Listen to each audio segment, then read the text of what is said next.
Oh wow, that was fast. One person already. Hello. Although, headset.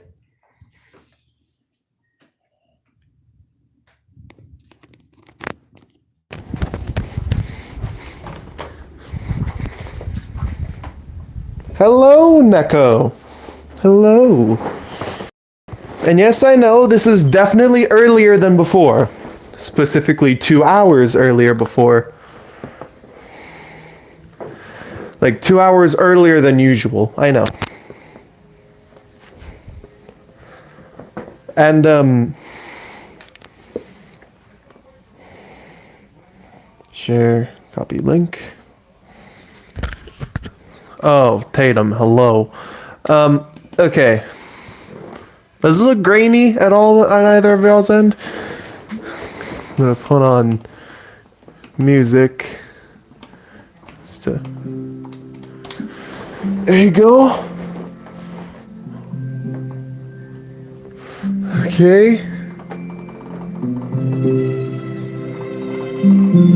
There you go. That's a good volume. What am I going to be doing, you may ask, Tatum? Or Yetter? What am I going to be doing? I'm going to be covering Sayori's routes for the good ending in Doki Doki Literature Club Plus. So, okay. There's the link there.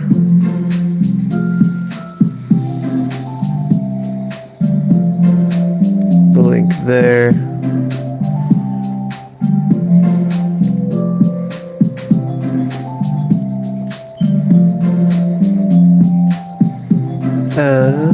Oh yeah, here.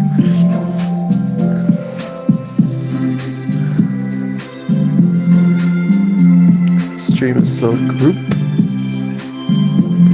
Click.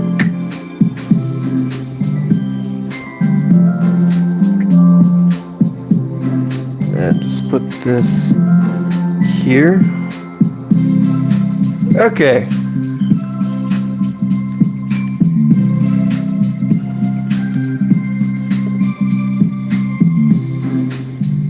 So just gonna be chilling here for a little bit. Yes, Neko, unfortunately for the more seamless transition into Act 2, the Sayori route's gonna be the last route we'll be covering before she kicks her bucket, if you know what I'm saying. So yeah, that ought to be fun.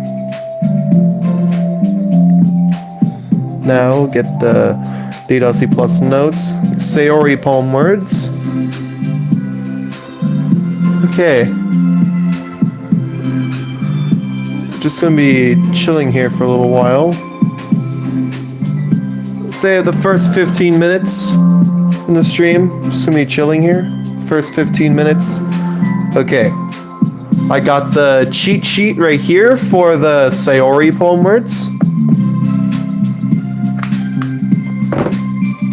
Okay.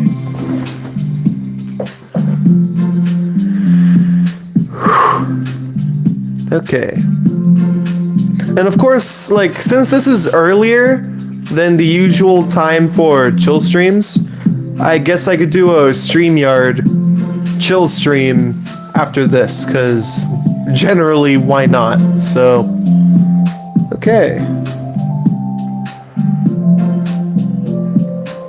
4 minutes. 3 people now. Who could this be?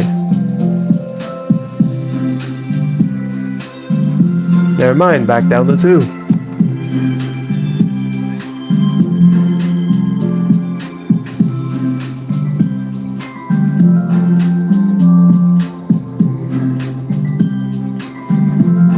Let's check.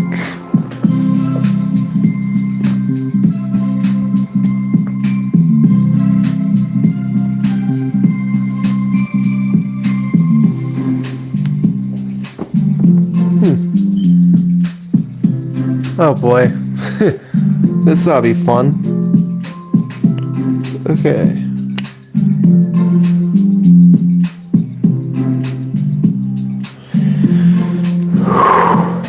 Okay. Just gotta wait here a little bit longer. Also send a link. Streamisode 30 now.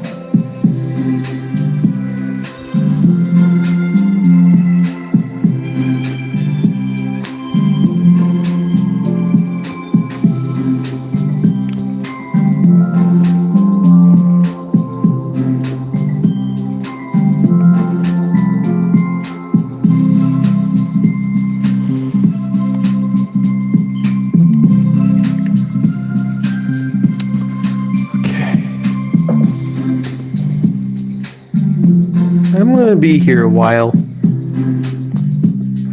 Okay, YouTube Studio. I certainly don't. I don't have Snapchat. Nope. No way in heaven, heck, and everywhere else in between. No way. I ain't getting that. I ain't getting in that bandwagon. Okay. Just gonna.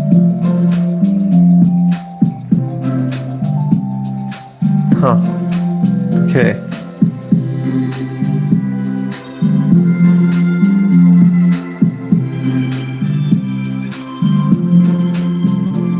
Alright, starting. Okay. Just Tatum and Neko at first.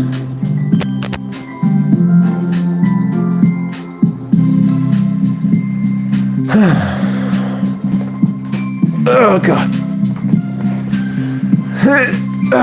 There you go, just cracking my back. Woo.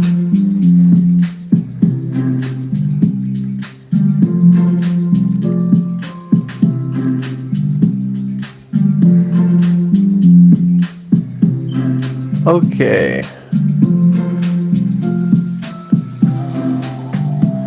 So just hit 441. So, okay. For this route, Sayori's route of DDLC Plus, well, the game, I'm going to attempt to get the perfect poem for Sayori, as well as see all three of her CGs. And of course, this one, and of course, this one. So, and also, with the 3 Sayori poems, I'll hopefully get the perfect Sayori achievement, which is this one right there, highlighted. I'll be getting that. So, once I get that, it'll basically be something like this for the... yeah. And hopefully something else along the lines here, so... Of course, after Sayori's route, we'll be going through Monika's monologues, which, of course, that goes into the promos here. Listen to at least 15 of Monika's monologues. So, of course, that'll be going in promos. And, of course, yeah. So, I'm just missing 5 sketches, 5 promos, 1 secret poem, which that'll be in Act 2, 2 CGs from the Equals side story at the very end, and 3 poems. I'd assume the last Yuri poem is in freaking Equals, while, of course, the final Yuri poem given out in special events will be getting all Yuri poems, and of course, this one here is from the note from Dan Salvato himself, by getting the good ending. So, yeah. So, to think that this playthrough, and of course the good ending run, is almost done. So far for the good ending run, I of course did Yuri and Natsuki's route. I'm going to be doing Sayori's route first, and then next week, Act 2. After Act 2, Monika, and then of course the good ending. So, yeah, 4 more parts of that. And then of course, what's basically the finale of this playthrough, Equals. Which of course for Equals, I have still right there. It's looking at me. So, yeah. That's basically all I have planned left over for the game. And, I don't know if some of you can tell, but I'm gonna pan the camera up a little bit. Yeah, there's still broad daylight, which of course was due to my miscalculation of it being daytime, like starting from around like 4 or so in the afternoon, ending it at around like 9 or 10. So yeah, 5 or 6 hours hanging out with me, although in reality, we just get 4 hours. Although, there is a compromise I did think of. So, once the Doki Doki streams are basically done, you know, afterwards, I'm going to be freaking starting up chill streams again. Of course, it has been a while since I've done a chill stream. The last time I've done so was... Let me check here. When was the last time I did a chill stream? This is 2022. The last time I've done a chill stream was at the somewhat start of 2022. And that was 2 weeks ago. January 7th. That was the last time I've done a chill stream, so perhaps after this stream, you know, because I've started a bit earlier than the rest, why not? Why not do a chill stream after this? So, yeah, hopefully some of y'all will be looking forward to that. Even though currently in chat, there's only like 2 of you in here, being Neko and freaking Tatum. So, I'm gonna be waiting for a little bit longer, another 3 minutes or so. I'm gonna be waiting for more people to come in. They'll be along soon. Hopefully they'll be along. So, yeah.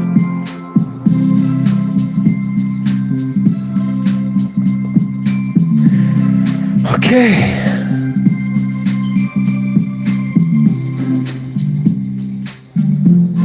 It's gonna be chilling here a little bit.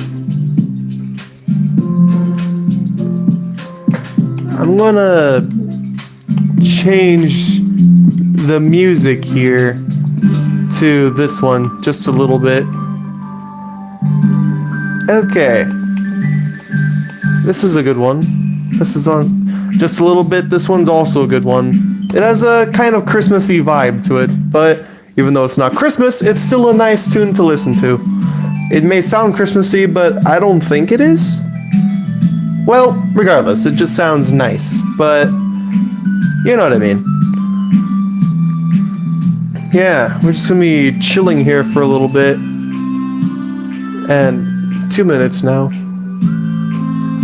You know, we'll go at 4:50 on my end, which as you see down there, you know, just there, the time down there.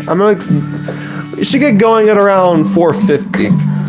What do you guys think? 4:50? Yeah. So, I don't know if I'd like it. Okay.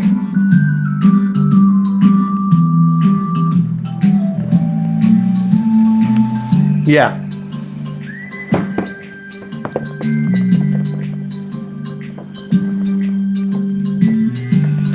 Okay. This is a nice one to relax to. Not gonna lie, it's a nice one to chill to.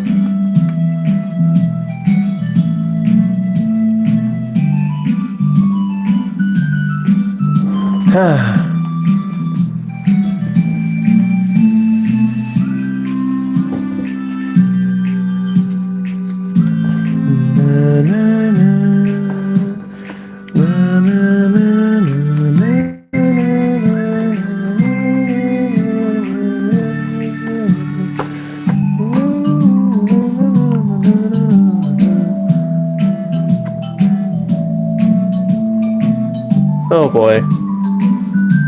Don't do it, Neko. Tatum just wants to spam you. And for those that are just watching this as a video and are just wondering what do I mean by that, it's none of your business. It's a personal thing. So that doesn't seem good. Alrighty then. Just gonna chill here for a couple more minutes. And just wait until it hits 450. So just in case.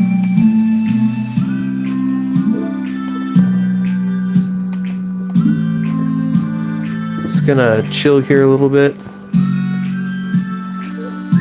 We'll stop at around 16:30. Okay. So, yeah. I'm gonna chill here a little bit. Just wait. And, okay.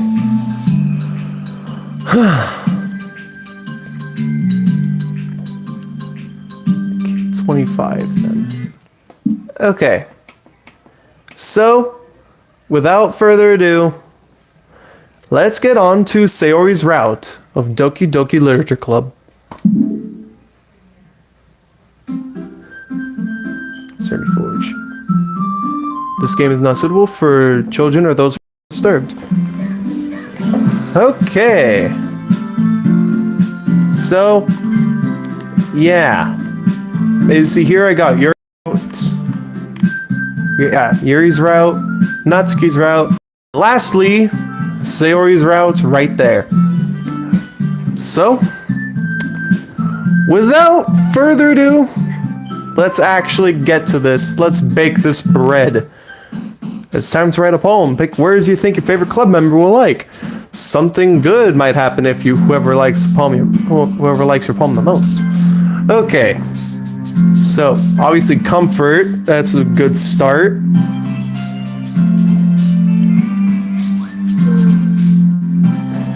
Grief. Flying. Hopeless.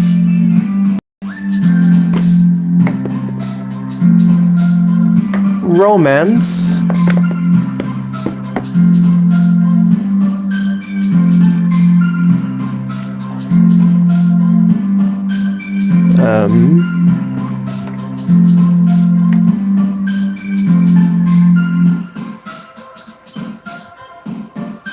Joy.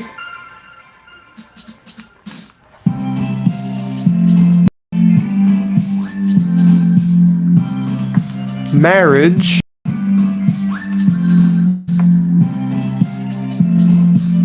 Tears.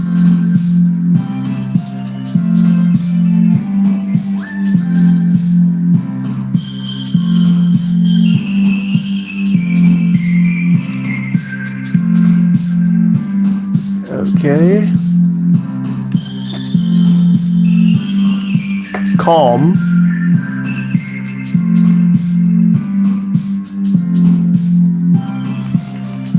Daydream.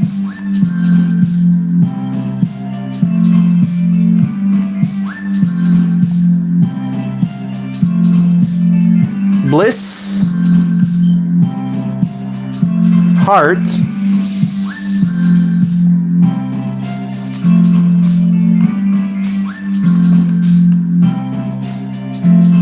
Fireflies. Love.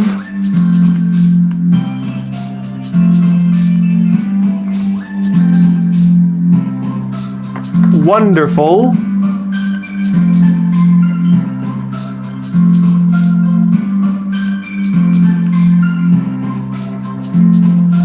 Rose.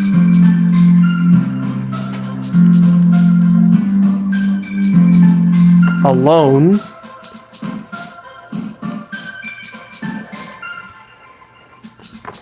Broken.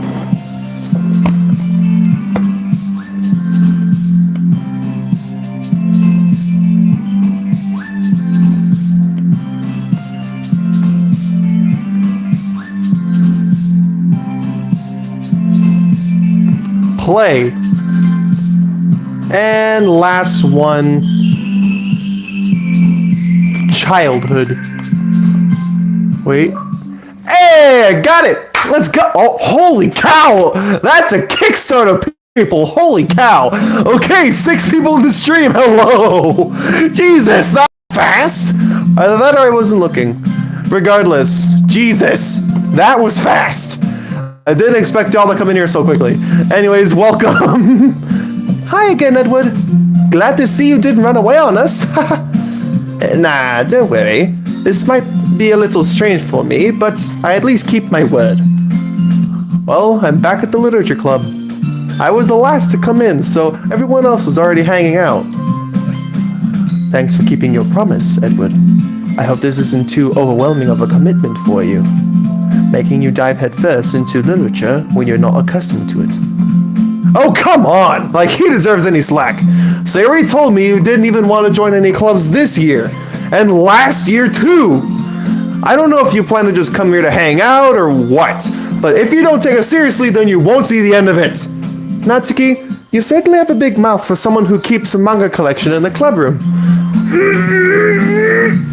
Natsuki finds herself stuck between saying Monika and manga. Manga is literature! Swiftly defeated, Natsuki plops back into her seat. Don't worry, guys. Edward always gives it his best as long as he's having fun. He helps me with busy work without me even asking. Like cooking, cleaning my room. How dependable. Sayori, that's because your room is so messy it's distracting. And you almost set your house on fire once. Is that so? You two are clearly good friends, aren't you? I might be a little jealous. How come? You and Edward can become good friends too. Sayori? As usual, Sayori seems oblivious to the weird situation she just put me into. Oh, Yuri even brought you something today, you know? Wait, Sayori? Eh? Me? Not really. Don't be shy. It's really nothing. What is it? Never mind. Sayori made it sound like a big deal when it's really not. Oh, what do I do? Sorry, Yuri. I wasn't thinking. I guess that means it's up to me to rescue the situation. Don't worry about it. First of all, I wasn't expecting this, so any nice gesture from you is a pleasant surprise. It'll make me happy no matter what. Is that so? Yeah, I won't make it a big deal if you don't want it to be. Alright. Well, here.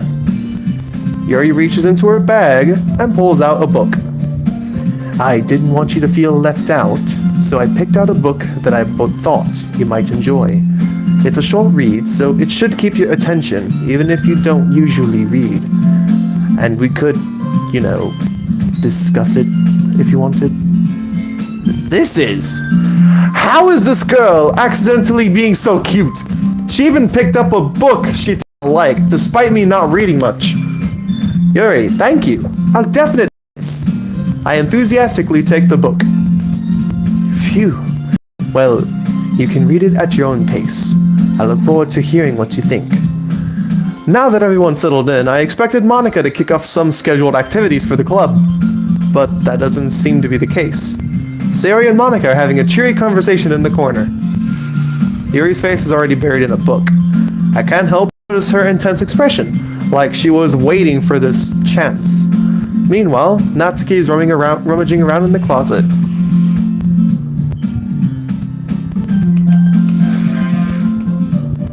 Alright, first save. Man, it looks like no one wants to be bothered today. Ah, hey bootlaces, yes, this early.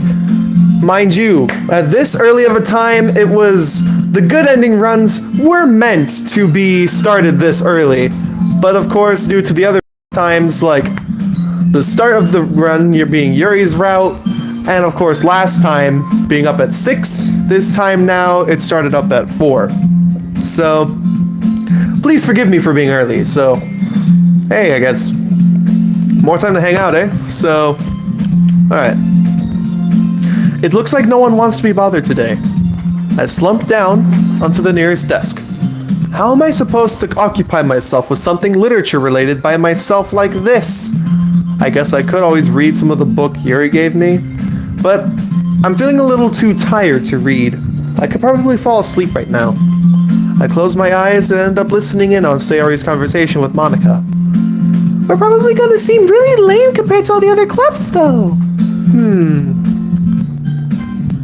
We can't give up. The festival is our chance to show everyone what literature is all about. The problem is that the idea of a literature club sounds too dense and intellectual, but it's not like that at all, you know? We just need a way of showing that to everyone. Something that speaks to their creative minds. That doesn't solve the problem, though. Eh? What do you mean? Even if we come up with the most fun thing ever, nobody will come in the first place if it's a literature event. So it's more important to figure out how to get people to show up in the first place, you know? And after they come, we can do the thing to speak to their creative minds. What's this? Sayori is taking this seriously. It's kind of rare to hear her deliberating like this. By the way, hello, Boko. Hello, Boko Productions. Welcome. And by the way, you didn't miss much. Got the perfect Sayori poem achievement. Got the perfect Sayori achievement. And yeah, covering her route, as you can see here. So, yeah. Huh. That is a good point. In that case, do you think food will do the trick? What kind? Well, I guess we could... Cupcakes! Good thinking. Natsuki would love to do that. Ah, you're right. Natsuki makes the best cupcakes. That works out perfectly. That wasn't why you suggested it? Cupcakes speak to my creative tummy. Cupcakes it is, then. I'm hungry. Anyway, we still need to work out the details of the event itself. I find myself smiling. In the end, Sayori is still her usual self. But therein lies the unexpected reason I admire her. Unlike me, who has trouble finding any motivation at all, Sayori can put her mind to things and make them come to life. I suppose that's why I end up letting her get on my case about things. I can't help but wonder what it would be like to see the world through her eyes. I open my eyes to find Sayori's face filling my vision. Hi.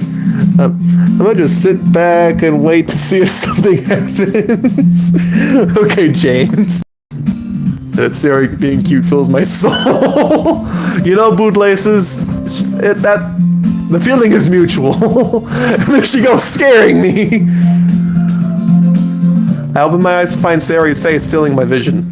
I nearly fall out of my chair and on my back.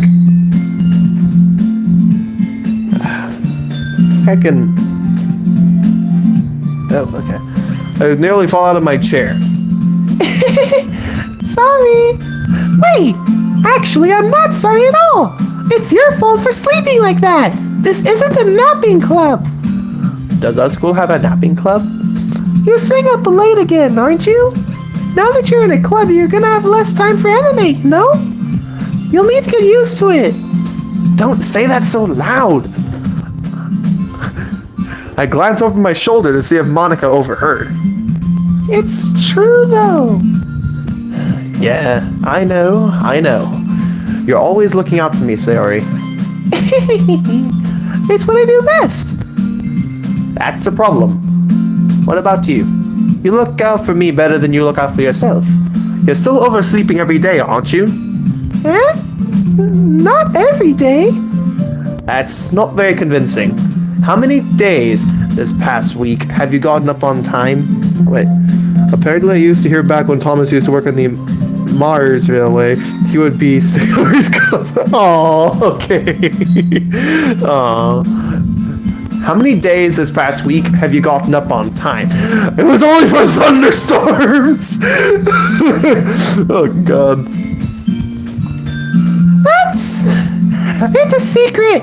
I knew it. Come on! At least give me the benefit of the doubt. I can't even do that. Look, Sayori, it's written all over you. Huh? Sayori glances around at herself. How is it written all over me? You were clearly in a rush this morning. Look, your hair sticking out all around here. I run my fingers. Oh, I just realized the sound I just made. That sounded wrong. The sound I just made was just wrong. Anyway, I run my fingertips down the side of Sayori's hair, trying to straighten it out. Man, you really need a brush for this. My hair is just really hard to get right. I won't fall for that. There's more than just your hair. Look, your bow isn't straight either. And there's a toothpaste stain on your collar right here. That sound was sus! That sound was sus! Dun, dun, dun, dun, dun, dun, dun, dun, dun. I try to wipe off the stain with my finger. But nobody would ever notice that. Of course they would. Nobody's going to tell you about it because they don't want to embarrass you. Fortunately, I really don't care about that. Hey, you meanie! And you don't even have your blazer buttoned up. Seriously, Sayori, why do you think you don't have a boyfriend yet? Huh? That's super mean! Sorry, but you'll thank me later. I start to button her blazer from the bottom. Want to see how much better it looks? You'll change your mind. Oh boy! Depending on how this CG is cropped, it can go multiple different directions depending on how this is cropped. Woo! Boy, this is fun. This ought to be fun. Depending... Come on! Do you miss it? Dude, no! Dude, how dare you! This is so funny. What is? Well, I was just thinking how weird it is to have a friend who does these kind of things. Eh? Don't say that. You'll make me feel weird about it, stupid. It's okay, though. I'm happy when we're like this. I'm happy we're like this. Aren't you? I guess. Hey, be careful. The button might come off. Why is this one so hard to close? I struggle to fully close the button near her chest. Woo! Fun! Does this thing even fit you properly? When I bought it. If you ever buttoned it, you would have noticed sooner that it doesn't fit you anymore. Thomas used to help with the blazer as well. Oh boy. Thomas, hopefully you haven't seen much. Hopefully you haven't seen anything. What are you smiling about? It means my chest got bigger again. You had to say it like that! You had to say it like that, Sayori! You had to say it like that! No! Making no! Bootlaces bad! Bootlaces bad! No! Bootlaces bad! Go to horny jail! Bonk! Okay! Good, okay! Okay! Don't say that out loud! Anyway, you look much better now, so... Why does it feel strange to see Sayori's blazer buttoned up like this? But it's so stuffy. It's not worth it at all. Sayori hastily unbuttons her blazer once more. Phew! That's so much better. Sayori puts her arms out and twirls around. So if I keep it unbuttoned, then I won't get a boyfriend, right? What kind of logic is that? Neko! No! Cease! Shut the frick up, you green bean! Thomas is just like, shut the heck up, you green bean! Oh boy. What kind of logic is that? And why are you saying like it's a good thing? Because, if I had a boyfriend, then he wouldn't even let you do things like this. And you take care of me better than anyone else would anyway. So that's why I'm keeping it unbuttoned. Stop saying all these embarrassing things. Huh? I didn't say anything embarrassing. Jeez. Well, anyway, just focus on trying to wake up a little earlier. Only if you focus on going to bed earlier. Fine. Yeah, the guts are Kevin. No. Stop. Fine. It's a deal. Yo, stop it. Stop. I guess we really are better at taking care of each other than we are taking care of ourselves. Yeah, I guess so. Huh. So maybe you should come wake me up in the morning. You're doing it again, Sayori. Aw, but I was joking that time. Man, it's impossible to tell with you sometimes. Okay, everyone. Huh? Monika suddenly calls out. Oh my god. Why don't we share poems we wrote now? Yay! Edward, I can't wait to read yours. Yeah, same. I fail to sound enthusiastic, but Sayori trots away to retrieve her poem. She even used to fall asleep on them sometimes and call him Percy? That was the nickname Sayori gave me, Percy! What the hell? Thomas, what are you doing? What were you doing with the lassie? Thomas, what were you doing with the lassie? No, wait, this was before we met. Okay, never mind. This was before we met. Never mind. Okay. They have something going on there. Don't... Shut up! Tatum, 2 words. Shut up. Now, let's move along. I failed to sound enthusiastic, but Sayori still trots away to retrieve her poem. A glitch. Oh boy. By the way, did you remember to write a poem last night? Yeah. My relaxation ends. I can't believe I agreed to do something so embarrassing. I couldn't really find much inspiration since I've never really done this before. Well, now that everyone's ready, why don't you find someone to share with? I can't wait! Sayori and Monika enthusiastically pull out their poems. Sayori is on a wrinkled sheet of loose leaf torn from a spiral notebook. On the other hand, Monika wrote hers in a composition notebook. Nothing, I swear. Okay, good, Thomas. Good. Let's keep it that way, okay? Okay, Thomas? Let's keep it that way. Sayori in the friend zone. Oh boy. I can already see Monika's pristine handwriting from where I sit. Natsuki and Yuri reluctantly comply as well, reaching into their bags. I do the same myself. Wait, Junior? Ah, hello, Junior. Hello. So, who goes first? The woman of the hour, Sayori? Or any of the others? And maybe she even wants to accidentally kiss. Oh, man.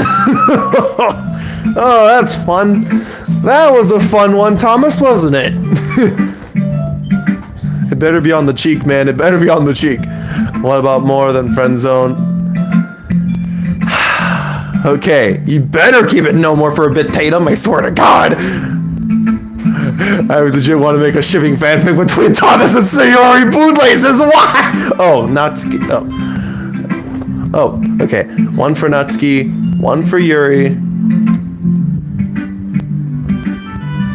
2 for Yuri.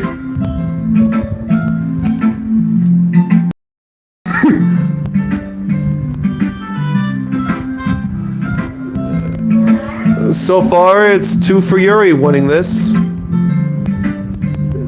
3 for Yuri now. I wish... Bruh. Oh, God. Oh, fun. Okay, okay, majority vote says Yuri. Okay, here we go. Mind you, Junior, since you're new... To give context on the Sayori joke, I fumbled my words and said Sayori instead of just saying Sayori. So, oh boy. So So it's basically 1 vote to Sayori. Majority vote, though, takes Yuri. So, Junior, to let you know, this is going to be your first time hearing me doing the voices of the main 4. So, okay. Yuri.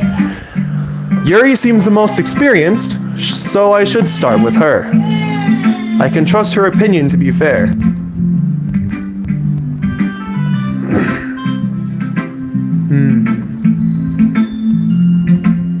Yuri stares at the poem. A minute passes, more than enough time for her to finish reading. Sorry. I forgot to start speaking. It's fine. Don't force yourself. I'm not. I just need to put my thought into words. Hold on. Okay? Okay. So this is your first time writing a poem, right? Yeah. Why do you ask? I'm just making sure. I guess it might be after reading through it. So is it that bad? No! Did I just raise my voice? I'm so sorry. Yuri buries her face in her hands. I couldn't help but notice that it's been several minutes and we really haven't gotten anywhere. Well, he also encouraged Monika to start the club. Okay. Okay, building up headcanon. Okay, building up the headcanon of the Salvato along with Thomas. Thomas's backstory to start up this. Like, we're building up bits of his headcanon in the stream, so. Boko, if you want, in like the chill stream after this or some other chill stream, would you like to kind of explain the headcanon a bit with Thomas's backstory along with the whole Salvato Railway thing? You know, yeah? While you answer, I'm going to keep on going here, so. It might take Yuri a while to get used to new people. It's fine. I really did notice. What are you saying? Right, it's just that there are specific writing habits that are usually typical of new writers. And having been through that myself, I kind of learned to pick up on them. I think the most noticeable thing I recognize in new writers is that they try to make their style very deliberate. In other words, they tend to pick a writing style separate from the topic matter, and they form-fit the two together. Okay, real quick. Just a little test, just in case. Can you guys hear me? Just in case. Like, I'm just checking. Can you guys hear me?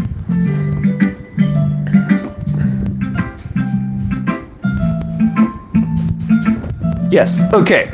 Whew, that's good. Okay.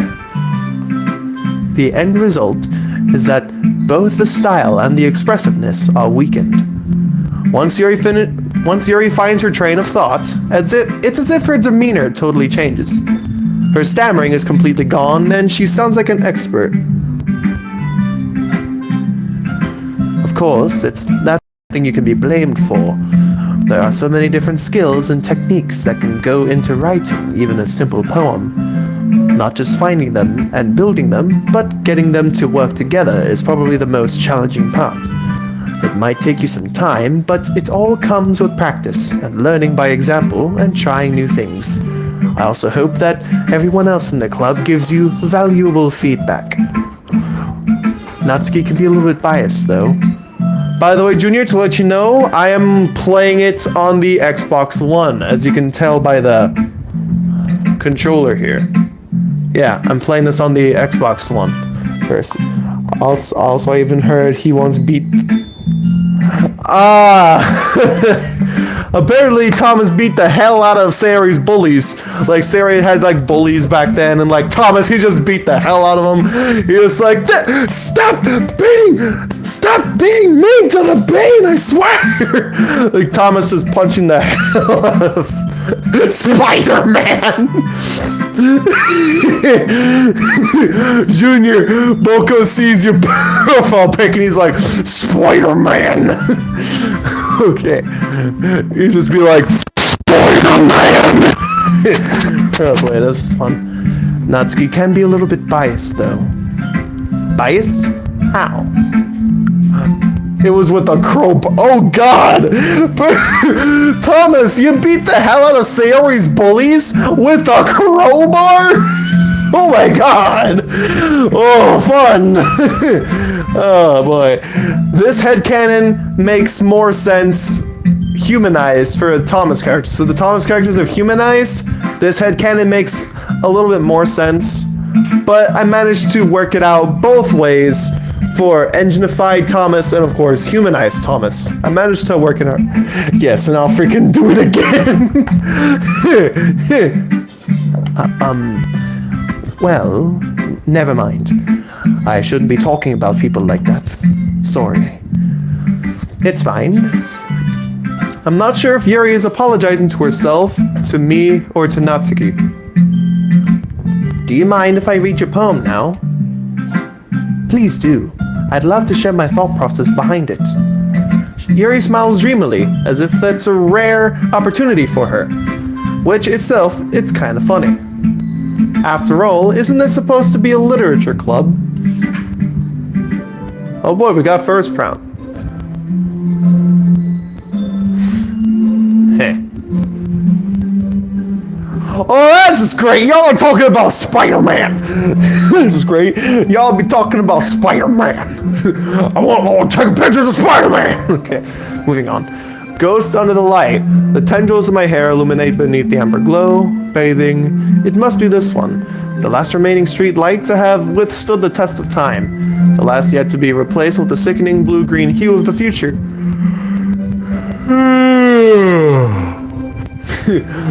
What's next? The next Spider-Man movie is Spider-Man homeless. You know, because there's no way home, he might as well be homeless. Moving on. I bathe, calms breathing air of the present, but living in the past. The light flickers, I flicker back.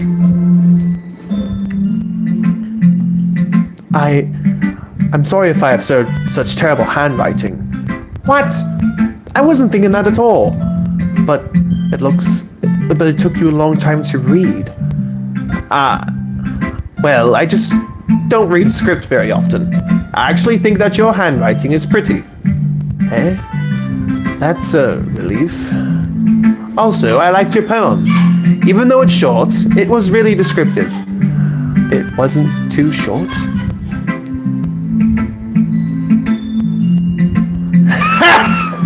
Spoilers. Anyways, I usually write longer poems. Not at all. I'm really glad you like it. I'll be honest, since it's our first time sharing, I wanted to write something a little more mild. Something easy to digest, I suppose. Are you into ghosts, Yuri? Actually, the story isn't about a ghost at all, Edward. Really? I must have totally missed the point. Okay, so in my defense, they were making fun of her for... Oh, man! Oh. Whew. Well, I suppose you did only glance over it after all. But remember that poets often express their own thoughts, feelings, and... Oh god, why am I already yawning? But remember that poets often express their own thoughts, feelings, and experiences in their work. They usually do more than tell a simple story or paint a picture. So, I like cheese. I just pictured Duck. He's just, like Duck. I just pictured as Duck the Great Mustache. He's just chilling in the corner. He's just like texting the chat. He's like, I like cheese. Jesus. They usually do. They usually do more than tell a simple story or paint a picture. In this case, perhaps the subject of the poem is only being symbolically compared to a ghost. Lingering in her last remaining place of comfort, unable to let go of the past, and soon to be left with nothing. That's a lot more solemn putting it that way. I haven't even thought of that. That's impressive. It's nothing, really. Well, it makes me happy that you think that. Just remember that it won't be long before you pick up on these things too. Yeah, maybe you're right. I guess I'll have to keep trying. I'm counting on you. Duck, eat bread. Oh god. I'm counting on you. Alright, so who's next? Sayori, Natsuki, or Monika? Who's next?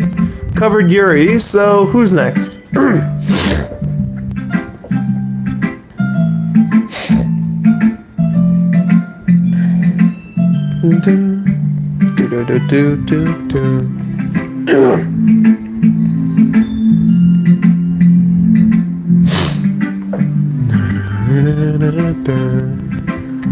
So one for Sayori.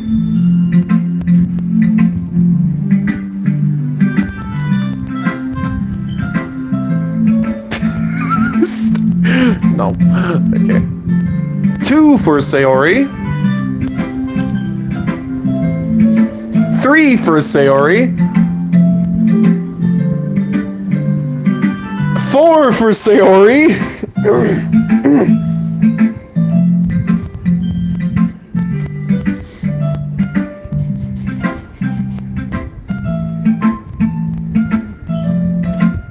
Okay, so Sayori wins majority vote. Okay. Oh my goodness!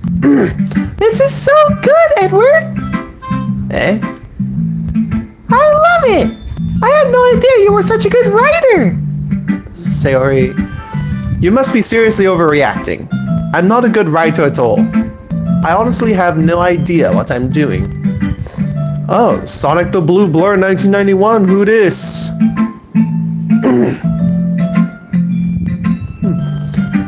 I honestly have no idea what I'm doing. Well, maybe that's why. Because I have no idea what I like either. Jeez. Yuri's opinion was way more constructive than this. Maybe even Natsuki's. Are you sure you don't like it just because I wrote it? Huh? Well, I'm sure that's part of it. I think I understand you better than a lot of other people, you know? So, when I read your poem, it's not just a poem. It's an Edward poem! And that makes it extra special. Like, I can feel your feelings in it. Sayori hugs the sheet against her chest. Gee, I'd like to be the piece of paper, you know what I mean? Okay. You're so weird, Sayori. I'm really happy that you just wrote one. Sonic? Sonic? Sonic? What is Sonic? Please explain. What is Sonic? I like to have an explanation of what Sonic is. Not gonna lie, I don't think she even remembers me and her being friend. Okay. Yes, everyone, Blue Blur is here. Okay. It just reminds me of how you're really a part of the club now. Not to mention the fact that I'm standing in front of you in the club room. What was that freaking slander? Oh god! Well, of course. I'm not really into it yet, but that doesn't mean I'll break my promise. See? It's like I said before, Edward. Deep down, you're not selfish at all, you know? Trying new things like this for other people. That's something that only really good people do. Thanks, Sayori. Sonic. Nakills. Toils. Sonic. Toils. Nakills. Should do. Oh, Percy! No! Percy, don't even go five feet near Sayori, Percy. I swear to God! Percy wants to kill her! Anyways, how's everyone? I'm doing fine. I'm pretty sure everyone else is doing alright as well. Okay. I'm not sure if Sayori sees the full picture of my motive here. Then again, I can't deny she's part of the reason I joined, knowing how much this means to her and all. Yeah! And me. And I'm gonna make sure you have lots of fun here, okay? That will be my way of thanking you. Alright, I'm going to hold you to that then. Yay! Now you read my poem too, right? Don't worry, I'm really bad at this. Hang on. Just grab this. Place.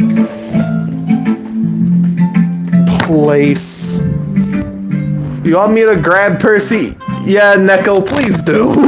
Don't let Percy get near.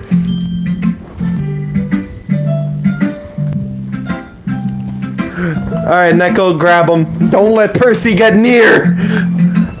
Don't worry, I'm really bad at this. We'll see about that. Dear Sunshine, the way you glow through my blinds in the morning, it makes me feel like you missed me. Kissing my forehead to help me out of bed, making me rub the sleepy from my eyes. Are you asking me to come out and play? Are you trusting me to wish the rainy day away? I look above. The sky is blue. It's a secret, but I trust you too. If it wasn't for you, I could sleep forever. But I'm not mad. I want breakfast. Sayori, you want breakfast? Okay. Did a certain E2 tank engine crash through your wall? I don't know.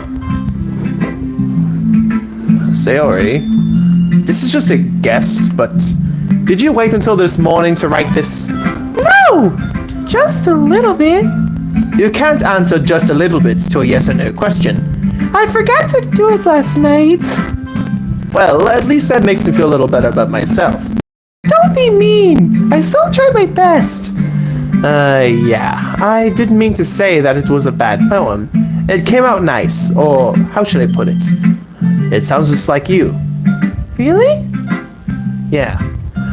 Especially that last line. I made eggs and toast. Even though you were late to school. It's bad to skip breakfast. I get all cranky. Well, I guess there's no point in arguing. Anyway, thanks for showing me. This was so much fun. Monika's the best. Yeah. But next time I won't forget. And I'm gonna write the best poem ever. Well, I guess I'll look forward to it. Okay. Natsuki or Monika? Who goes next for this poem showing? Who goes next? Natsuki or Monika?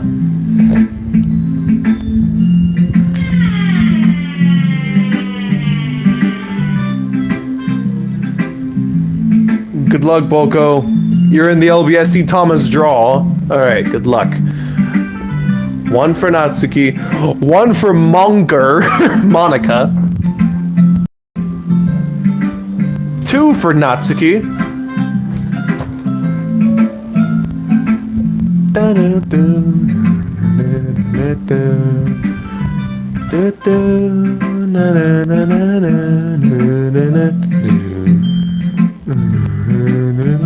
Oh god, Natsuki's really taking the vote here. So 3 for Natsuki and 1 for Monker. Oh god. Okay. Chill. I'll go for Natsuki and then Monika's last here. Well, it's about what I expected from someone like you. That's a little blunt. Well, excuse me. It's not like I said it was bad. I just didn't evoke any emotions. So basically, it's not cute enough for your tastes. Do you want to get smacked? I'll pass. Well, anyway, I guess I'll need to show you mine. Not that you'll like it.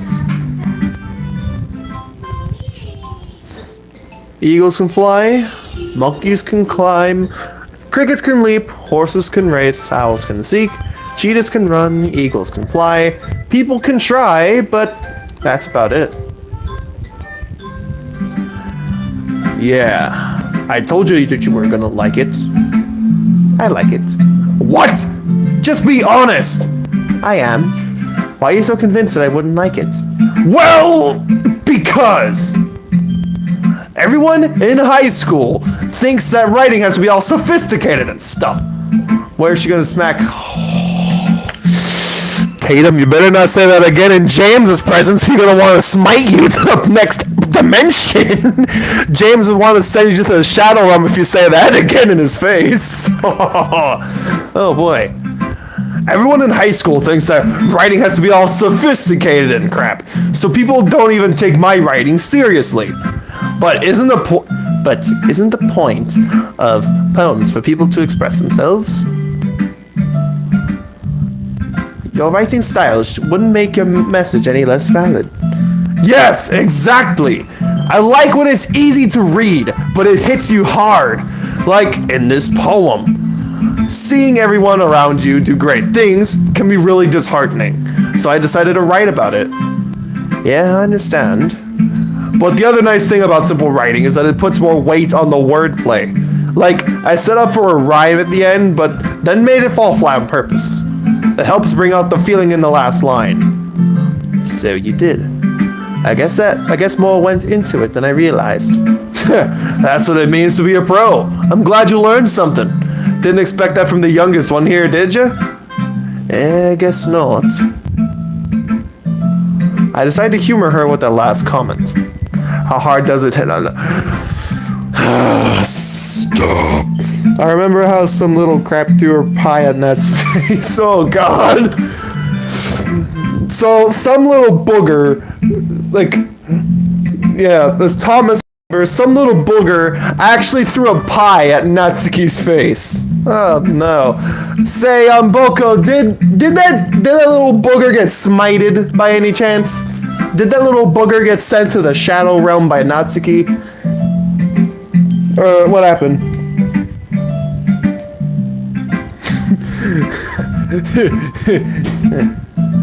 Okay. I decided to humor her with that last comment. I don't really care how old everyone is, but if Natsuki is feeling proud, then I won't take that away from her. And lastly, Monker. Hi, Edward. Having a good time so far? Yeah. Good. Glad to hear it. By the way, since you're new and everything, if you ever have any suggestions for the club, like new activities or things we can do better, I'm always listening. Just save. Yes. Don't be afraid to bring things up, okay? Alright, I'll keep that in mind. Of course I'll be afraid to bring things up. I'm much better off just going with the flow until I'm more settled in. Anyway, want to share your poem with me? It's kind of embarrassing, but I guess I have to. Don't worry, Edward. We're all a little embarrassed today, you know? But it's that sort of barrier that we'll all learn to get past soon. Well, then when? Yeah, that's true. I hand Monika my poem. I wouldn't say he's new anymore. But, according to this save file, he is new. So, I hand Monika my poem. I like this one. It makes me think of something Sayori would like. Is that so? You and Sayori are really good friends, right? I wouldn't be surprised if you had these sorts of things in common. Well, we may be good friends, but Sayori and I are actually really different. Monika and Nat look like sisters to me in the my pint of eyeballs. Okay. Tatum, do you mean in your head canon? Do you mean in your head canon? Like they could be head canon, you mean? Anyway. Well, that may be the case, but maybe there are also some similarities that you wouldn't expect. The way she talks about you, it sounds like the two of you really care about each other's well-being. Even if you show it in different ways, it ends up being more similar than you think. I'd say Sayori and Monika look like sisters, since they have similar hair colors. Yes, Bootlaces has a point. Bootlaces has a point. But of course, in mine and Boko's AU, which matches Thomas and Friends into this, they're different classes of locomotives. Monika, being a James class, and Ellen White are class 28, and Sayori being Duck's class, the GWR 5700 Pannier tank. So, I think that's the kind of vibe I get when I'm reading your poem. You sure you're not reading into it too much? I could be. Oh gosh, I sound like Yuri. But in any case, Sayori's writing has kind of a gentle feel to it. I can tell that she likes exploring with emotions, like happiness and sadness. Who knew that someone so happy would enjoy sad things too? Yeah, that's totally unexpected. Well, to each their own. And you shouldn't be afraid to experiment a little bit either. I'm sure I'll end up trying different things a lot. It could take a while before I feel comfortable doing this.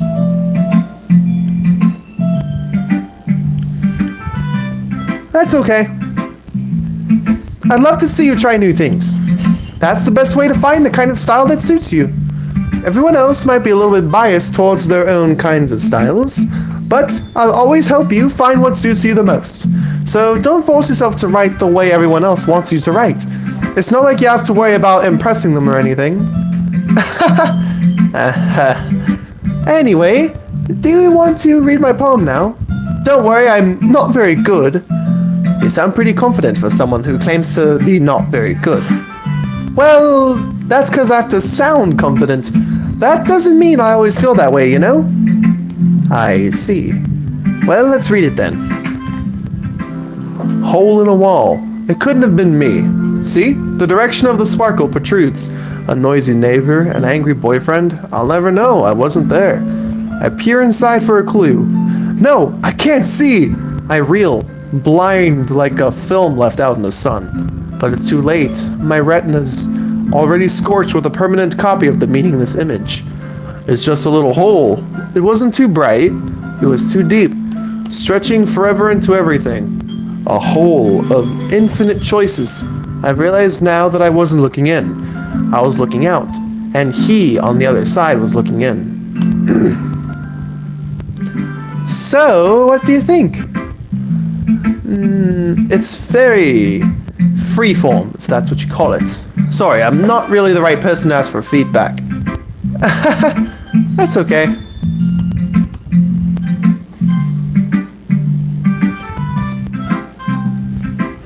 Yeah, that kind of style has gotten pretty popular nowadays. That is, a lot of poems have been putting emphasis on the timing between words and lines. When performed out loud, it can be really powerful. What? Huh? Neko, what? Okay. That's weird. Wait, you can still see these, right? Just asking. Yes, I can. Still see those. Yep. Yeah. What was the inspiration behind this one? Well, I'm not sure if I know how to put it. I guess you could say that I had some kind of epiphany recently. It's been influencing my poems a bit. An epiphany? Yeah, something like that. I'm kind of nervous to talk about deep stuff like that because it's kind of coming on strongly. Maybe after everyone's better friends with each other. Anyway, here's my... Oh, you did... Brig, you were the one that threw the pie! Oh, God! How did you manage to come back to the Earth after being sent to the Shadow Realm? How did you come back after being sent to the Shadow Realm, dude? Well, here's Monika's writing tip of the day. Sometimes when you're writing a poem, or a story, your brain gets too fixated on a specific point. If you try hard to make it perfect, then you'll never make any progress.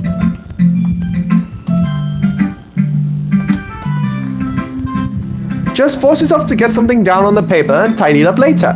Another way to think about it is this. If you keep your pen in the same spot for too long, you'll just get a big dark puddle of ink. So just move your hand and go with the flow. No, I wasn't the one who threw it. It was some random kid. Oh. So just move your hand and go with the flow. That's my advice for today. Thanks for listening. Purple guy balls. Phew.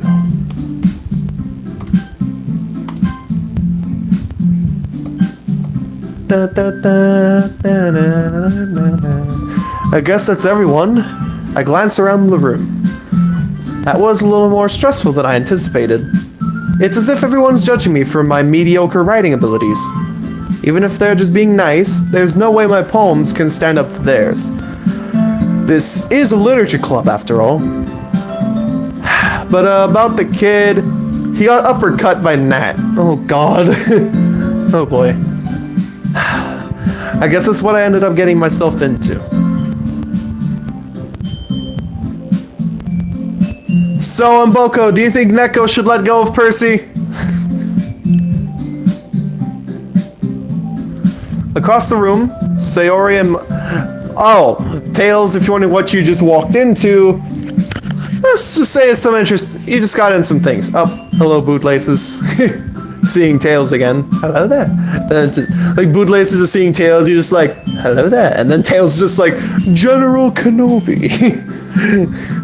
Across the room, Sayori and Monika are happily chatting. My eyes land on Yuri and Natsuki. They gingerly exchange sheets of paper, sharing their respective poems. No, not yet. He's still triggered. Okay, Neko, keep holding Percy. Just keep holding him. A pool full of Oh no. Oh boy, that's fun.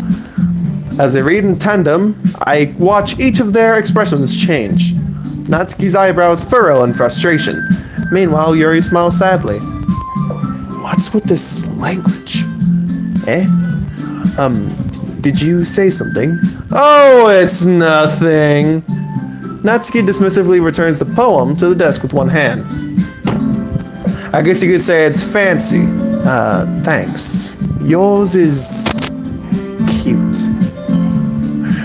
Cute? Did you completely miss the symbolism or something? That's clearly about the feeling of giving up. How can that be cute? I know that. I just meant the language, I guess. I was trying to say something nice. Eh? You mean you have to try that hard to come up with something nice to say? Thanks, but it really didn't come out nice at all. Should you be glad you didn't see any of that? I guess so, Tails. Well, they do have a couple suggestions. If I was looking for suggestions, I would have asked someone who actually liked it, which people did, by the way. Sayori liked it, and Edward did too. So based on that, I'll gladly give you suggestions of my own. First of all, excuse me, I appreciate the offer, but I've spent a long time establishing my writing style. I don't expect it to change anytime soon, unless of course I come across something particularly inspiring. Which I haven't yet.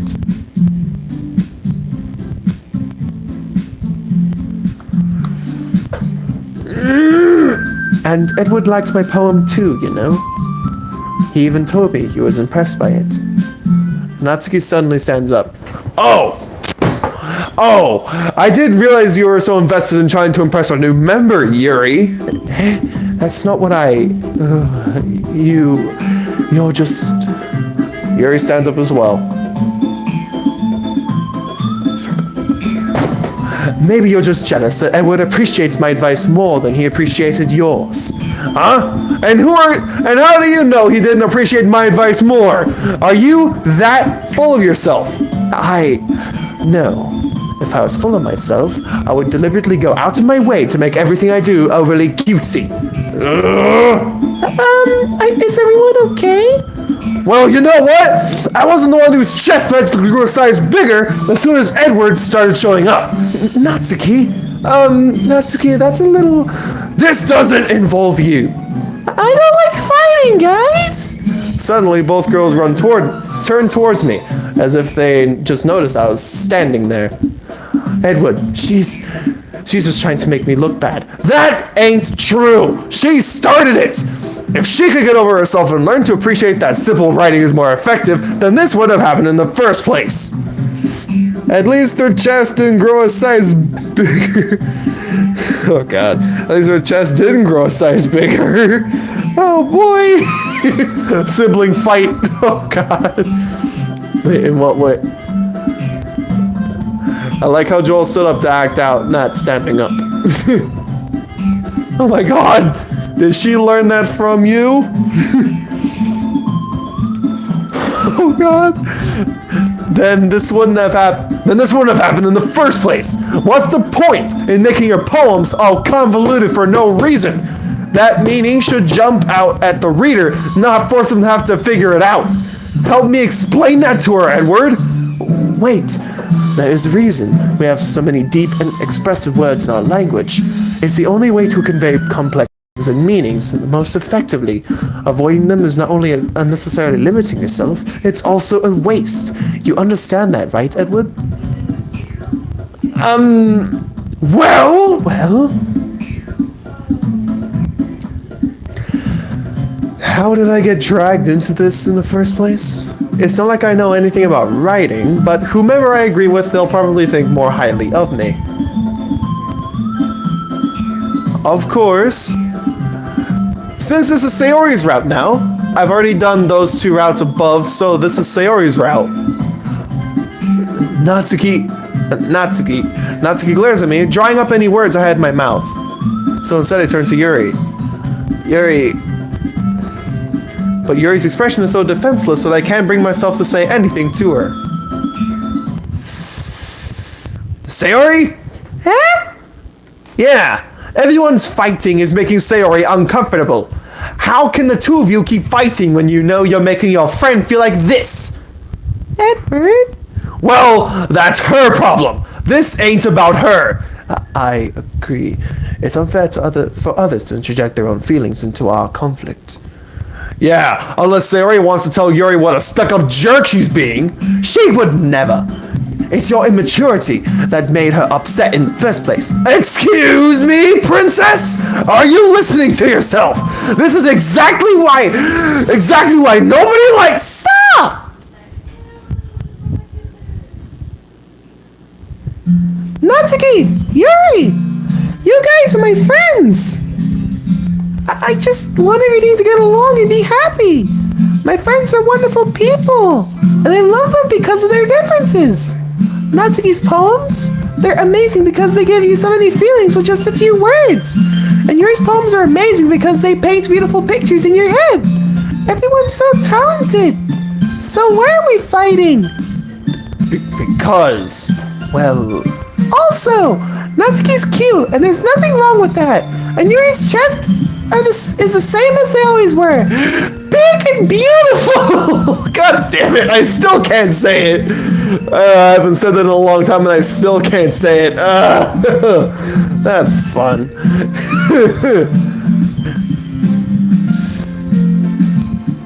Sayori stands triumphantly. Monika stands behind her with a bewildered expression. You know, I just pictured something funny.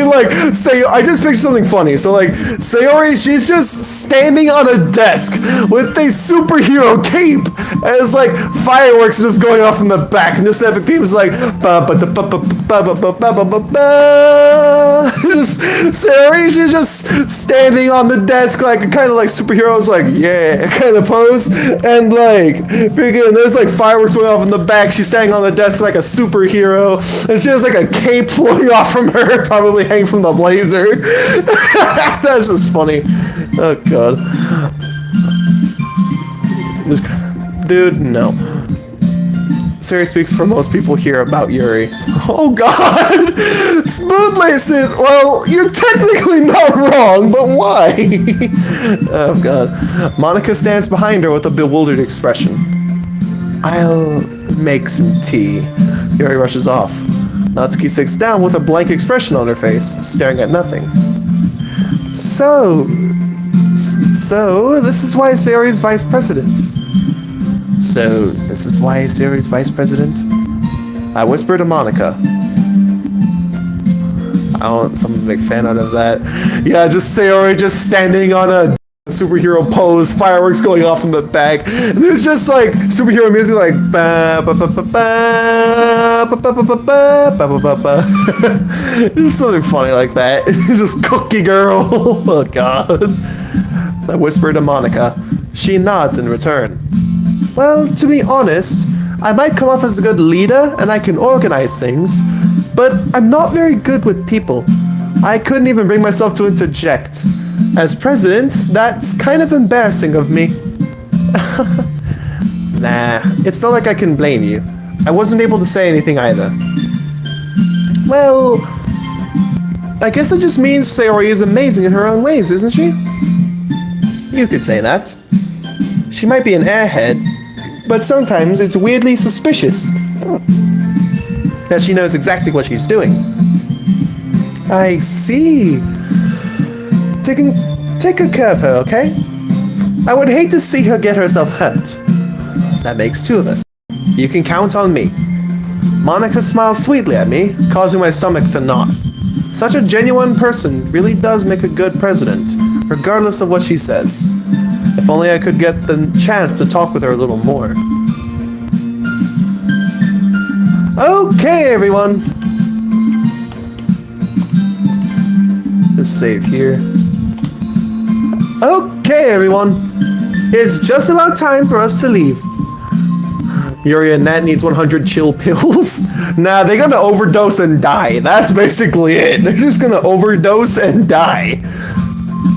How did you all feel about sharing poems? It was a lot of fun! Well, I'd say it was worth it. It was alright. Well, mostly. Edward, how about you? Yeah, I'd say the same. It was a neat thing to talk about with everyone. Awesome! In that case, we'll do the same thing tomorrow. And maybe you learn something from your friends too. So your poems will turn out even better. I think to myself, I did learn a little more about the kinds of poems everyone likes. With any luck, that means I can at least do a better job impressing those I want to impress. And not to myself with newfound determination. Edward! Ready to walk home? Sure, let's go. Sayori beams at me. It truly has been a while since Sayori and I have spent this much time together. I can't really say I'm not enjoying it either. Sayori?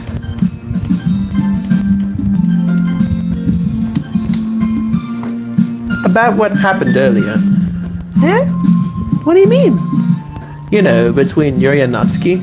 Does that kind of thing happen often? No! This is really the first time I've seen them fight like that. I promise, they're both wonderful people. You don't hate them, do you? No, I don't hate them. I just wanted your opinion, that's all. I can see why they make good friends with you. Phew. You know, Edward, it's nice that I get to spend time with you in the club, but I think seeing you get along with everyone is what makes me the happiest. And I think everyone likes you too. That's... Every day is going to be so much fun. It looks like Sayori still hasn't caught on to the kind of situation I'm in. Sure, being friends with everyone is nice, but... Does it really need to stop there? We'll just have to see what the future holds, Sayori. I pat Sayori on the shoulder.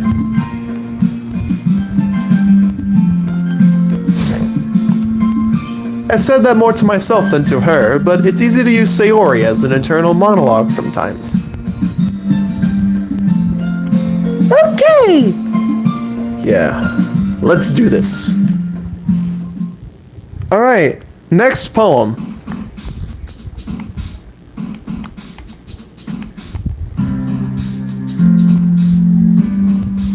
Rose.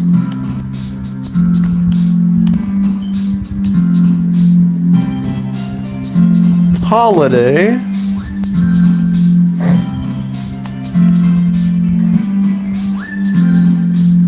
Cry. Misery.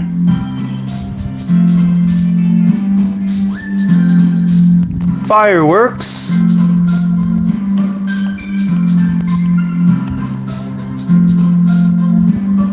Music. Together.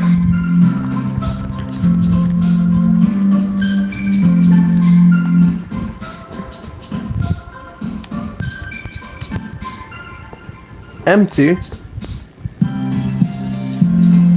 Hurt.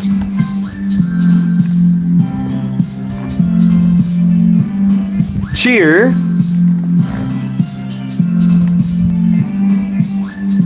Promise.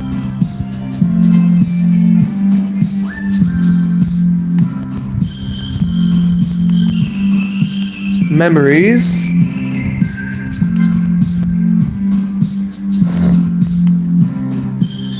Clumsy.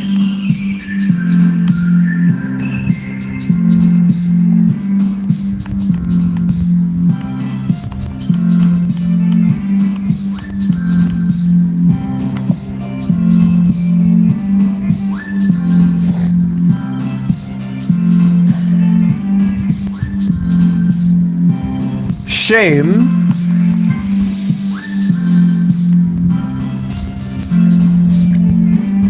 Sunset.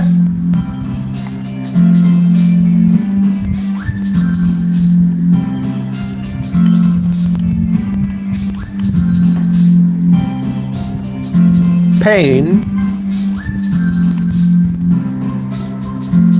Depression.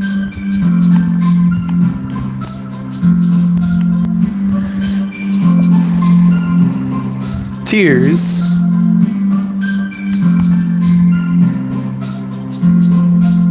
Rain cloud. And lastly, friends. Janosh and his friends. As you can tell with the back, it's actually getting a bit dark, as you can tell. Another day passes and it's time for the club meeting already. I've gotten a little more comfortable here over the past couple days. Entering the club room, the usual scene greets me. Hi, Edward! Yo, Sayori. Looks like you're in a good mood today. I'm just still not used to you being in the club, that's all. I see. That's a pretty simple thing to get you in a good mood. But I guess it's always the simple things to you anyway. Speaking of which, I'm kind of hungry. Will you come with me to buy a snack? No thanks. Huh? That's not like you at all. I have my reasons. Why don't we take a look at your purse, Sayori? Huh? Why that, all of a sudden?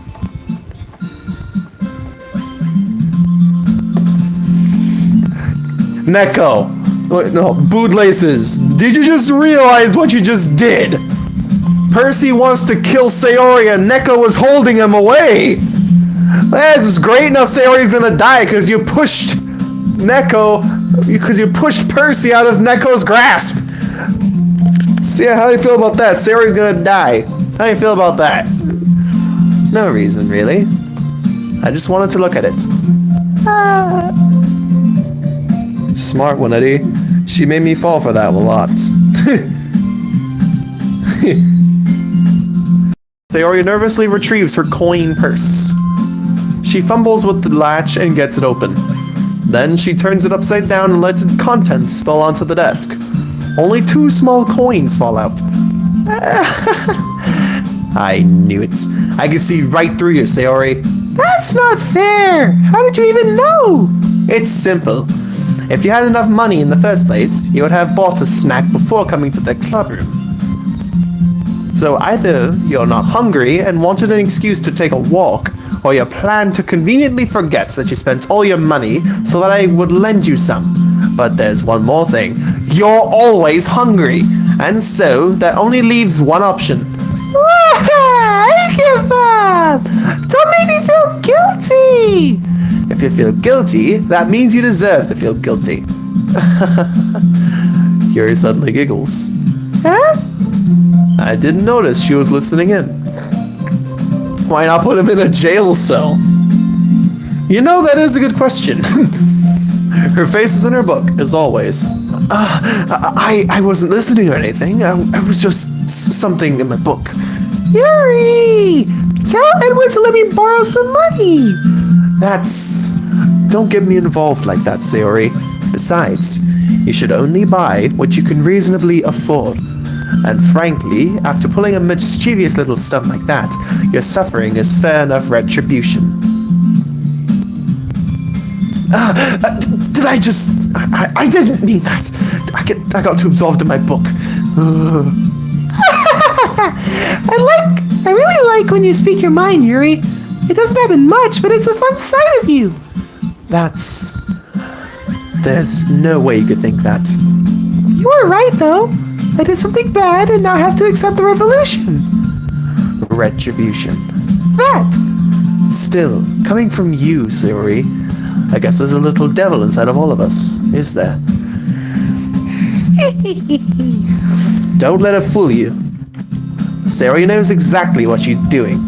After all, she told you guys she was bringing me to the club before she even told me.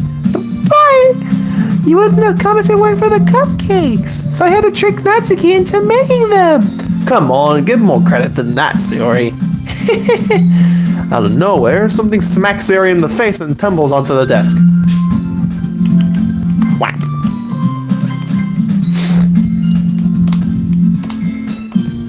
Yeah! Owie! What was... Huh? A cookie?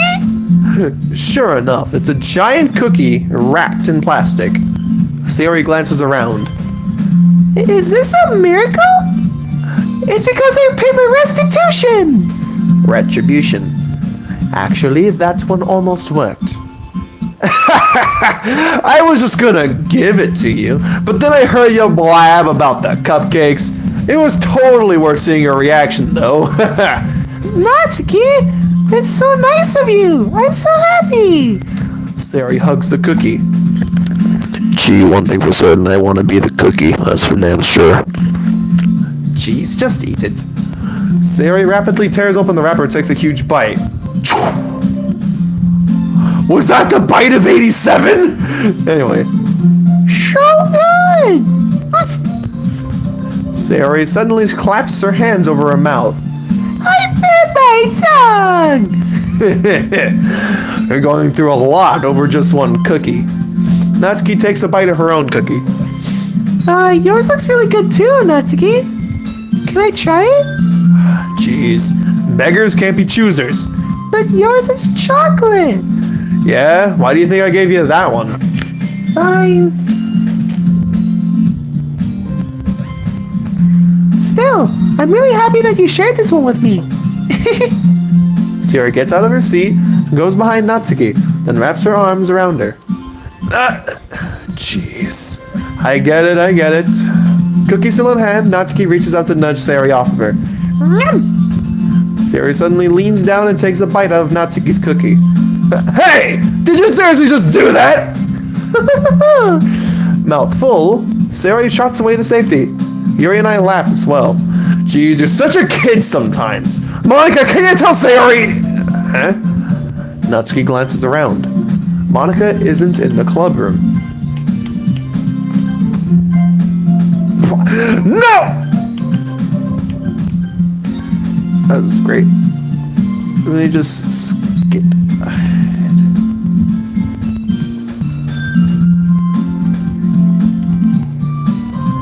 Okay, what? Oh my, she grabs her. This is interesting.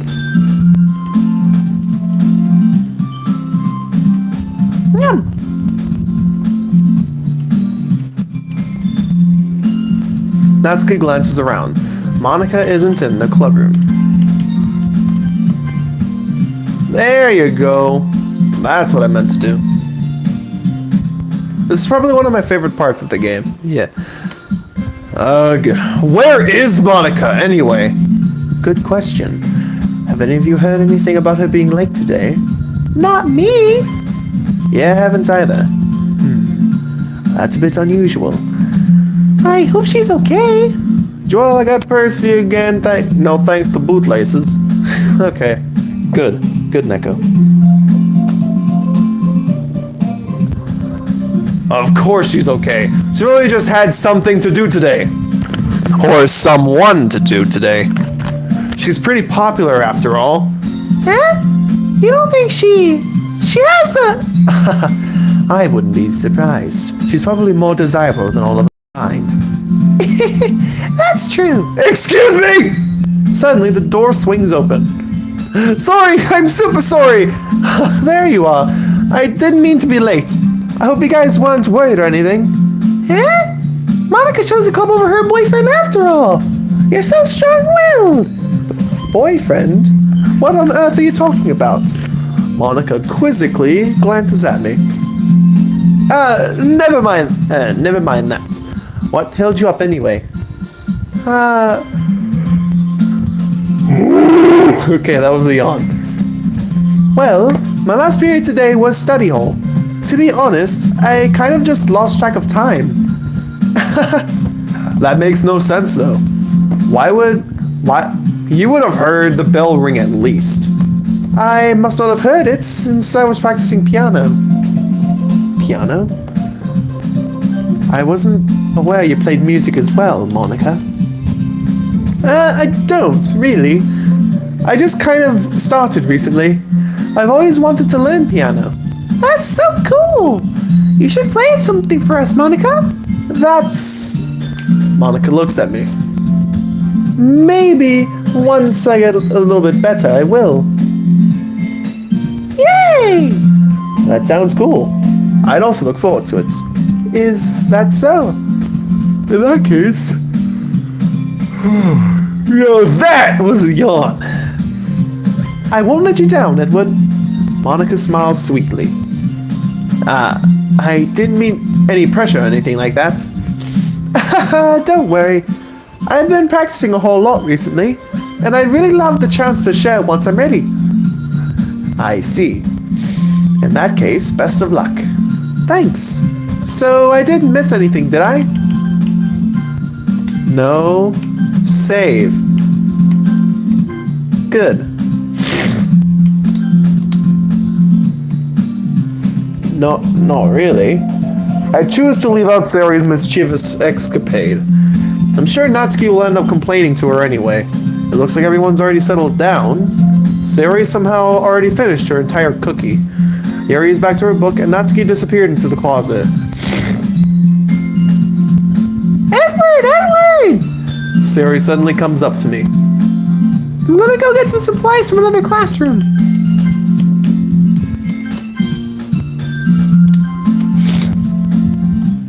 Want to come with me? Supplies? What for? Well, you know how the festival's coming up. Me and Monika were gonna make some posters and stuff. So I need to go find some crayons, markers, and glue sticks. Ah, I see. Sure, I'll go with you. No, we are not having this yawning crap again. No, we're not having this yawning crap. No. Yay! Okay, Monika, we'll be back soon. Are you going with Edward to get the supplies? There's no need to trouble yourself. I'd be happy to go with him. Oh, but I wanted to go. It's so much fun exploring empty classrooms and stuff. Okay. It was just a suggestion. See if you can find poster paper too, okay? Okay. Ready, Edward? Yep, let's go. Sayori and I exit the clubroom.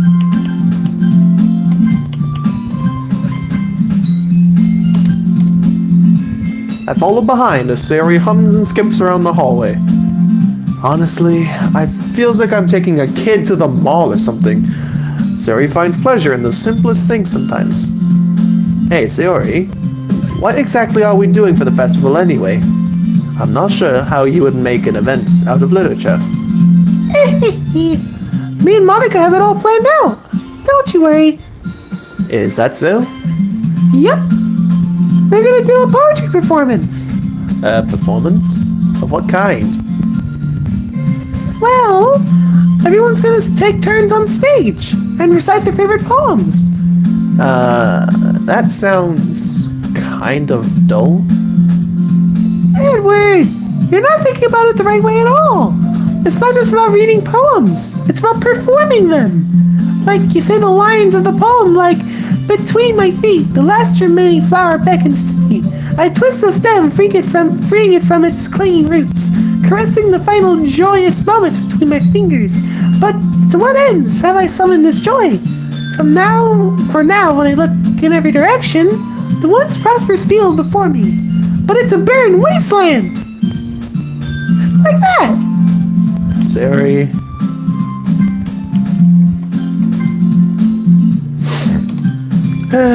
Cheery Sayori as always. How do I put this? I'm sure it's just me, but it's impossible for me to take you seriously when you talk like that.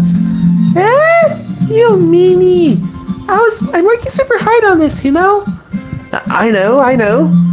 I just meant that it's a pretty unordinary contrast to your cute self. Don't say that, it's embarrassing. But I guess that means I'm doing a good job. I guess so. I'm so excited! The festival's gonna be so much fun! Sayori spins herself around in the hallway again. Hey Edward, this classroom over here is empty. Let's begin the mission. The mission, eh? It's been a long time since I've spent time with Sayori like this. But in the end, she hasn't changed one bit. She's nothing but a ball of sunshine, drawing happy vibes from the world around her. It's a pretty nostalgic feeling to me. As the years went by, I began to hold myself up in my room more and more. So going adventuring with Sayori brings about a special sort of feeling I forgot I had in me. The two of us enter the classroom. Sayori heads straight to the closet and I follow. Let's see what we have in here.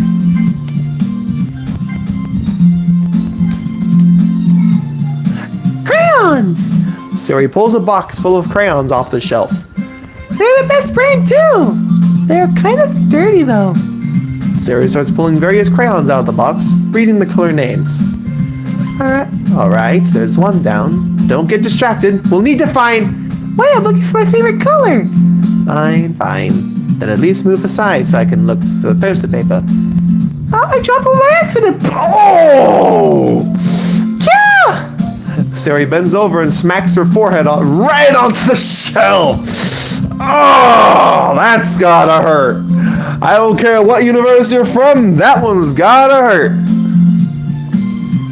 She falls to the floor and the crayons spill all over her lap.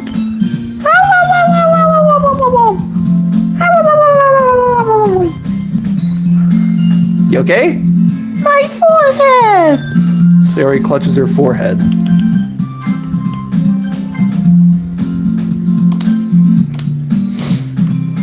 Jeez, Sayori. That's just like you, isn't it? Come on, let me see. Since Sayori's sitting on the floor, I grab her by the waist and pull her up to the closet. Pull her out of the closet. Now, you have to move your hands, Sayori. But it hurts! Just do it for a second. Aww.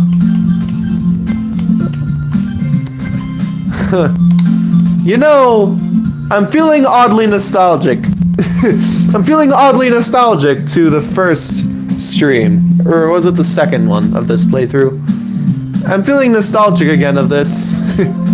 I'm feeling nostalgic. Sayori slowly releases her hands from her forehead. I gently brush her bangs to the side. Ow! Sorry. There's a huge red mark on the center of her forehead. A bump is starting to form as well. Just goes to sleep. Yeah, the angle. Get your mind out of the gutter. I'm only sticking mine in a little bit. Oh boy. Whoever's gonna be down at that lap with a woo, the wide looking down. Man, that's gonna swell up. I should find you some ice. Edward! Why would I even find ice around this time?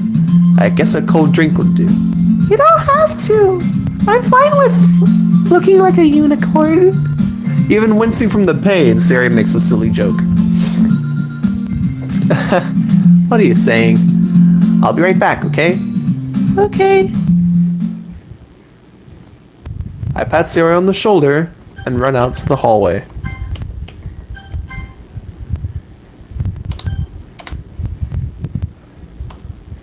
I locate the nearest vending machine. What should I get? It doesn't really matter since it'll be used as an ice pack rather than to drink. But I know Sayori likes apple juice, so I purchased that one. In just a moment, I'm already returning to the classroom where I left Sayori. She has one palm on her forehead and is using the other hand to clumsily scoop crayons back into the box. At least they were already in the wrong spots before I spilled them. Sayori, here. I hand Sayori the bottle of apple juice. Aw. Be honest, you make her feel more than head pain. No! Here we go again! Here we go with the dumb jokes. Here we go again. Yeah. Although if I were to stick my head into the gutter a little bit, I could just finesse my way into the lab. I hand Sayori the bottle of apple juice. It's nice and cold. Sayori opens the cap and starts drinking from it. Sayori, what are you doing? It's for your forehead, dummy. Sorry, I forgot. How hard did you hit your head? Sayori places the bottle against that bump on her head. Yo, Joel, why say that? So that's the context of the shot! Yeah, that's the context. Sayori bumps her head on the shelving, and the MC here went to the vending machine, grabbed the bottle of apple juice, and gave it to see you want to be in Monika's lap. I mean, I guess I can take turns with whose lap I can be in. Either Sayori's or Monika's. I can take turns. Sayori places the bottle against the bump on her head. It stings. It stings. Just bear with it. It'll feel better soon. Looks like you cleaned up most of the crayons, so that's good. So you can be squished with your thighs. Then again, I wouldn't exactly turn it down either, James. I wouldn't turn it down either, James. Hey, Edward. This kind of reminds me of growing up, doesn't it? Eh? What do you mean? You know how we used to play outside all the time? I would always try to keep up with you. Whoa! Oh God! I almost dropped the thing! Oh, no, I'm not dropping that again. No.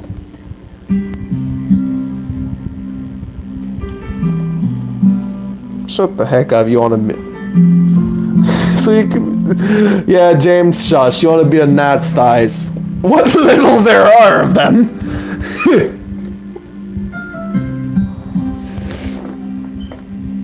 Yeah, I almost dropped the camera. I almost dropped it. I almost dropped it, and it almost went timber, but I stopped it just in time. You know, just in case, because the leg is going a bit that way, I'm going to... Oh God, that's not a good idea. I gotta prop it up with something. I'll grab one of these thin DVDs. Just to place it on. There you go, that ought to prop that. That ought to prop it up. Blasphemy! There you go, that's better. I would always try to keep up with you. You were kind of oblivious in some ways.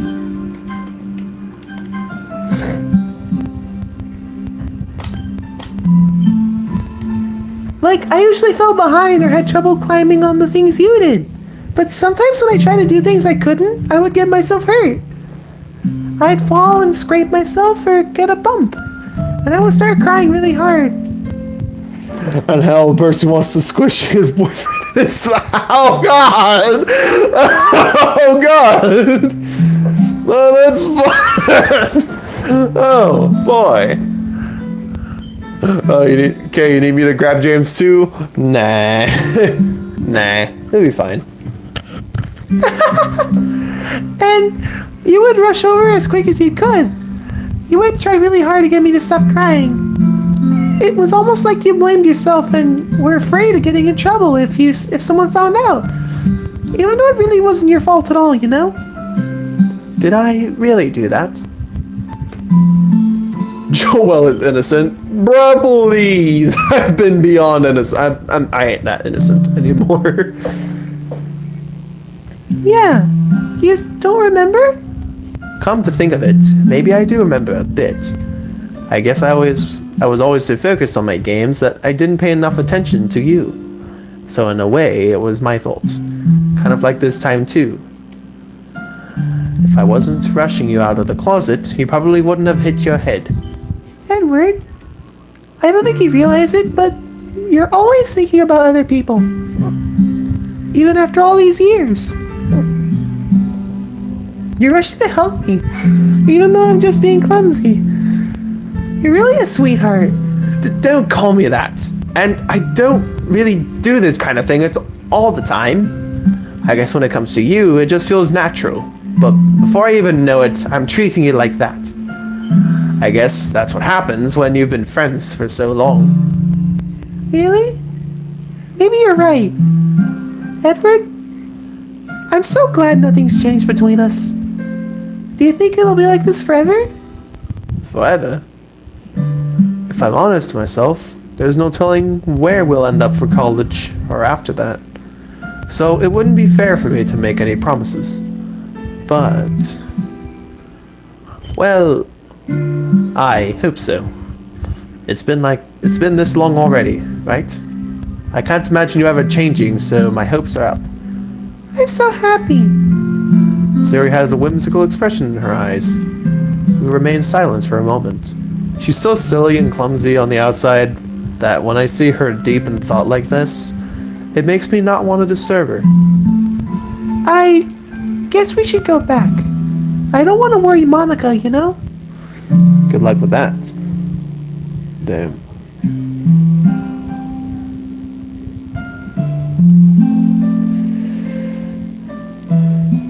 You know, James, the way you texted break, you're probably referring to your break blocks. Good luck with that. She's gonna see your forehead either way. Not if I hide it under my bangs. Sayori hops onto her feet.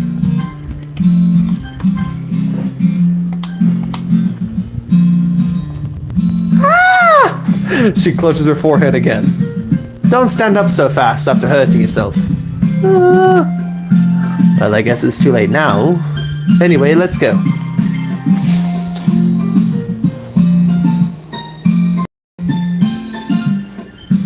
I follow Sayori out of the classroom.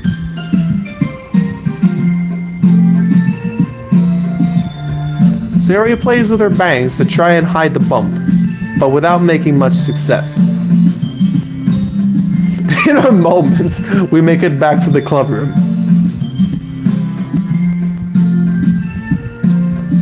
Oh, you're back. Good timing. I was just about ready to start sharing our poems. Sayori, your forehead. She's fine. Don't worry about. I was playing with the crayons and smacked my forehead into the shelf. Well, anyway, were you able to find everything we needed? Uh-huh, I have it right. Huh? Sayori frantically glances around herself. I forgot all the stuff! Calm down, Sayori. I have it all right here. I found all the poster paper, too.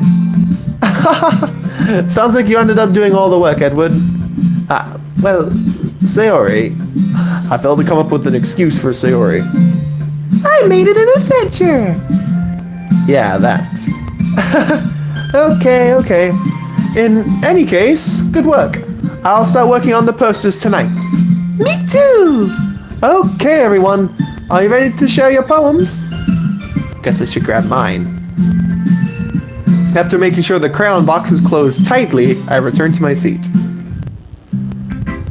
Okay, who's is first?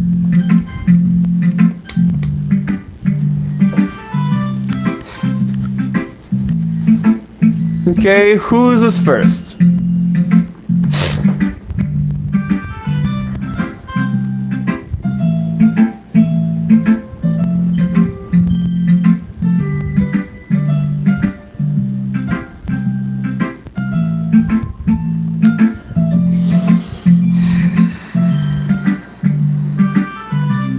Okay, that's one for Yuri, one for Sayori. 2 for Yuri.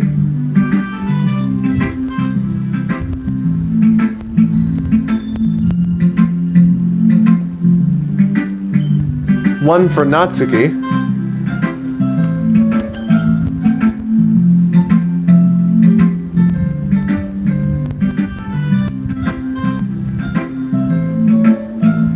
So that's 2 for Natsuki. Well, 2 for Yuri, I mean.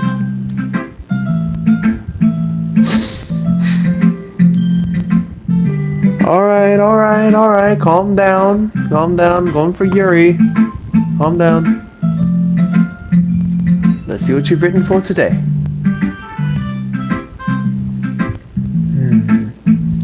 Well done, Edward.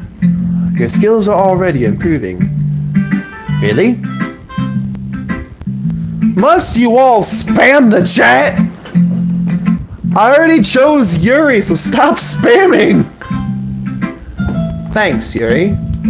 Coming from you, that means a lot. Eh? It's nothing. I'm just happy to help inspire fellow writers. I know you're new to this. So don't worry so much if it seems like you can't get your poem to feel perfect.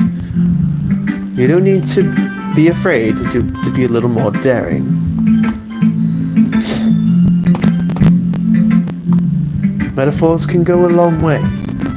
Don't feel like you need to work on your brain like turning a bunch of gears. Try letting your mind wander through your feelings and write down things you see and hear. That's one way to truly enable your reader to see into your mind. It's a very intimate exercise.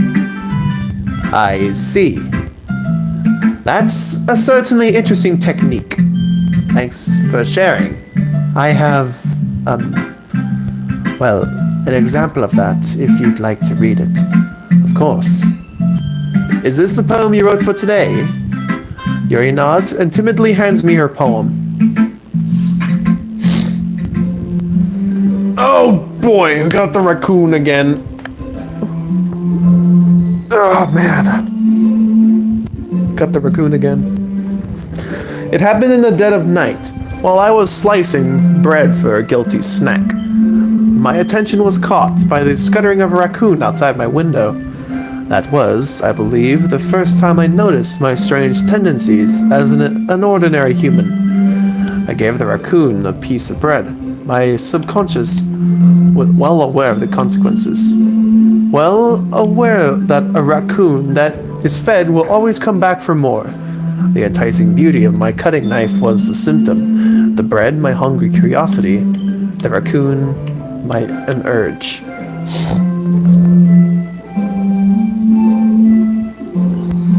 Any question? Yeah, what's the question, Thomas? What's the question?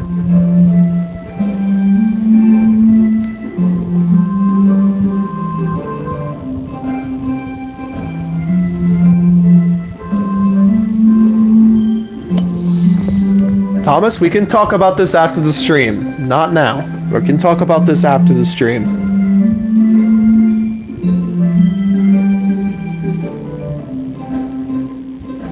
So Thomas, we'll talk about that after stream.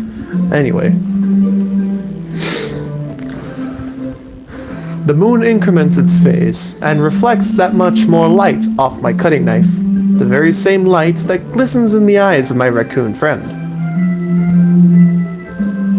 The very same light that glistens in the eyes of my raccoon friend. I slice the bread, fresh and soft. The raccoon becomes excited, or perhaps I'm merely projecting my emotions into the newly satisfied animal. The raccoon is taken to following me. You could say that we've gotten quite a bit used to each other. The raccoon becomes hungry more and more frequently, so my bread is always handy.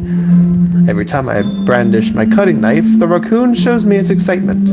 A rush of blood. Classic Parlorian conditioning. I slice the bread and I feed myself again. The raccoon launcher! The raccoon launcher! Just imagine Yuri. Just imagine this. Yuri She has like a bazooka, right? Like a rocket launcher, like a bazooka. But instead of firing like rockets, she just shoots raccoons coming out of the bazooka. She just shoots raccoons out of the bazooka like pew, wee. Oh god, that'd be another funny drawing. Just Yuri with a bazooka cannon who shoots a raccoon out of bazooka like wee. I was a little more daring with this one than yesterday's. I can see that. It's a lot more metaphorical. I don't know if it's my fault, but I can't begin to imagine what this poem is about. You're right. It's a bit closer to my preferred writing style. She'd have that! She'd have that. But I need this answered now? Well, no, you are not getting that answer, Thomas. You are not getting that answer, sir. You are not getting that answer, mister. Using the poem as a canvas to express vivid imagery and conveying emotions through them. Yeah, if I take it at face value, then I can't even figure out what it's supposed to mean. Well, I think it's something that different people can relate to in their own way. I wanted to express the way it feels for me to indulge in my more unusual hobbies. It's those sorts of things I'm usually forced to keep to myself, so I sometimes enjoy writing about them.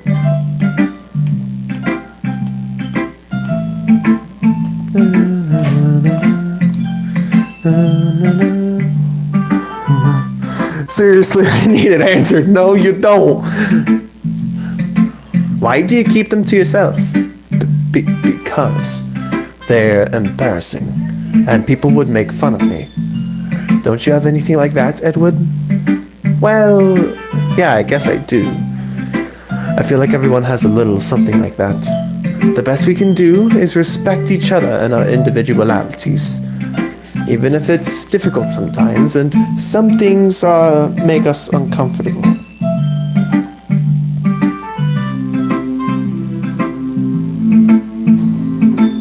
Yeah, Yuri would buy a bazooka cannon that shoots raccoons instead of rockets.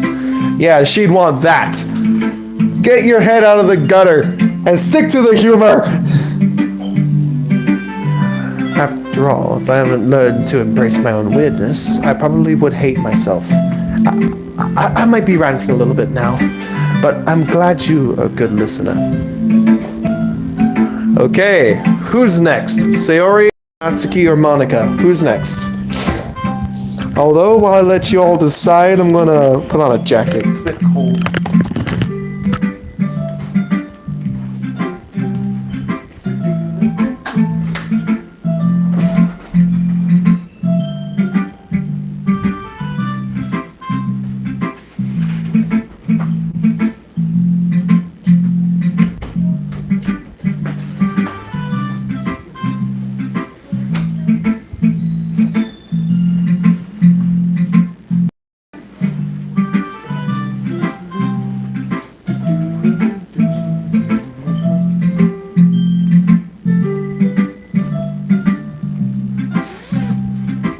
Okay, that's 2 for 3 for Sayori.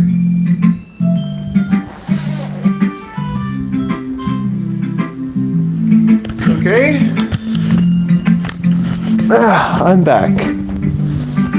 Let me just read over what we got here. 1, 2, 3.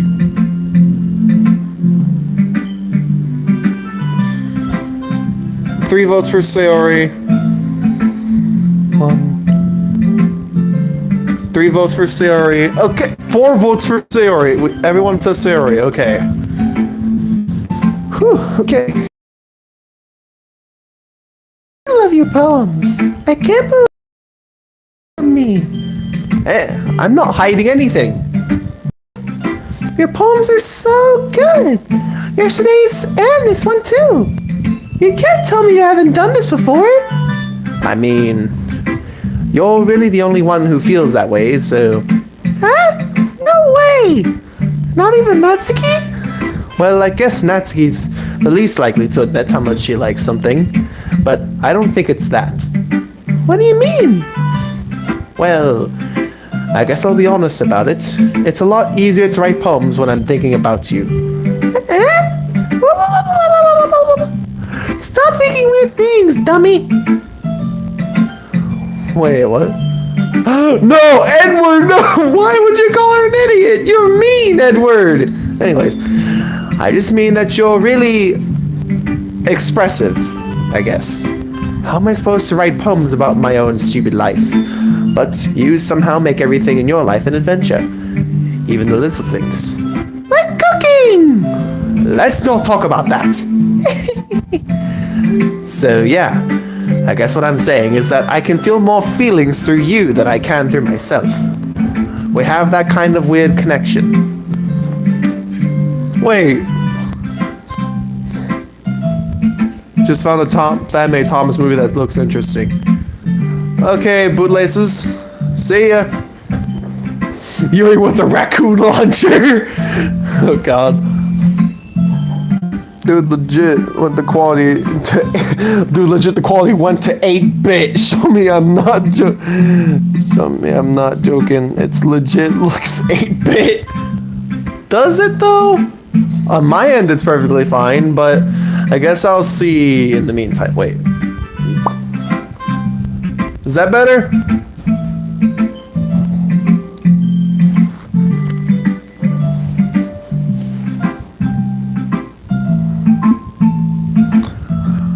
Oh yeah, the graphics straight up just became 8-bit.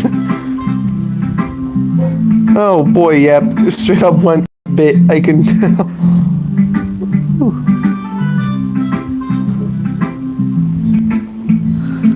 Let me see if I click her face. How about now? Is that a little better? For some of you, did it go grainy as hell? For some of you?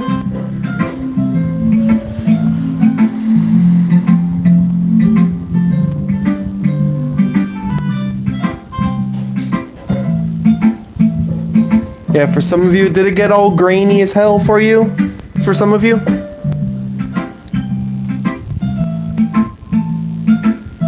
A little.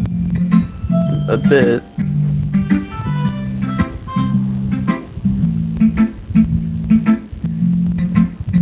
Now we God.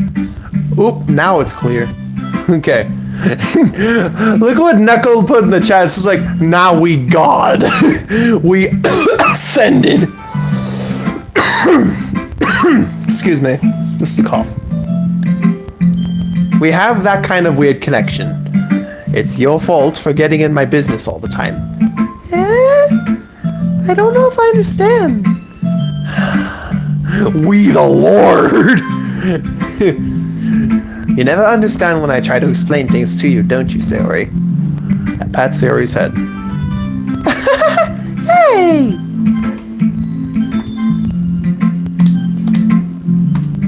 I'm not a kid, you know? Are you sure about that? Maybe? Smoger is gone. Sayori starts fiddling with her pencil between her hands. Hey, Edward? Will you give me your poem? I kind of want to keep it. Huh? Why? Because, well, it's the first time you've written something for me. Sayori, you completely misunderstood. I didn't write this for you. Are you even listening anymore? Well, whatever. I'll give it to you when we go home. Really? Ah! I broke my pencil! Sayori hastily bends down to pick up the piece she dropped. But being an attentive of her surroundings, she bumps right into me. Sorry! It's fine, it's fine. I'll get it for you. I bend down and pick up the broken pencil.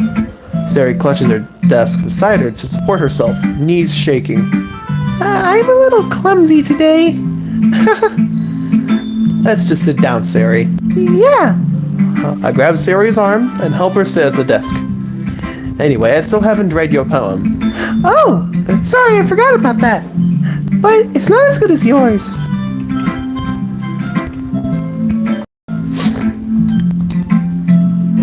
Jeez, don't worry. I'm sure I'll like it. Bottles. Bottles.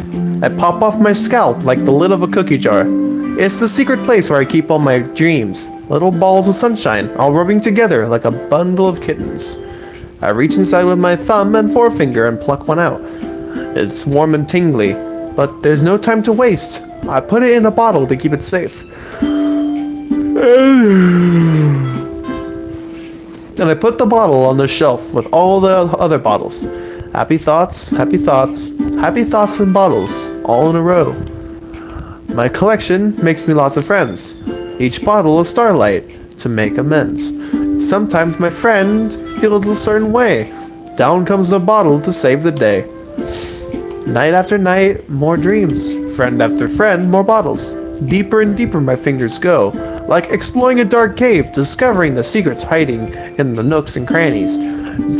Digging and digging, scraping and scraping. I blow dust off my bottle caps. It doesn't feel like that time elapsed. My empty self could use some more. My friends look through my locked front door. Finally, I open up and in come my friends. In they come, in such a hurry. Do they want my bottles that much? I frantically pull them from the shelf, one after the other, holding them out to each and every friend, each and every bottle. But every time... Smoker's gone. But every time I let one go, it shatters against the tile between my feet. Happy thoughts, happy thoughts, happy thoughts in shards, all over the floor. They were supposed to be for my friends who aren't smiling. They're all shouting, pleading, something, but all I hear is echo, echo, echo, echo, echo, inside my head. The Master Emerald is... Percy, it is not a Chaos Emerald, What? It is not a Chaos Emerald, Percy, I swear. The Master Emerald is a different gemstone compared to the Chaos Emeralds. It controls the Chaos Emeralds. It's a no-you to the Chaos Emeralds. Holy crap. Sayori, did you really write this? Of course I did! Didn't I tell you yesterday I was going to write the best poem ever?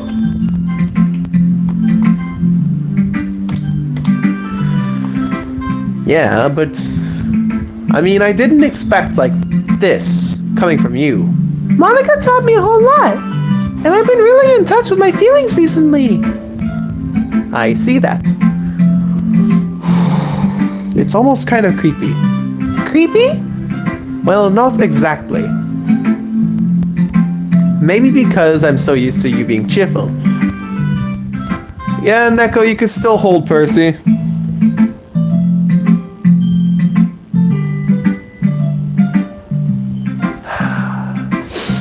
Maybe because I'm so used to you being cheerful. Well, never mind. I'm thinking too hard about it. The point is, it came out good, so you should be proud of it. Aw, thanks. I feel like I was meant to express myself this way.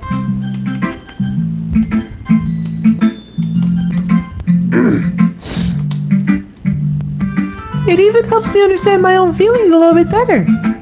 Writing is like magic. You've gotten pretty passionate about this, huh? I hope you keep it up.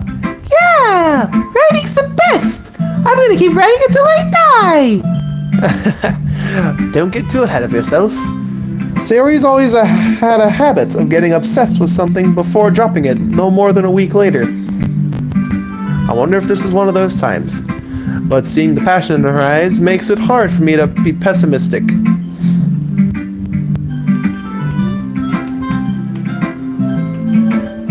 Okay, who's next? Natsuki or Monika?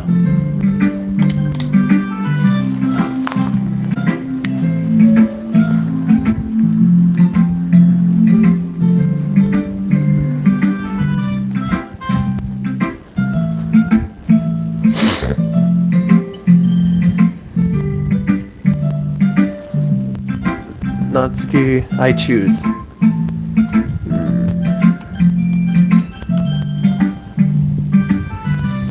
One for Monika, one for Natsuki, and then two for what I pick.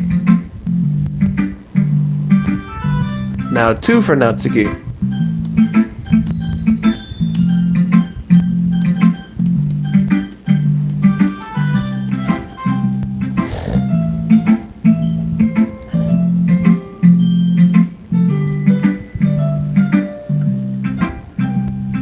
Three for my pick.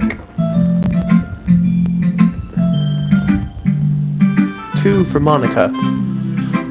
So my general pick is taking the reins.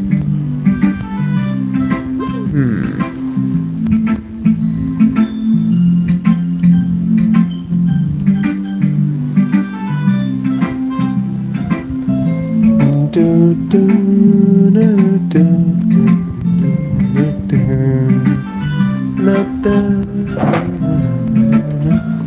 3 for Monika, so it's a tie between Monika and my own personal choice.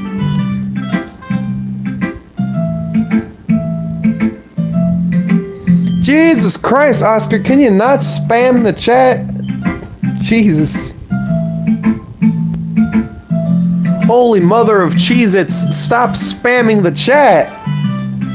It's funny at first, but it ain't funny anymore. But it gets annoying. It was funny at first, but it gets annoying after a bit.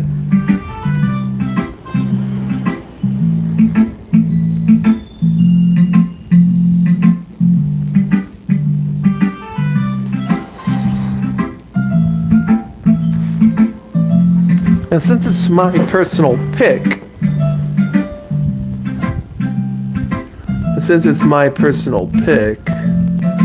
I'll go for Monika. Hi again, Edward. How's the writing going? Alright, I guess. I'll take that. As long as it's not going bad. I'm happy that you're applying yourself. Maybe soon you'll come up with a masterpiece. I wouldn't count on that. You never know. Want to share what you wrote for today? Sure. Here you go. I give my poem to Monika. Alright, it's pretty good. It makes me think of Sayori, like the other one that you wrote. You two are like the dynamic duo. That's kind of exaggerating it. Yeah, probably. But you do spend a lot of time with her, even in the club, don't you? Then again, I don't blame you for being a little shy. I'm not shy, it's just... I'm just teasing. I know it takes a bit of time to make friends with everyone, but Yuri and Natsuki are super interesting people, so don't be afraid to give them their share of time. And you can talk to me every now and then too. I'm not like unapproachable or anything, am I? No, it's nothing like that. I'm just getting used to being here, that's all. Yeah, I'm sorry if I was putting pressure on you or something. I really didn't mean it like that. No, don't worry. I get what you're saying. Well, alright. But anyway, you want to read my poem now?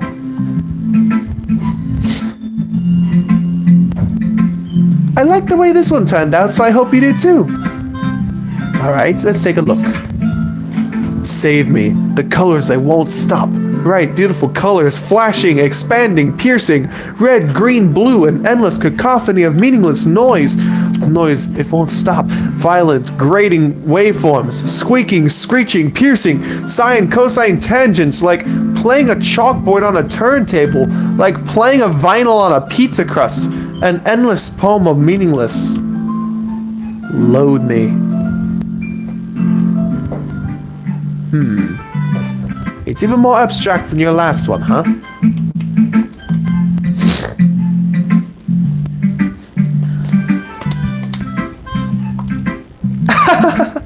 I guess it's just the way I write. I'm sorry if you don't like it. No, I never said that. It's just the kind of thing I never really seen before, I guess. I kind of like playing with my space on the paper. Choosing where and how to space your words can totally change the mood of the poem. It's almost like magic. The way I wrote the lines, really short, makes it feel like they're trying to speak over the noise. I see. It's so hard for me to tell what it's about, though. Sometimes asking what a poem is about isn't the right question. A poem can be as abstract as a physical expression of a feeling.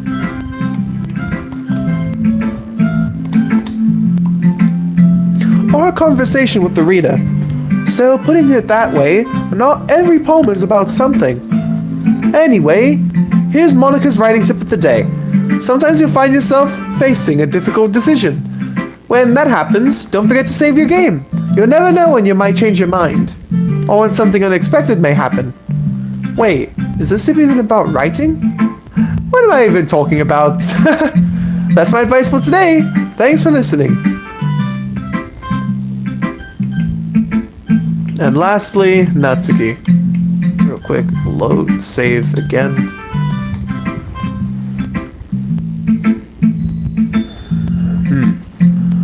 Well, it's not really any worse than your last one, but I can't really say it's any better either. Phew. Huh? Phew what? Well, anything that isn't a train wreck, I'll take it as a win. And I get the feeling you're probably the... Hey! What makes you... Wait, maybe that was a compliment? Aha! Glad to see someone recognizes my experience. Well then, keep practicing and maybe you'll be as good as me someday. That's, something's telling me Natsuki has completely missed the point. Come to think of it, this kind of reminds me of Sayori's poem from yesterday. Eh? You think so? Yeah, well, I guess you've been friends with her for so long, you might be on the same wavelength. But you've never really struck me as her type. Sayori has a type all of a sudden? Well, I don't know. But honestly, how could someone so, fluffy spend so much time with someone like you? It's like she's dragging around a dead weight. A little unnecessary. But think of it this way. If it weren't for me, she would probably just fly away like letting go of a balloon. You could say we each take care of each other in our own way. Whatever it is, I don't get it. Oh yeah, I guess I'm supposed to show you my poem. Here.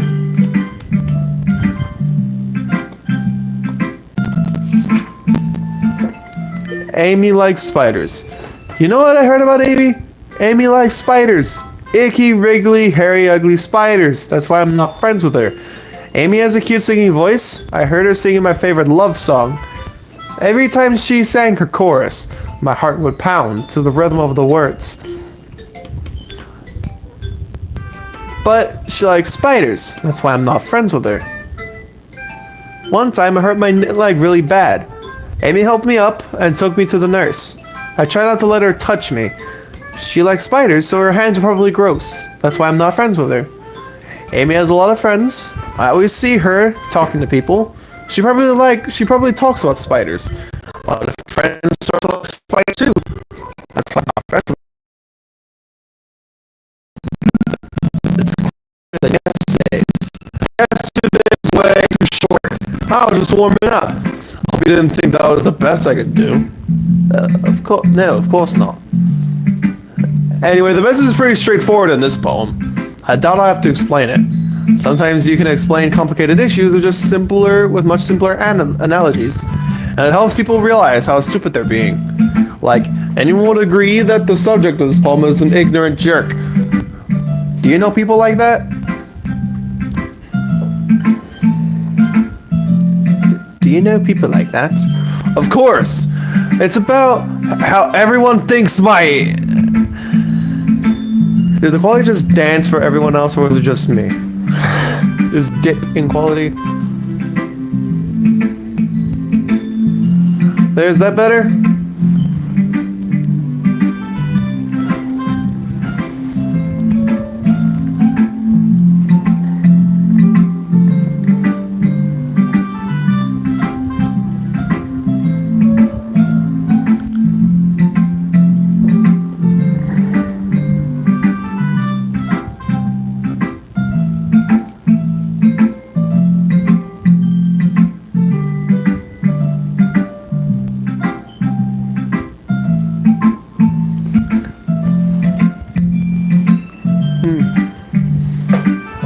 That doesn't matter. It can be about anything. Legit like the audio. Legit like the audio went super glitchy and the visual is back to being 8-bit. Is that any better?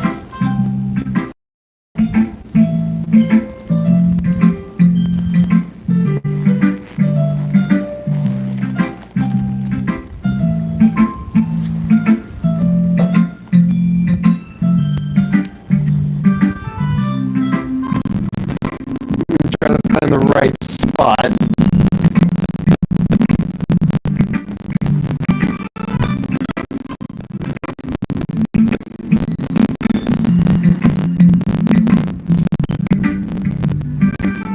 Oh boy.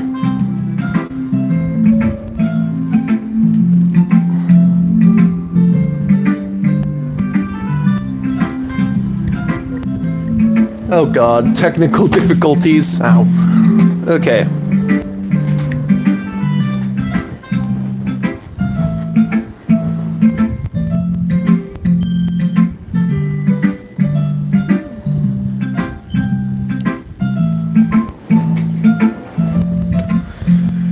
Okay. Anything now?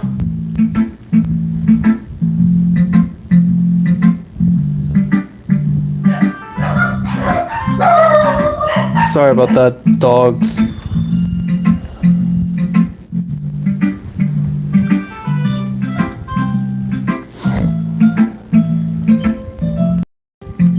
It's better? Okay.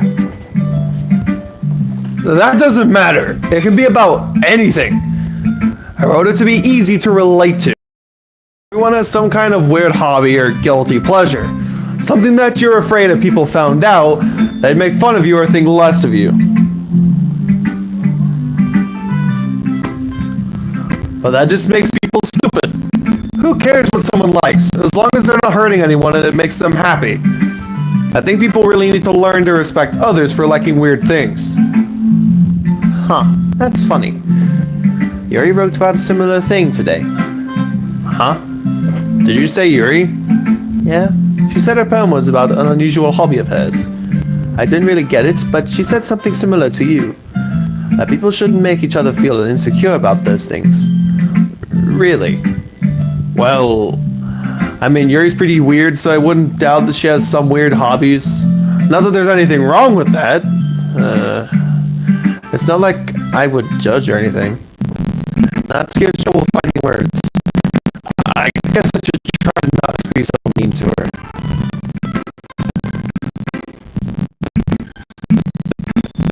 She feels insecure about her weird behaviors and stuff.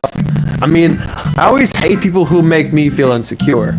And Yuri made me feel insecure yesterday. By the way you put it, it sounds like she's learned her lesson. Well, I would say so. Even if her writing style is really different, I'm sure she'll appreciate the message in your poem.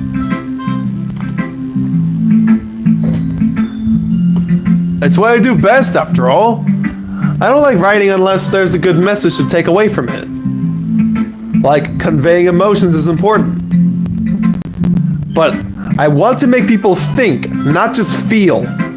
Remember that. I'm gonna write a good one for tomorrow too, so look forward to it. Okay, everyone. We're all done reading each other's poems, right? I have something extra planned today, so if everyone could come sit at the front of the room. Is this about the festival? Well, sort of. Do we really have to do something for the festival? It's not like we can put together anything good in just a few days. We'll just end up embarrassing ourselves instead of getting any new members. That's a concern of mine as well. I don't really do well with last-minute preparations. Don't worry so much. We're going to keep it simple, okay? We won't need much more than a few decorations. Sayori has been working on posters, and I've designed some pamphlets we can give out during the event. Okay, that's great and all, but that doesn't tell us what we're actually going to be doing for the event. Sorry, I thought you heard about it already. We're going to be performing. Performing? Monika, Yeah, we're going to be having a poetry performance.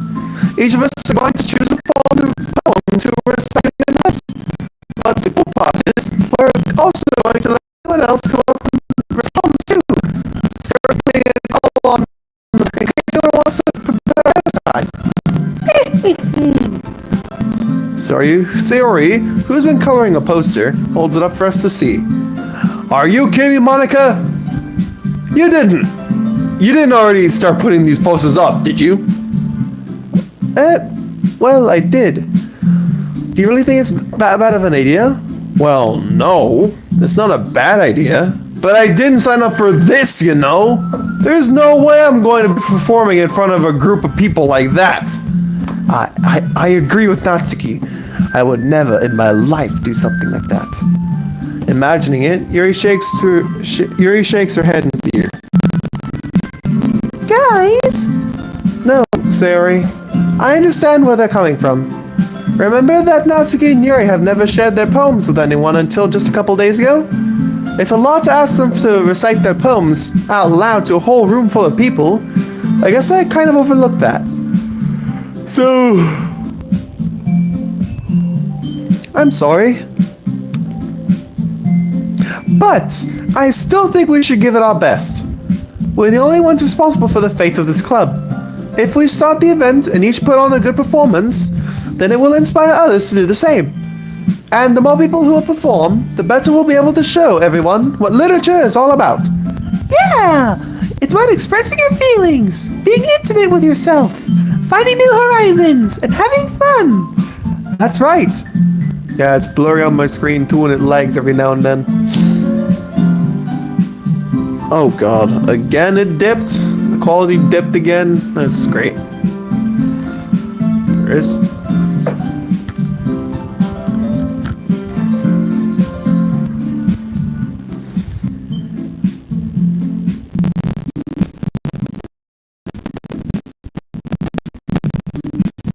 Oh god.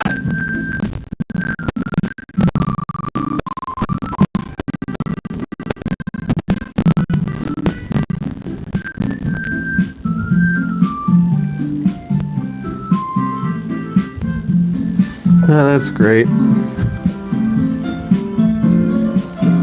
Okay, is that better?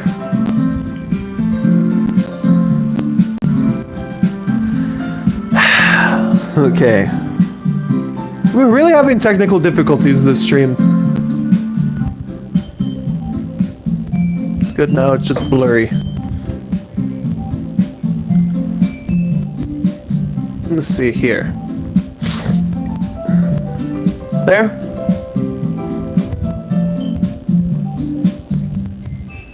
It's okay, lots of stuff happens. Yeah, just technical difficulties.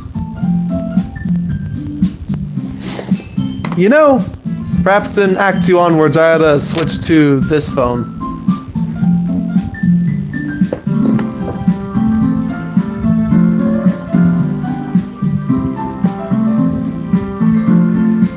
What is this? Wait.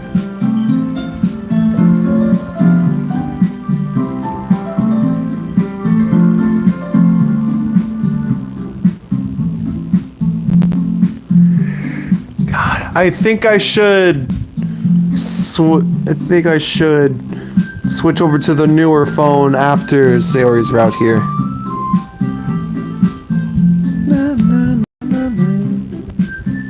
Click on Yuri's face then?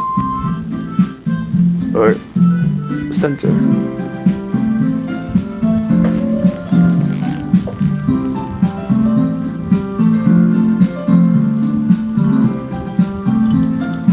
Yeah, yep, okay. And it's those reasons that we're all in this club today. Don't you want to share it with the others? To inspire them to find the same feeling that brought you here in the first place? I know you do. I know we all do.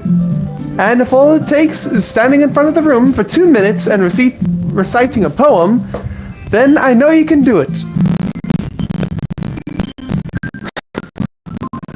Yuri remained silent. Sayori looks worried. I guess that leaves me no choice. I agree.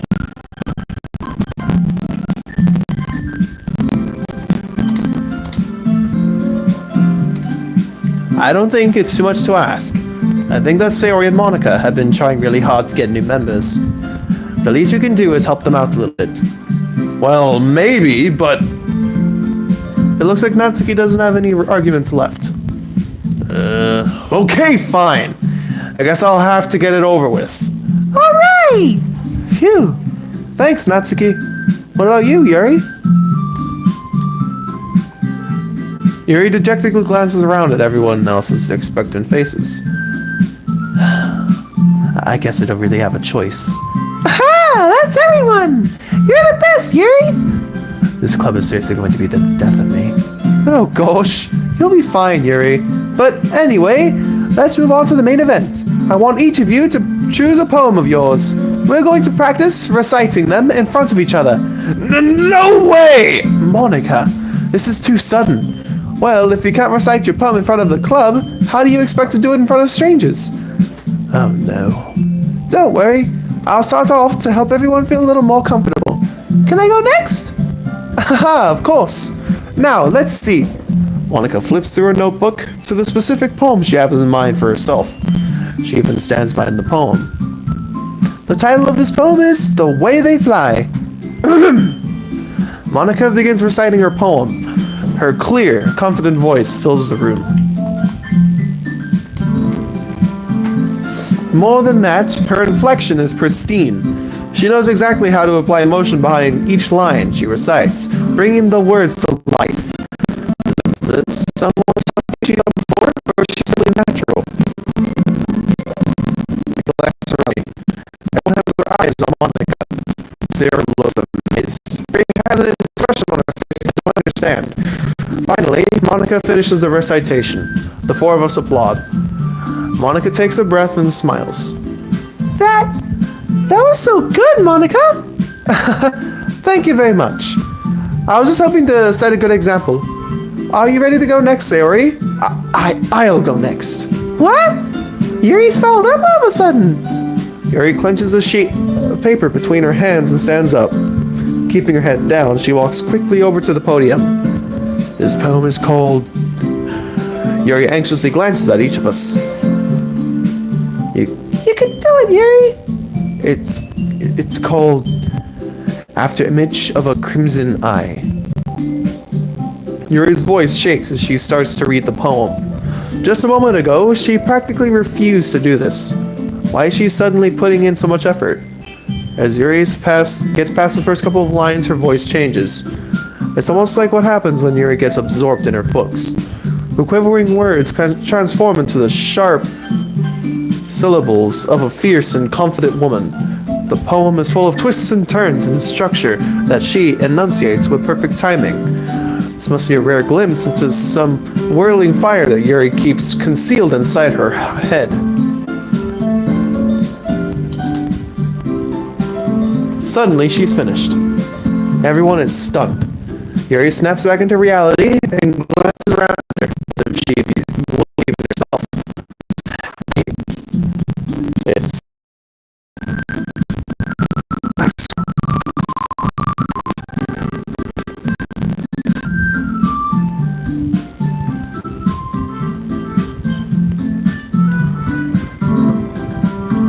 Oh, bloody hell.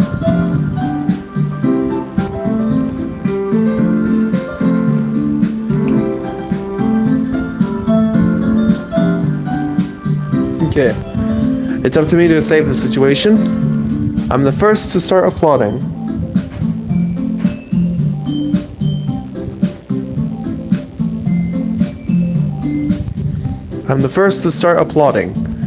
Everyone joins me afterward and we give Yuri the recognition she deserves. It's not that we didn't want to applaud to her, but we were caught off guard that we must have forgotten. As we applaud, Yuri holds the poem to her chest and rushes back into her seat. I know that some of you would want to be that poem that Yuri is holding up to her chest. Yuri, that was really good. Thank you for sharing. Looks like Yuri is down for the count. Okay! I guess I'm next then.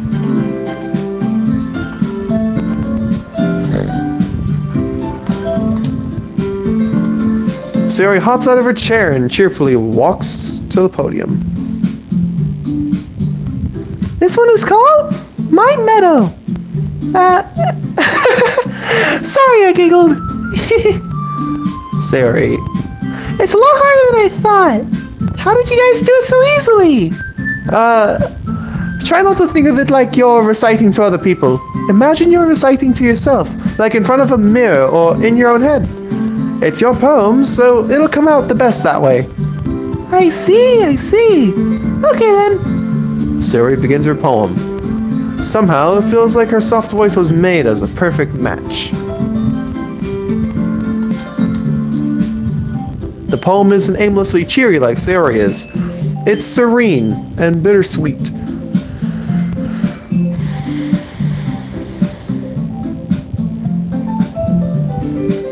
If I were to read this on paper, I wouldn't think much of it. But hearing it come from Sayori's voice almost gives it a whole new meaning. Maybe this was what Sayori meant when she said she likes my poems. It's like I get to reach more deeply into someone I thought I knew through and through.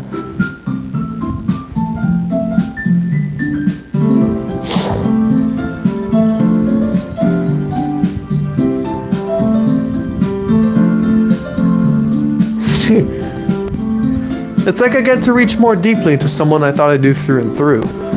Sayori finishes and we all applaud. I did it! Good job, Sayori. Even Edward liked it. I guess that's a good sign. What does that even mean? It came out nicely, Sayori. The atmosphere of the poem fits you really nicely. But it might be that other poems wouldn't work quite as well with that kind of delivery. Eh? I don't really understand. In other words, I've seen poems of yours where that sort of gentle delivery wouldn't work as well. There you go. Lights on. Okay. Aesthetic lights. They might need a little more force behind them, depending on what you're reading. Oh, I know what you mean. Well, I've been practicing that kind of thing. It's just embarrassing to do in front of everyone. Then, next time, I'm going to make you pick a poem that challenges you a little more. We don't have much time before the festival, you know? Okay! Now, who's next? Natsuki? Don't make me go before Edward. It's not like I can compare to you guys anyway. Might as well let Edward lower everyone's standards a little before I have to do it. Natsuki?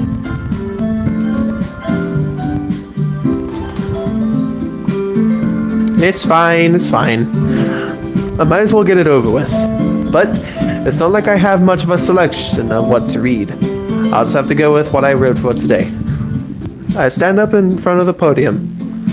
Everyone has their eyes on me, making me feel terribly awkward. Ah, yes, again. Tallest to shortest, most chests to least chests. That is indeed very appreciated, and it is indeed also very welcome. I recite my poem. Since I'm not exactly confident in my own writing, it's hard to put energy into it. Despite that, once I finish, I receive applause anyway. Sorry, I'm not really as good as everyone else. Don't worry about it so much. I think it's less about your abilities and more about your lack of confidence in your writing.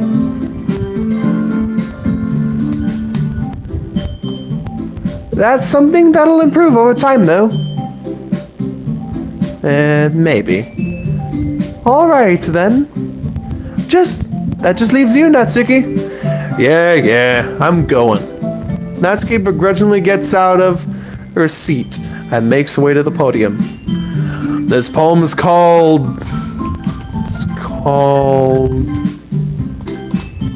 Why the hell are you all looking at me?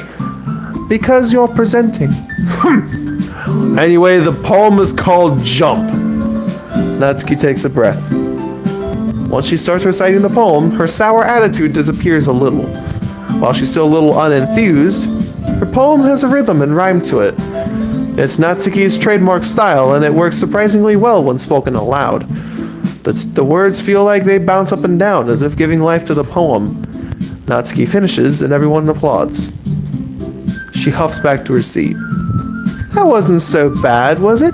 Easy for you to say. You better not make me do that again. Well, do you at least feel prepared enough to recite a poem in front of other people? I mean, doing it in front of other people would be way easier. I can just put on whatever face I want for other people.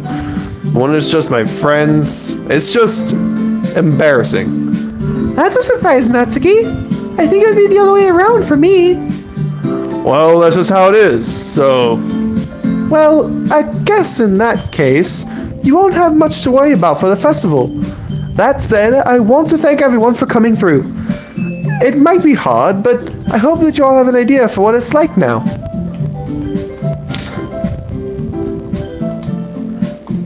Make sure you pick a poem and get enough practice before the festival, okay? I'll be making pamphlets, so let me know ahead of time what you'll be reciting. Jeez.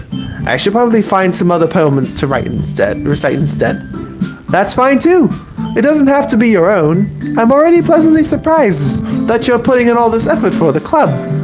It makes me really happy. Yeah, no problem. Okay, everyone. I think that's about it for today. I know the festival is coming up, but let's try to write poems for tomorrow as well. It's been working out really nicely so far, so I'd like to continue that. As for the festival, we'll finish planning tomorrow, and then we'll have the weekend to prepare. Monday's the big day. I can't wait! I can do this. I can do this. Alright. I stand up. There's no way I'll be able to find the same enthusiasm as Sayori and Monika. But I'll do my best to get through it. If it's for the sake of the club and impressing Monika, then I'll have to do my best. Ready to go, Sayori? Yep! Look at you two, always going home together like that. It's kind of adorable, isn't it? Jeez, guys. Don't make it such a big deal out of it. It must be a little nice, though. Well,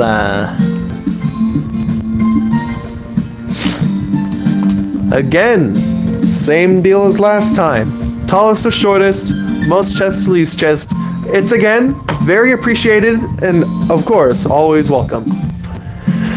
How am I supposed to respond to that? It's okay, Edward. You don't have to say it. Whatever, let's just go already.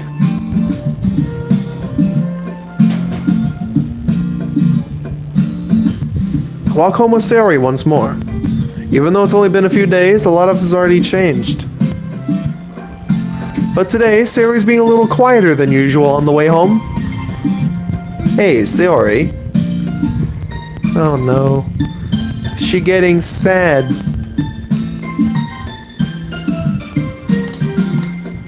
Oh no, she getting sad. Sorry, I was spacing out. Ah, no wonder. I was thinking about something from earlier. Like how we get to... I mean... Sayori fumbles with her words. So, let's just say that one day Yuri asked to walk home with you? Huh? What would you do? What kind of question is that? You're kind of putting me on the spot here. Of course, since this is Sayori's route, I'm going to still walk home with Sayori either way. Sayori, you really think I would ditch you for Yuri? Huh? But she's so beautiful and smart. Jeez, I already see her in the club every day. Besides, you always seem to really like going home together. I wouldn't just ruin that for you. You're so silly, Edward. You think about me too much sometimes. Yuri would deserve it if she wanted it, so... Sayori, I've already made up my mind. I really can't figure you out sometimes. Sorry. Besides, what's the point in speculating something that's never going to happen? The conversation trails off. It's kind of a weird thing for Sayori to care so much about, but I want to respect her and keep her happy too. Then again, the festival is only a few days away. Who knows what will happen in that time?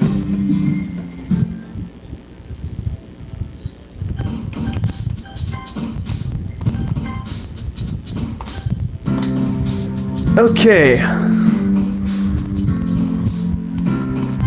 Wonderful. Tears. Promise. clumsy, cry.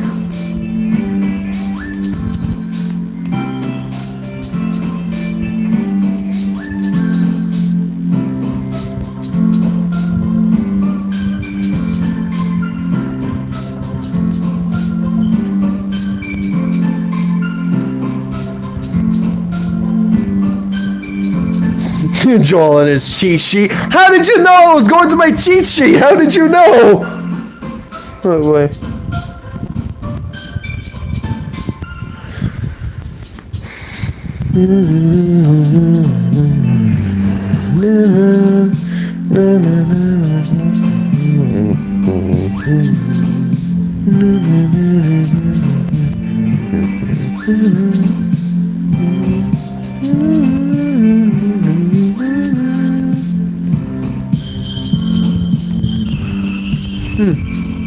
Okay, I'll just go for one here. Melancholy.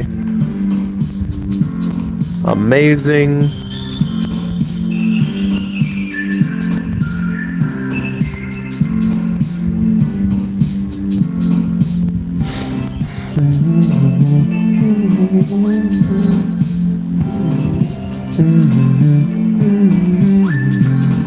Family. Broken. Defeat.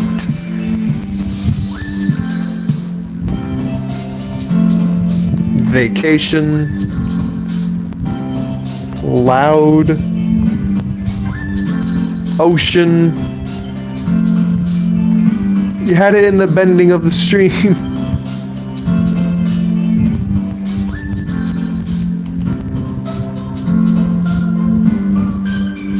Excitement.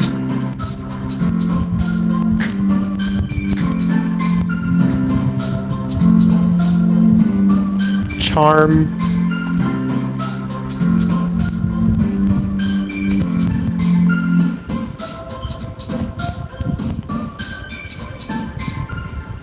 Forgive.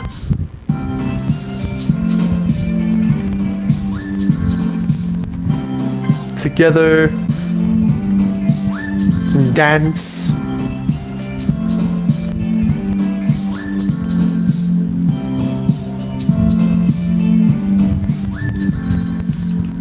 Childhood, and lastly, rain cloud.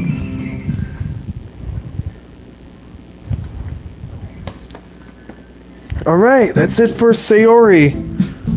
So now, revert back to the instructions. Oh man.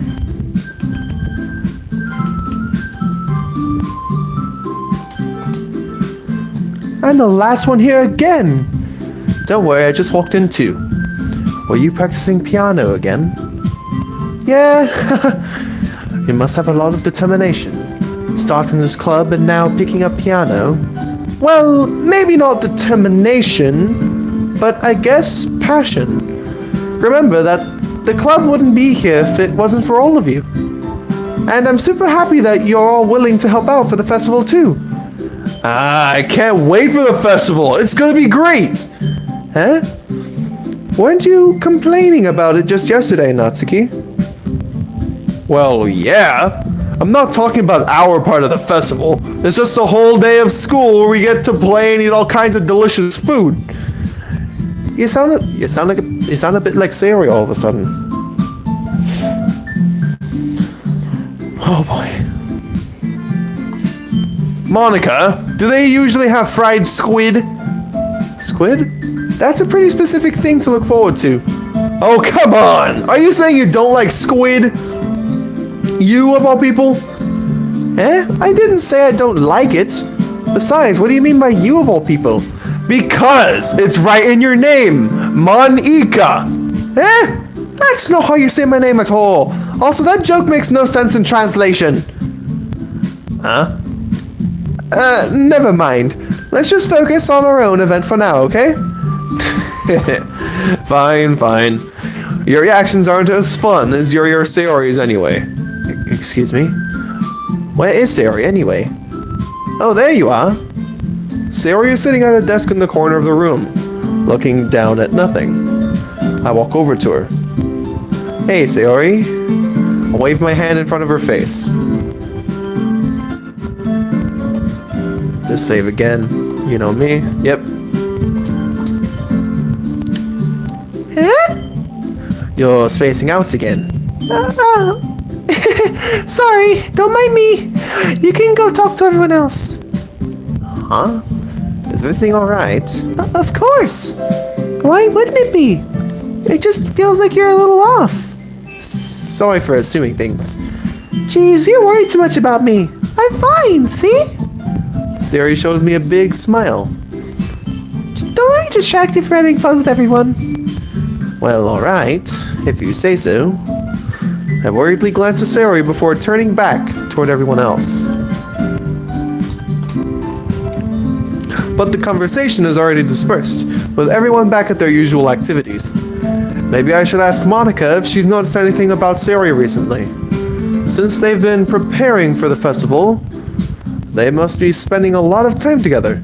I timidly approached Monika, who was shuffling through some papers at her desk. Edward, what's up? Hey, this might sound a little strange, but have you noticed anything up with Sayori recently? Anything up with her? In what way do you mean? Maybe I'm reading into it a little too much, but she seems a little downcast today. Oh, you think so? I can't say I've noticed anything about her. Monika peers across the room at Sayori, who is idly dragging a rubber eraser up and down her desk. Maybe there's something on her mind. But I'm surprised I'm not the only one asking you, Edward. You certainly know her a lot better than I do. Yeah, but she's never really like that. She's always talked to me about things that bothered her. But this time when I asked her, she was really dismissive. Sorry, I know it's not your problem. I just wanted to ask if you knew anything, so I'll drop it now. No. It's important to me too. Oh god.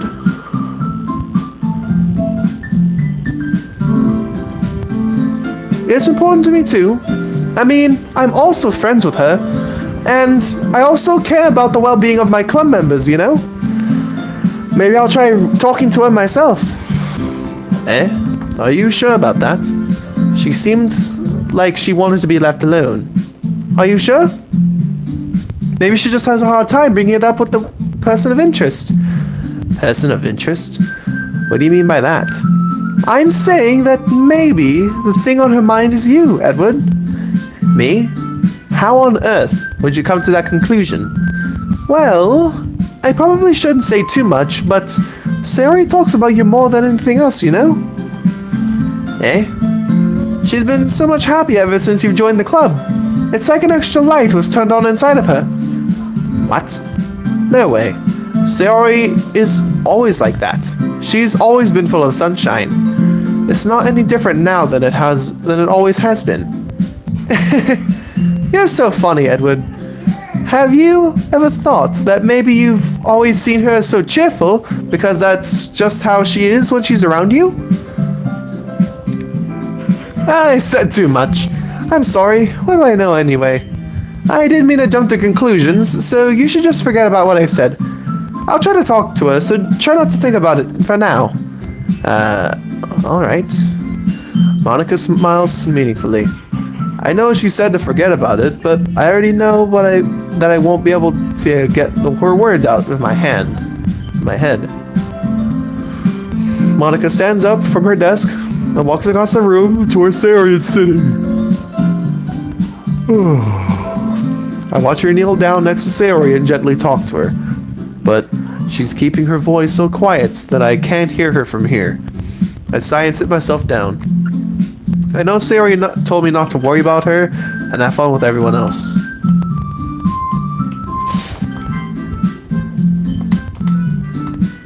But that's impossible to do when she's behaving like this.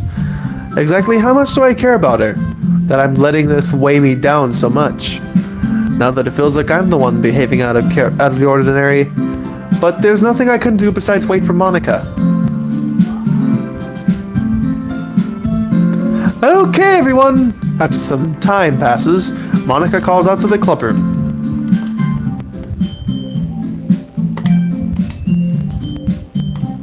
Why don't we share our poems now? Before I know it, everything is back to normal. Everyone goes to retrieve the poems, and I do the same. I make eye contact with Monika, and she smiles at me. Still alive, are we? I'm still good. I wonder what she was talking about with Sayori. Ah, this is a good test to see who's... Okay. Who should I pick for poems? Who should I show the poems to first?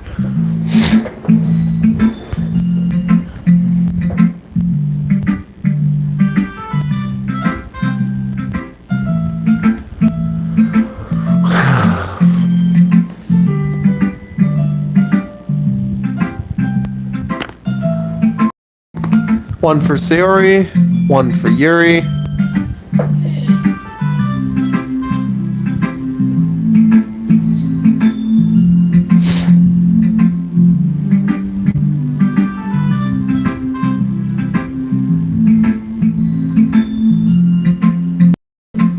Wow, still live streaming? Yep, Blue. We still streaming. We're still going strong until this Sayori route is done. Sorry for the stream being long, though. So, it's mostly... Hey, Bootlaces! Welcome back! How'd the movie go? One...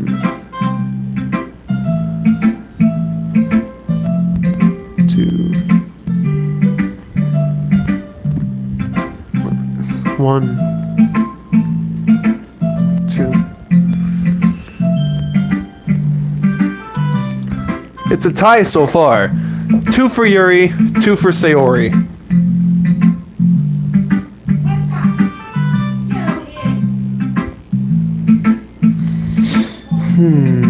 Who should it be?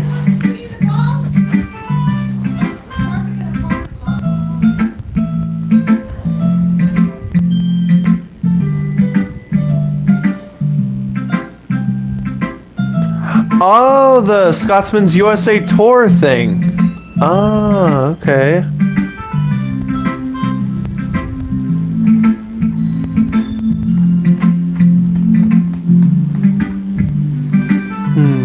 So it's still a tie between Sayori and Yuri. So it's still a tie.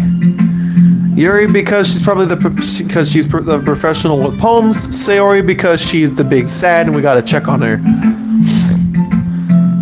Sayori. Okay, majority votes now Sayori. Okay. Honestly, I want to pick Sayori myself, actually. This is your best one so far. It's really nice, Edward. Thanks. Sayori, you've been a little quiet today. Is everything alright? Of course! Everything is fine. Maybe I'm just a little tired today. Do you want a nap or something? No, that's silly. Don't worry about me, okay? I only want to see smiles on your face. Well, alright. Hey, Edward. I'm still a little surprised. I really thought you would try writing your poems like the way Yuri does. Or even Natsuki. But in the end... Yeah. I guess you're the one who likes this one the most. Why? You don't want to get closer with everyone else? Wait, of course I do, but that doesn't mean I need to try so hard to impress them. I still understand you the most, Sayori. I know you have to sometimes put up with me, and I have to sometimes put up with you, but we have a wavelength or something, and this is how the poem came out. Sometimes it feels like you're the only exciting thing in my life, so sometimes it's just easier to write when thinking about you. Sayori? No. Edward, I don't deserve this. Oh man, she's getting big sad now. You were too nice to me. Why are you doing this? Sayori has trouble keeping her voice steady all of a sudden. If you had fun with everyone else instead, this would be so much easier.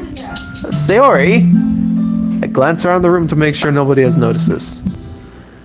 Sayori, I probably never said this before, but I don't understand what you're feeling right now. Tell me what. Tell me what will cheer you up. Sayori shakes her head. She sniffles and keeps shaking her head. Finally, she gathers herself up and puts on a smile.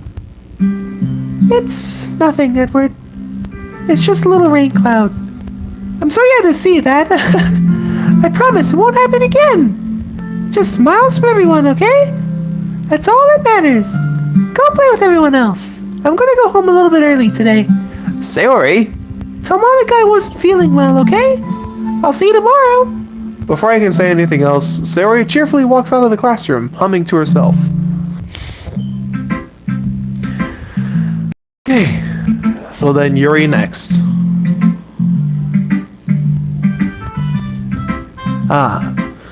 Decided to try something different today.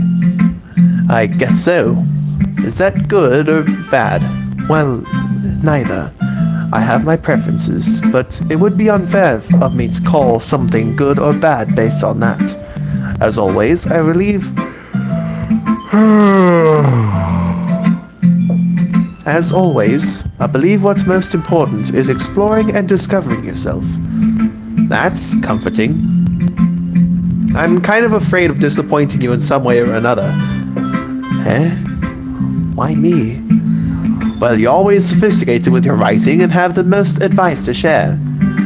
Is that so? Yuri thinks for a good minute. That must be terrible. Eh? For me to have become someone whose opinion is fearsome. How unlikable of me. Yuri, it's not as bad as you're making it sound in your head. I just meant that I respect your opinion. I see. I'm sorry that I always overthink and come to those sort of conclusions. I'm just a little too used to it. Overthinking? Being disliked. Yuri? What am I saying? I'm sorry, I didn't mean to bring that up. Let's move on. Alright. Do you want to share your poem now? Okay. Here. Beach. A marvelous millions of years in the making, where the womb of Earth chaotically meets the surface, under a clear blue sky and an expanse of bliss, but beneath gray, rolling clouds, an endless engine, the easiest world to get lost in, is one where everything can be found. One can only build a sandcastle where the sand is wet. But where the sand is wet, the tide comes. It'll gently lick at your foundations until you give in. Will it gently lick at your foundations until you give in? Or will a sudden wave send you crashing down in the blink of an eye? Either way, the outcome is the same. Yet, we still build sandcastles. I stand where the foam wraps around my ankles, where my toes squish into the sand. The salty air is therapeutic. The breeze is gentle yet powerful. I sink my toes into the ultimate boundary line, tempted by the foamy tendrils. Turn back, and I abandon my peace to erode at the shore. Drift forward, and I return to Earth forevermore. Oh, Jesus, that scared me. No, not the poem, almost fell. Okay. I'm aware that the beach is kind of an inane thing to write about, but I did my best to make a metaphorical approach to it. You say that like you didn't even want to write about it. Oh, you haven't heard? After yesterday, Natsuki and I, well... It was amusing that we wrote about something similar in such different ways. So, Natsuki wanted us to write about the same topic as each other again. I suppose to better compare the difference in writing styles or thought processes. Anyway, it was her idea. Knowing her, it's no surprise that she'd want to do something like that. She probably just wants to show off. It's not like I have a particular interest in her writing style. I just went with her request. But, well, I suppose it's not so bad to write about something simple on occasion. It can be refreshing, you know? It's good for me to calm my thoughts once in a while. Yeah, I think I agree. Thanks for sharing. Now for Natsuki or Monika?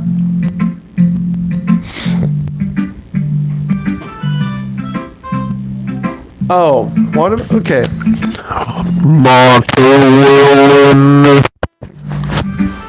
Anyway, so who's next? Natsuki or Monika? Okay, I choose.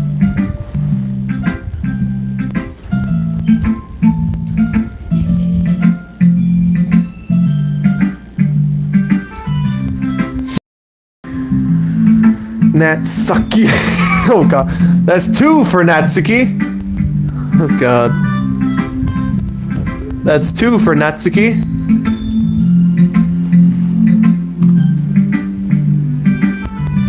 You know, yeah, I'm actually kind of curious to see Natsuki's other poem, actually.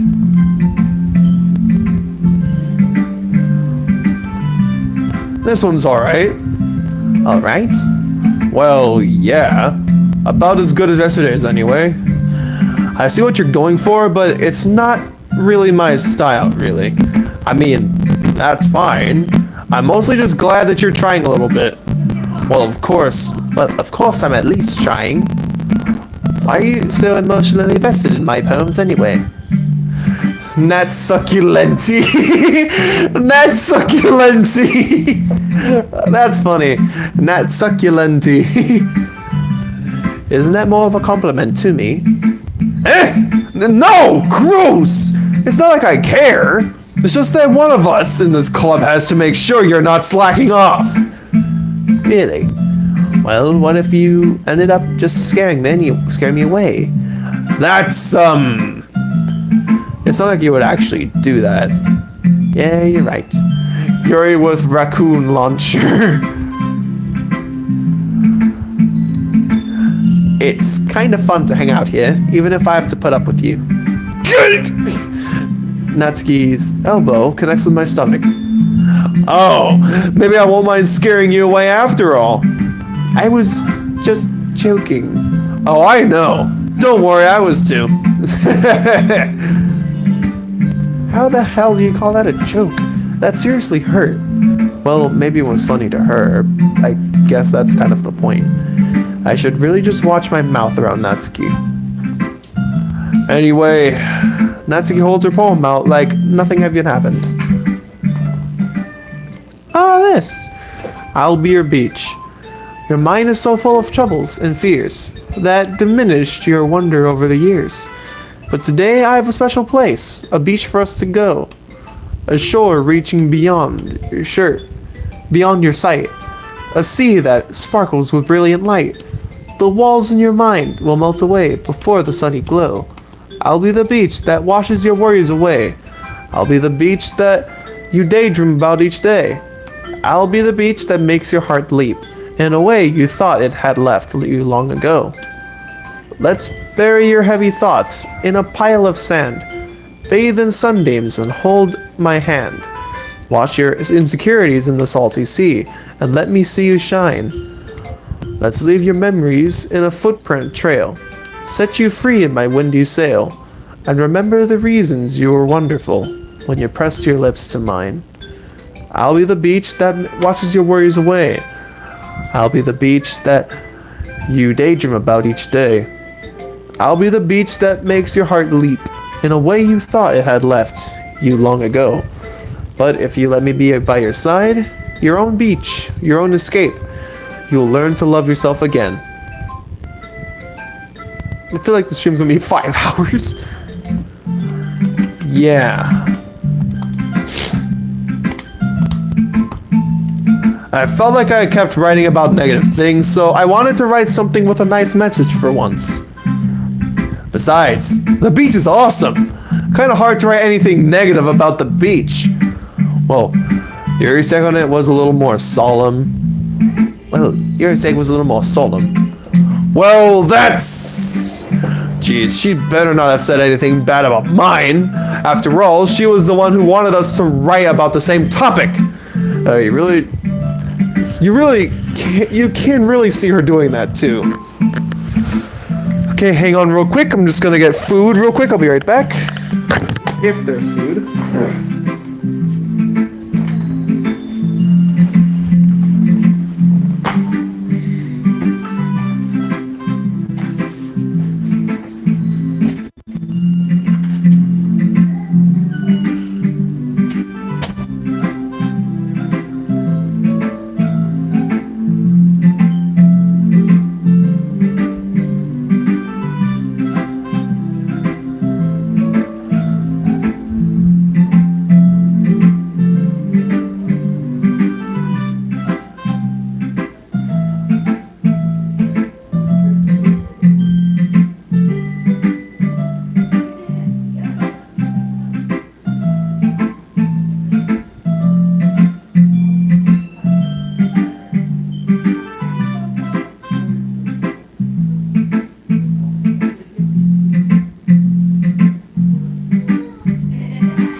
difficult matchup.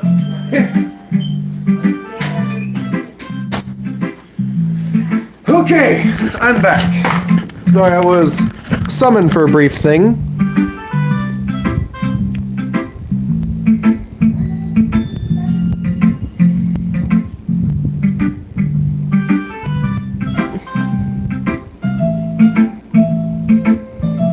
So yeah, I just got back.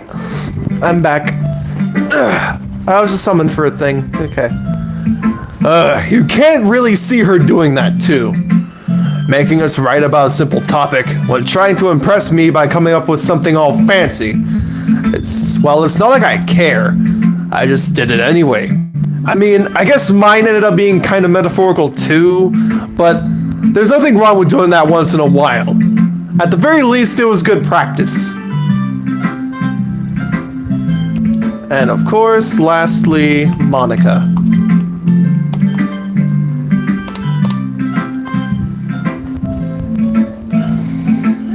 Hi, Edward.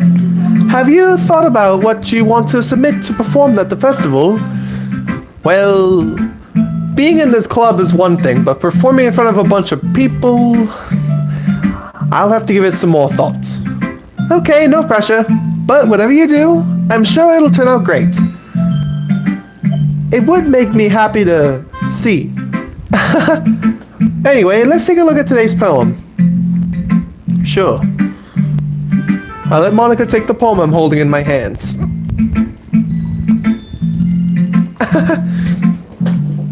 It's kind of funny. Hang on, hiccups. Excuse me. Damn it, hiccups.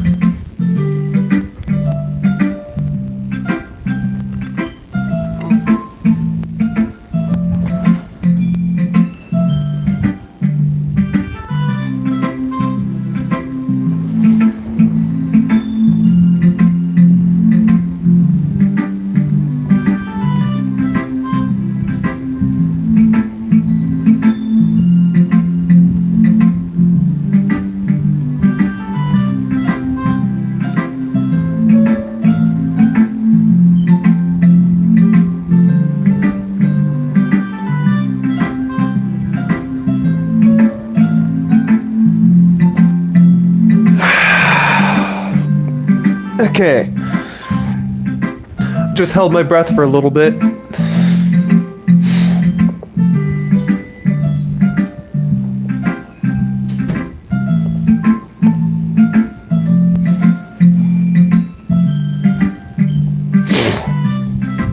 Okay. Sorry about that. I'm back. Okay. How so? No, not the poem. I mean, it's funny how your poems and Sayori's poems have been getting more and more similar to each other every day. I'm surprised you're so in sync with her. Then again, you've been spending a lot of time together lately, haven't you? I guess you could say that.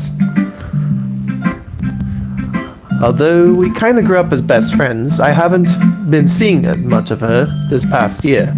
But since I joined the club, we've been spending a lot of time together again. I see. That reminds me. How about Sayori's? About how Sayori's been a little bit off today? Yeah, did she tell you something? Well... Edward, you haven't been flirting with her, have you? Of course not. I've been treating her like I always do. Alright, just making sure. I know how much you care about her. It would be terrible if something bad happened to her, so keep an eye on her. Sayori's been acting so much happier ever since you joined the club. Oh, there's food. Thanks, Mom. You really need a... Look, all this unnecessary stuff, you could get a cylinder for all your pins. Okay. Alright, I got food again. Remember last time when I got the hamburger meat with pasta? Yep, got that again this time. Okay.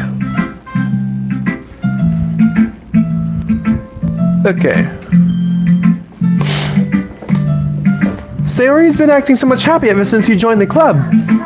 What could have happened all of a sudden? Cylinder for your pins and markers. Well, never mind. This really isn't the time to be talking about this. Anyway, I'll share my poem with you right now, alright? Alright. The Lady Who Knows Everything. An old tale tells of a lady who wanders Earth. The lady who knows everything. A beautiful lady who has found every answer. All meaning, all purpose. And all that was ever sought. And here I am, a feather.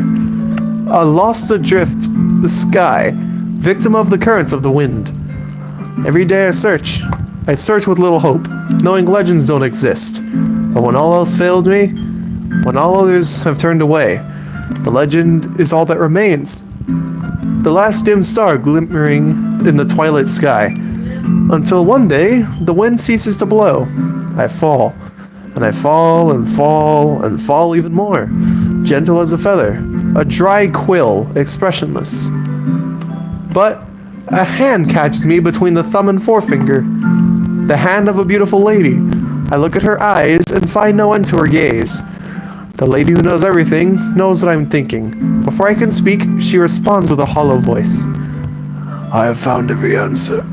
I have found every answer, all of which amount to nothing. There is no meaning, there is no purpose, and we seek only the impossible.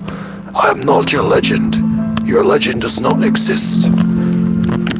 And with a breath, she blows me back afloat, and I pick up a gust of wind. You know, I feel like learning and looking for answers are the sorts of things that give life meaning. Not to get too philosophical or anything, but it was kind of on my mind, so that's what I wrote about. I see. I never really put much thought into it. In a way, it's almost paradoxical, because if we had all the answers, wouldn't the world start to lose its meaning? You know, there's one thing I noticed. It seems like everyone in the club prefers writing about things that are more sad than happy. Are you surprised? I mean, if everything was okay, we wouldn't really have anything to write about, would we? Humans aren't two-dimensional creatures. I think you'd know better than anyone. You mean one-dimensional? Yeah, that. Anyway, here's Monika's writing tip of the day. Are you ever too shy to share your writing because you're afraid it's not that good? It can really be disheartening to get a lukewarm response to something you put so much into. But if you find other people who enjoy writing, then sharing becomes a lot easier. Because instead of just telling you that your writing is good or okay or bad, they'll want to focus more on everything that went into it and the things you can work on. It's much more encouraging that way, and it'll make you want to continue. It's almost like having your own little literature club, don't you think? That's my advice for today. Thanks for listening. Okay, we're all done sharing poems, right? Why don't we start figuring out... Hold on a second.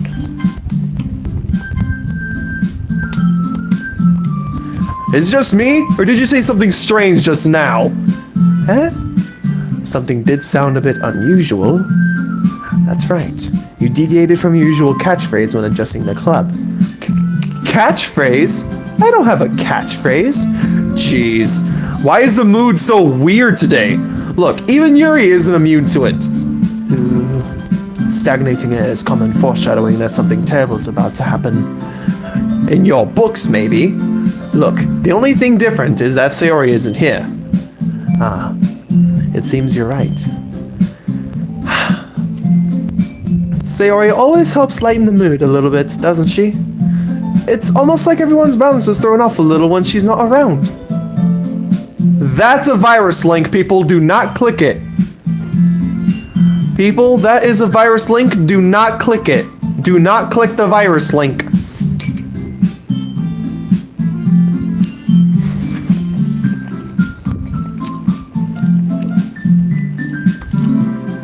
Where the heck did she run off to anyway? I thought you just went to pee. Natsuki, please show some decency. Oh, come on! She actually wasn't feeling too well and went home early. Is that so? I hope she's alright. Seriously? Of all the times to not go home with her, you picked the time she's not feeling well? So much for you being all lovey-dovey. No! First of all, stop misunderstanding my friendship with Sayori. And second, she's kind of been avoiding me today, so I don't want to force it. Oh. That curious expression from Yuri of all people. Calm down, guys! I talked to her earlier and everything is fine. What did she say? Anyway, we need to figure out the rest of the festival preparations, so let's decide on what everyone will be doing this weekend. I already know what I'm doing. That's right. Natsuki will be making cupcakes, but we might need a lot of them and different flavors. Can you handle that all by yourself, Natsuki? Challenge accepted. And as for myself, I'm going to be printing and assembling all the poetry pamphlets. Sayori will be helping me design them. And as for Yuri, you can...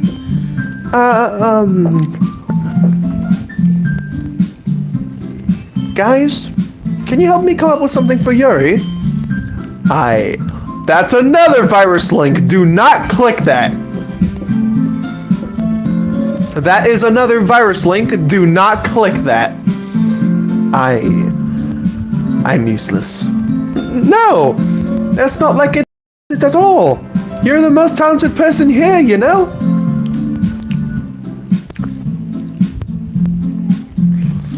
Now Natsuki's pouting too.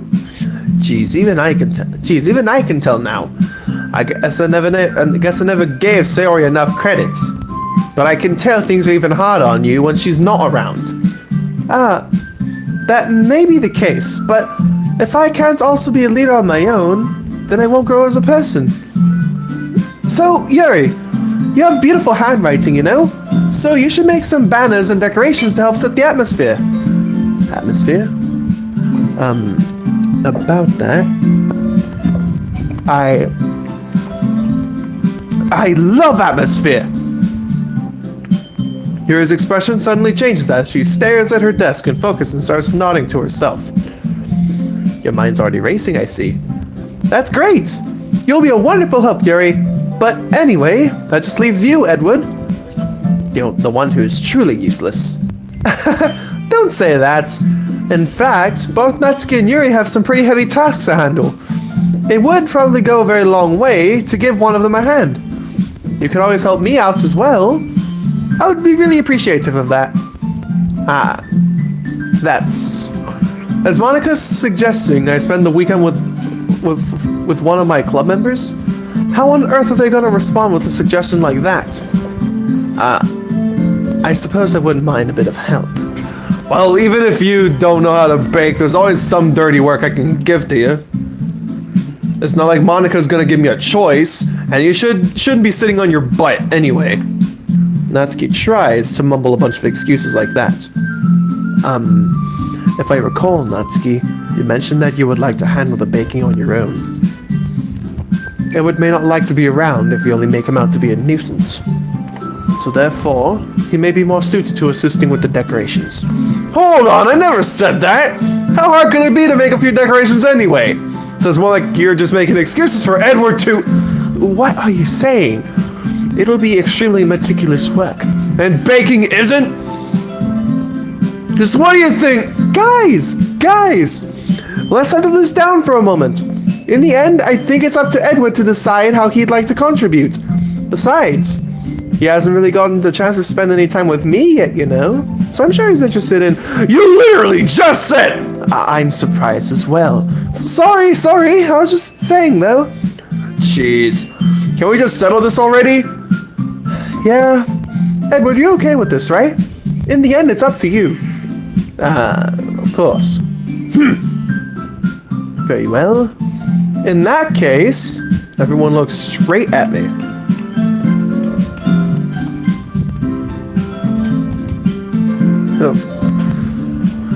Oh boy. If I were to click Sayori, of course, nothing would really happen. So, if I were to click Sayori, nothing would happen. Like, there would be no story progression. So, Should I just click it anyway, just to show you what it does? When I click Sayori, should I click it just so you could see what it does?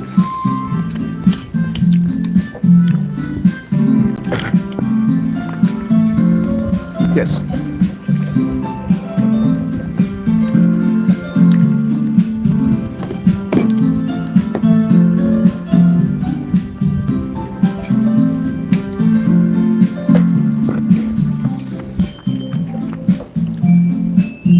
Okay.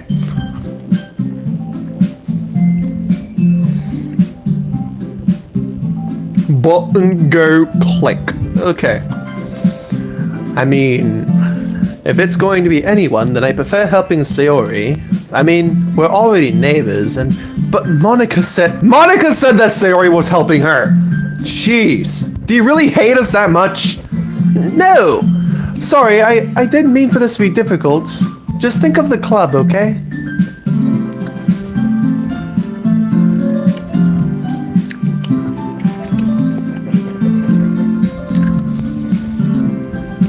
Of course, the way to get Sayori's third CG is to say that to tell her you love her during her confession.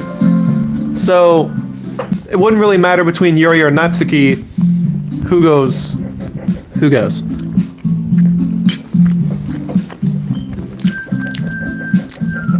Natsuki, she's best girl.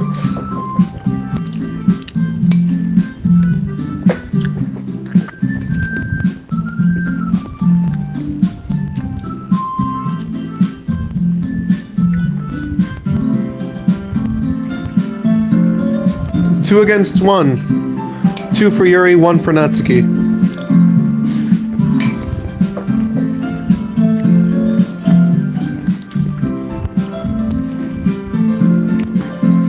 I mean, either way, it doesn't really matter. You know, because Neko said Monika. Would anyone like to see what would happen if I clicked Monika? Would anyone like to see what would happen if I clicked Monika?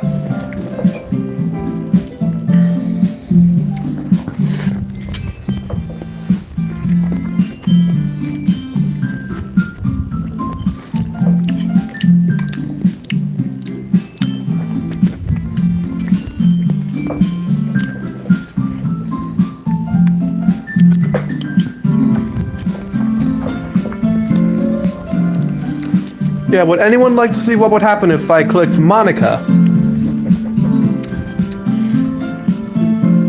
Sure, it would have the same effect as Sayori, but who else wants to have a see?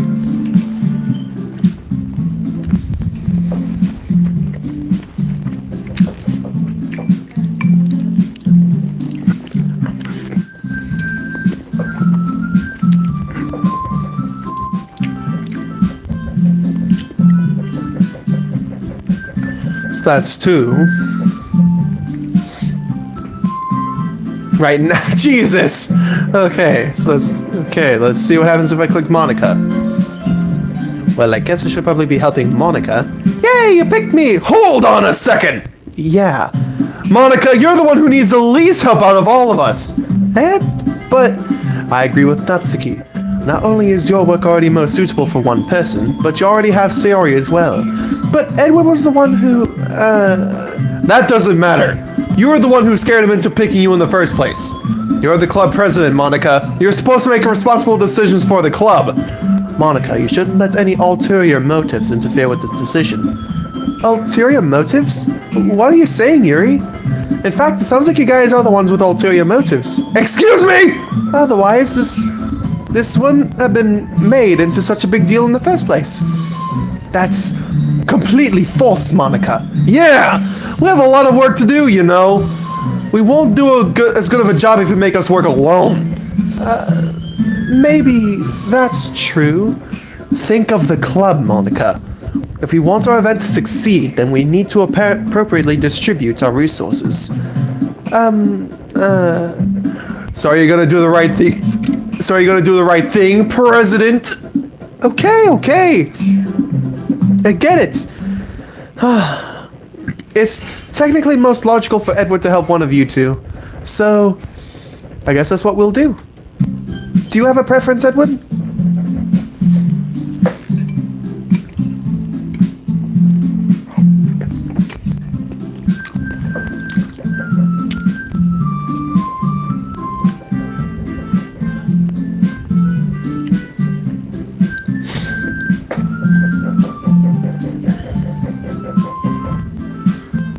gonna go for Yuri here because 2 against 1, so.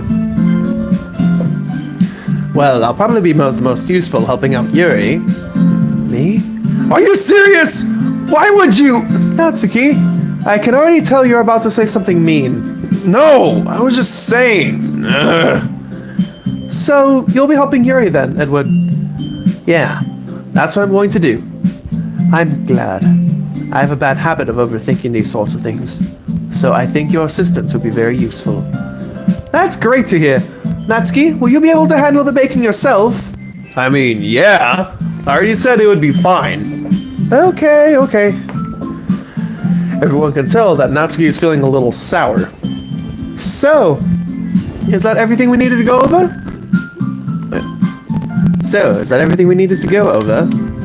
Yeah, that should be about it. Are you guys excited? Well, excited may not be the right word. But I suppose I'm looking forward to it a little bit. Do you feel the same way, Edward? Me? I guess you could say I'm interested to see how it will turn out. That's good enough for me. What about you, Natsuki? Natsuki? What? Why is everyone yelling at me? I didn't even do nothing. No, that's not what I meant at all. Yuri anxiously glances between everyone in the room. I'm sorry for this. I don't really know why Edward picked me. And also, your cupcakes are the best cupcakes I've ever had. They go really well with my tea, and nothing that I do for the events will compare to that, so... I get it. I'm kind of surprised, though. Why? Well... I'm the one acting immature. I already know that. But you're trying to cheer me up all of a sudden? I know I'm not very good at it. I'm sorry if I said something bad. Natsuki isn't the only one surprised. Monika and I are also taken aback by Yuri's words. But she already has trouble with words, trying to cheer someone up must be far out of her comfort zone. But I begin to understand. Yuri was trying to sound like Sayori. Even if it didn't work perfectly, I can tell that she tried to say something Sayori would say at a time like this. But because Sayori always helps everyone smile and feel good about themselves. No, I kind of appreciated it. I'm sorry for making a big deal out of nothing. But I'm gonna say this. You better bet that my cupcakes are gonna be the best part of this whole event. I believe you. Yeah! I hope to see everyone do their best. But with that, there's nothing more for today.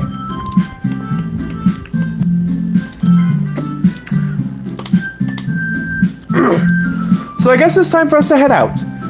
Alright, let's get out of here then. Everyone packs up their things. I start to follow Monika and Natsuki out the door as they chat between each other. I turn around. Sorry. I realize that I don't have any way of contacting you this weekend. Oh, you're right. I can't believe that slipped my mind. Should I give you my phone number? I think that would be the best way, yes. Alright then. Yuri and I exchange phone numbers. Okay, then I'll be stopping by your house on Sunday. My house? Is that a problem? No, not at all.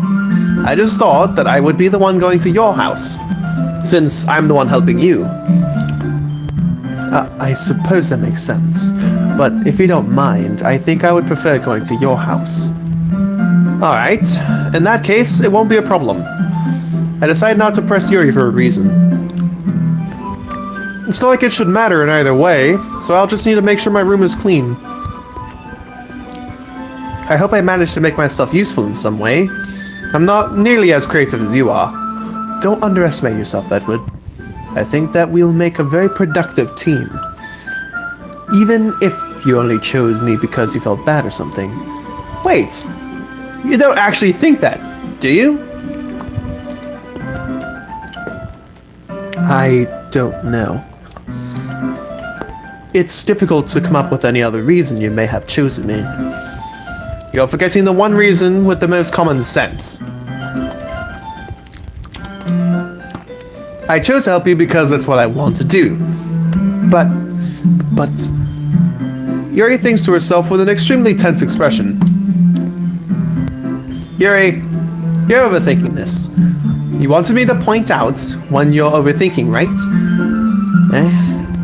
I didn't realize. I'm telling you, I want to. That's all there is to it. Do you believe me?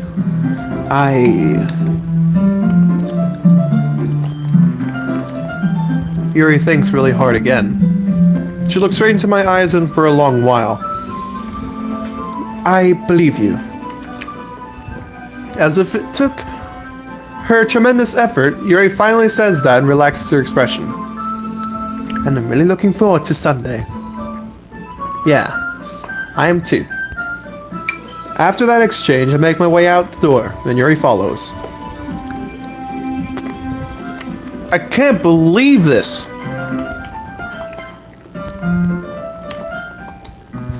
Yuri is going to be coming to my house on Sunday, even though I would have preferred to do this with Sayori. My anxiety still shoots through the roof. I guess I've gotten pretty used to handling her at this point, but who knows what might end up happening when we're outside of school. She even told me she was looking forward to it. I shake my head. Why do I feel nervous as Sayori finds out about this?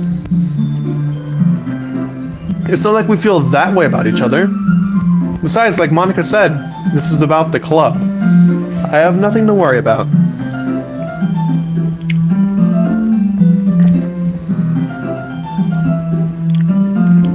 I think I'm still getting it right. All I need just to say is to say I love her after a confession. Then I'll get the final CG.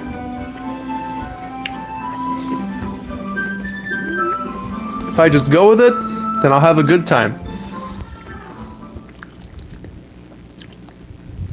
It's already Sunday. I've been getting increasingly anxious about Yuri's upcoming event. Visit.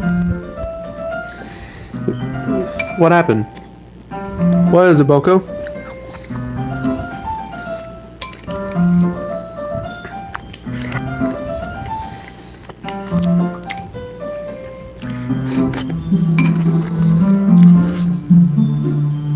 Ham on the TV.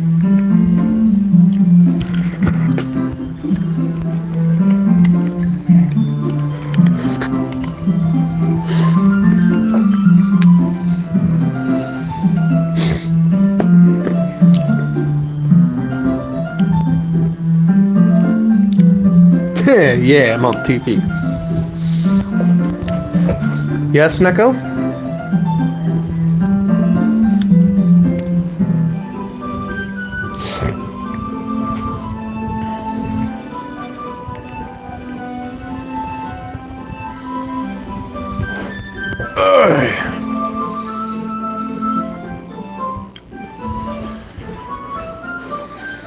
Yes, Neko, what is it?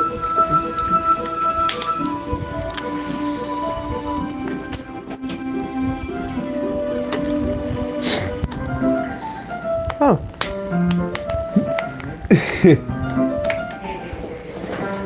Okay, hang on real quick, I'll be right back. Just getting gonna get a second serve of food. Hang on, I'll be right back.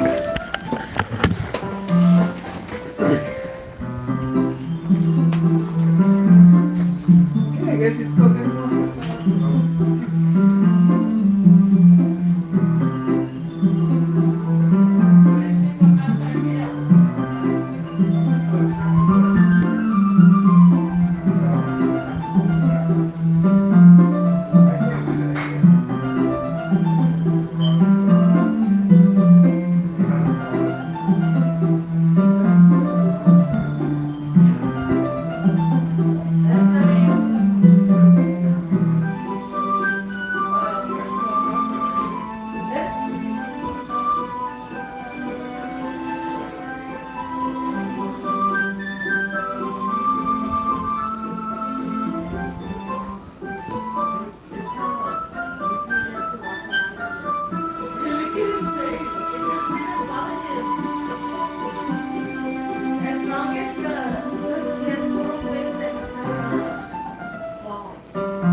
That's communism. That's communist propaganda. You know it. Okay. Hey! What are you doing here?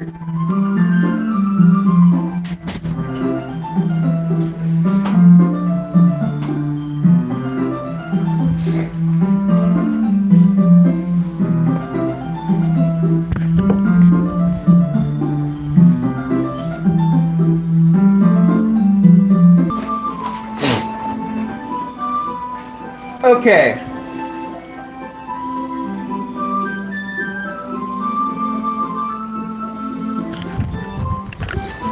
Okay, I'm back.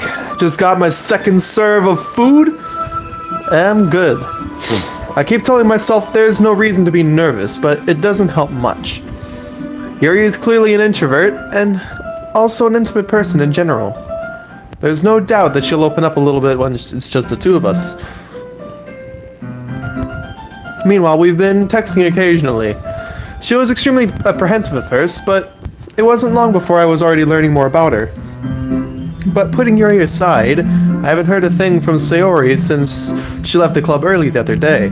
It's not like we text each other all the time or anything, but I've been worried about her in the back of my mind, between what Sayori said and what Monika said.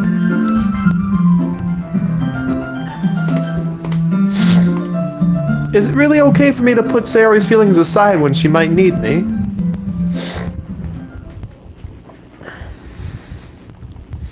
I decide to visit Sayori before Yuri comes over. Rather than asking, I simply tell her I'm coming over, much like we've done in the past. Once I reach Sayori's house, I knock on the door before entering it myself. Again, we used to play so often that we made it a habit of simply entering each other's houses like we're family. The house is quiet.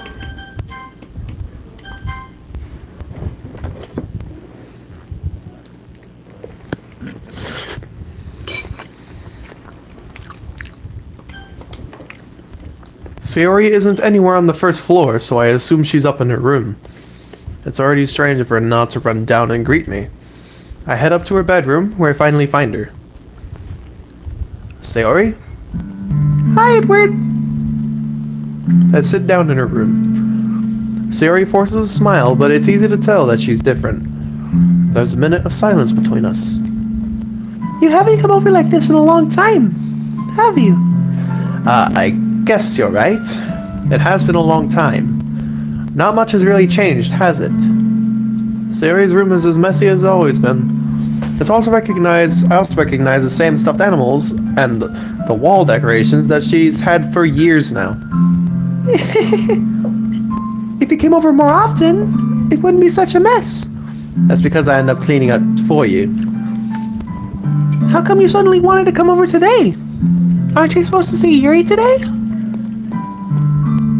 Yeah, but... Wait, how do you know that? Sayori had already left by the time we decided that last meeting. Monika told me. It's only natural for her to keep me informed about the festival preparations, right? That's true. But what about you? Aren't you going to be helping Monika today? Of course. But I'm just helping her online. We didn't plan to meet up or anything. Ah, so it's just me and Yuri then.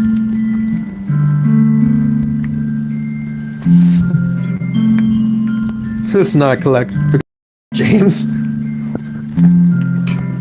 Let's just say in mine and Boko's AU of DDLC crossed with Thomas, Sayori would be quite a fan of James.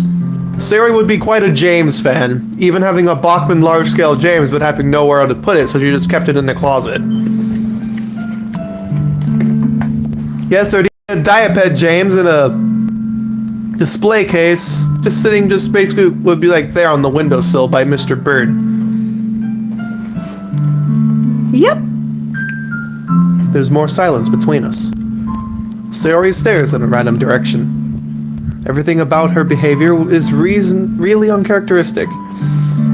I finally get to the point. I just wanted to see how you were doing after you left on Friday. When something's wrong, you can't hide it from me. I know you too well. So, that reminds me how much I want to get into Thomas and Friends modeling. Yeah, it would be nice, but it's a pain in the wallet.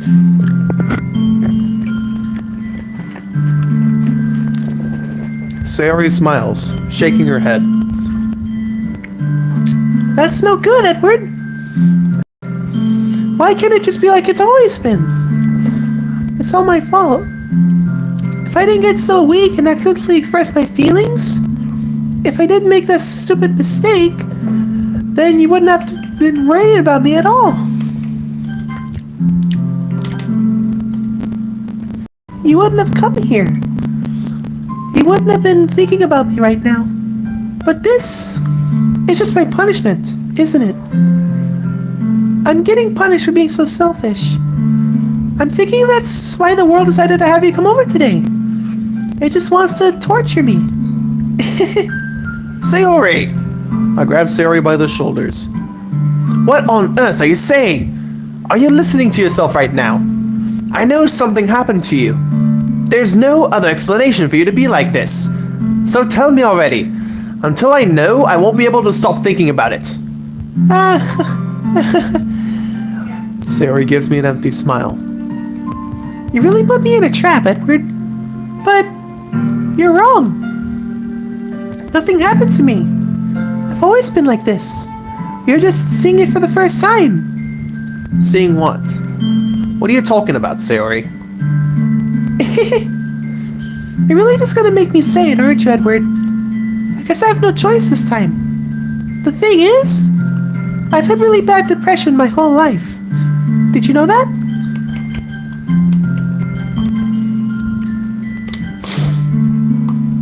Why do you think I'm late to school every day? Because in most days, I can't even find a reason to get out of bed.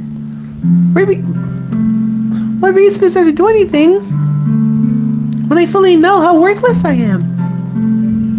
Why go to school? Why eat? Why make friends? Hiccups.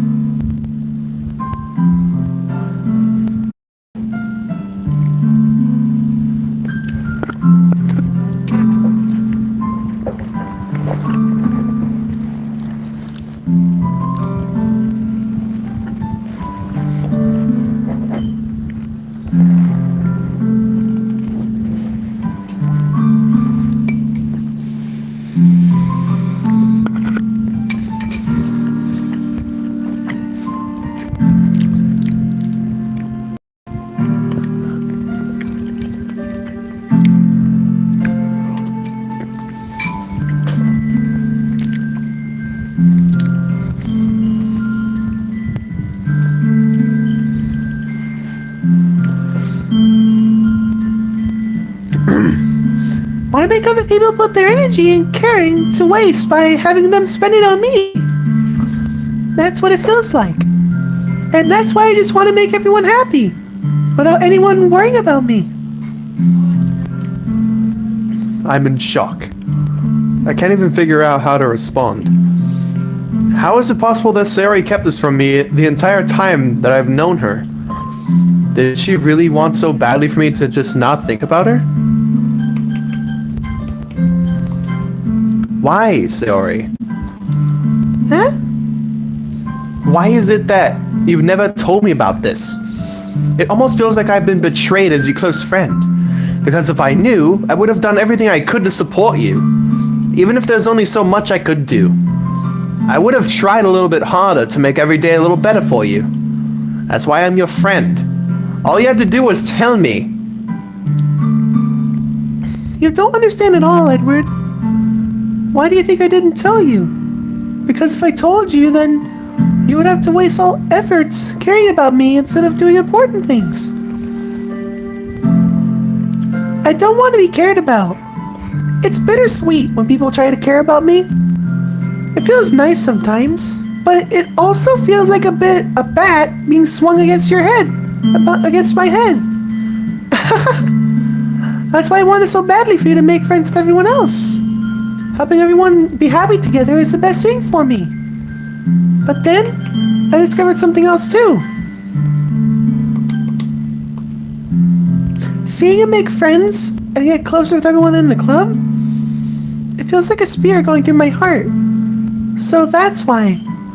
That's why I decided the world just wants to torture me. Every path leads to nothing but hurt. You're right that I don't understand. I don't understand your feelings at all, Sayori. But I don't need to understand. Whatever it takes for me to help you to stop hurting, that's what I'll do. No, Edward. There's nothing. Nothing at all. The only thing that could have helped is if everything could be like it always was. But I was selfish. I finally showed you what a horrible person I am. Tears streaked down Sayori's face. I made you join the literature club because I was selfish. And I was punished by my heart hurting in a way I couldn't understand. And now you came here and I made you hurt too. I'm just weak and selfish. That's all I am. And that's why I'm going to accept these punishments. Because I deserve every last one. While thinking, I once again grabbed Sayori's shoulders. This time I pull her into a tight embrace. Edward? Sayori, I don't care if you feel selfish. I'm really happy that you convinced me to join the club. Seeing you every day makes it worthwhile enough. If I make friends with everyone else, then that's just a bonus. But please, never underestimate how much I care about you. I wouldn't have it any other way. Edward? Sayori isn't hugging me back. Despite my arms being around her, Sayori's arms remain at her sides. She starts sobbing next to my ear. No! Don't do this to me! Please don't do this! Edward, Sayori barely manages to speak between her sobs. I don't know if I'm doing the right thing, but all I want is for her to know that I care. If you have it in you to call yourself selfish, then you have to let me be selfish too. But no matter what it takes, I'll figure out what needs to change. I'll make these feelings go away. And if there's anything that you need me to do, then you'd better call me. I'll get mad if you don't. I don't know. I don't know. I don't know. Gently, Sayori finally puts her arms around me in return. I don't know anything. It's all really scary. I don't understand any of my feelings, Edward.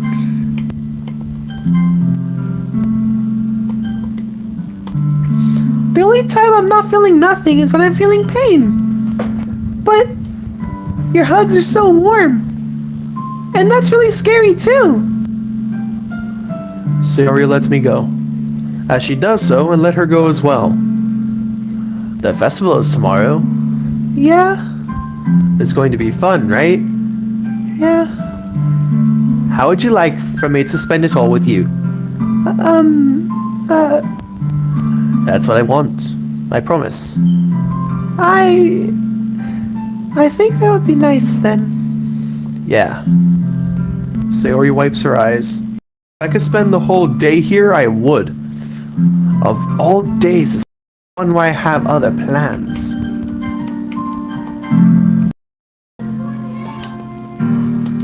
Maybe I should cancel. No, don't! Please don't! If you did that, then I really wouldn't forgive you. But it's almost time for Yuri to come meet me at my house. At the very least, do you want to come along and help out? It would be fun. To my surprise, Sayori shakes her head. I'm sorry. I don't know if that would be very good for me today. You understand, right? It's kind of hard for me to fully understand, but I'm trying my hardest. It's okay. Don't worry too much about it.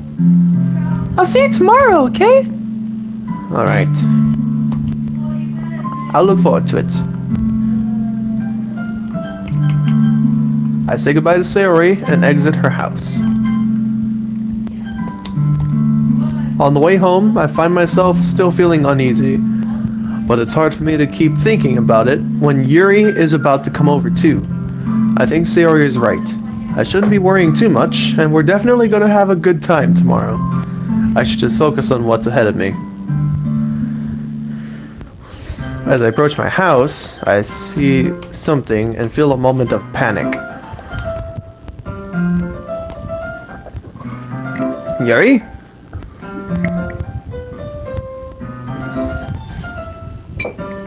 I hope so.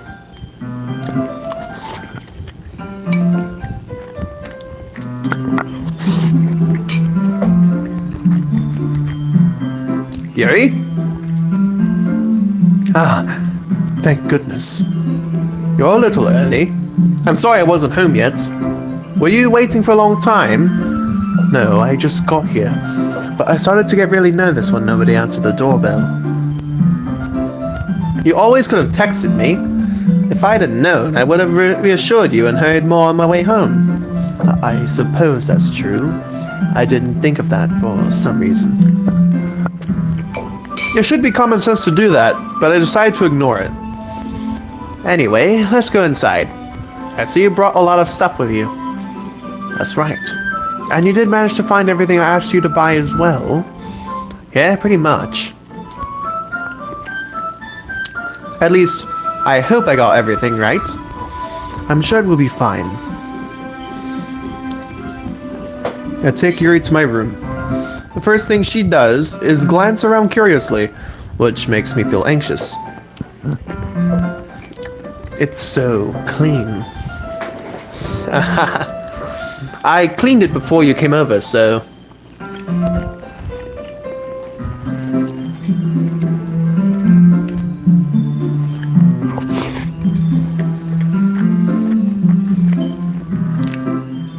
That's very considerate of you to do.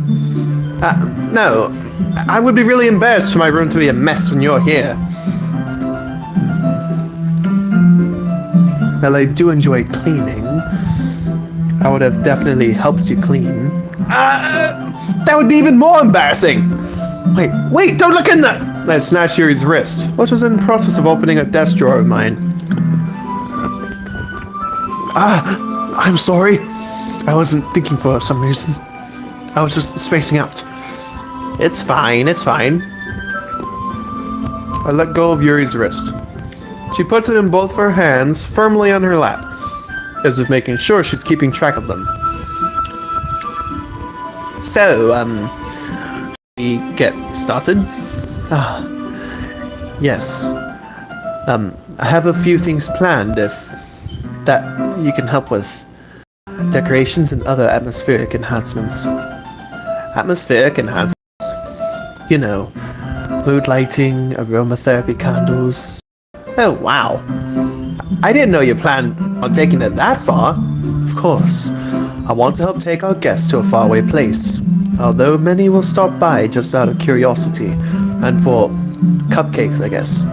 I'm determined to provide an experience that will leave them wanting more. That's great!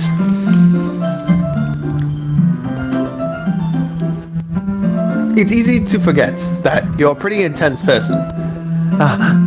Intense? I guess that's the best way to put it. Is that a bad thing? No, not at all. It's something that I like about you, actually. Is that so? That makes me feel relieved. And kind of happy. Yeah, no need to be so anxious.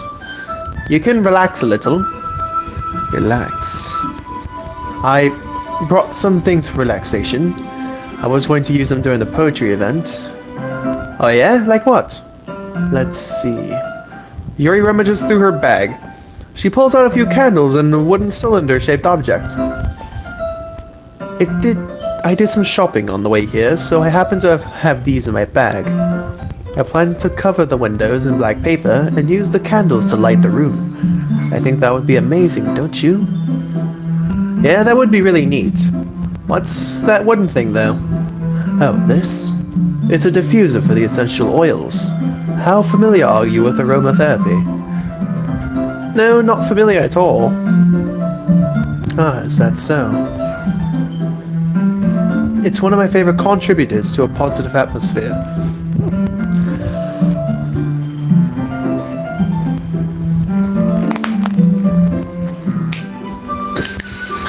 Excuse me. Depending on the oils or herbs you choose, you can change the mood of the air itself. You can even feel it permeate through your body. Relaxation, positive energy, romance, reflection. It's almost like magic. Yuri takes the cylinder and pushes a switch on the bottom. In just a moment, a thin ray of vapor begins to spout through a small hole on the top. Wow, that smells wonderful. What kind of mood is that one for? This is a jasmine essential oil. It smells like a little sweet and flowery, right? Yeah, that's a good way to describe it. I chose jasmine for the event because it provides more than relaxation. Jasmine enhances your emotions and helps you feel them flow through your body. You'll feel warmer and your heart pounds more heavily. Don't you think that will be perfect for sharing our poems? It does sound suitable. Yuri and Raccoon Launcher. But you do seem to know a lot about this, so I'll trust your opinion with anything. Yuri smiles gently, clearly enjoying herself.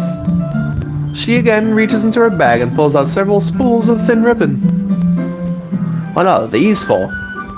Well, did you purchase the origami paper I asked you to get? Yes, I have it over here.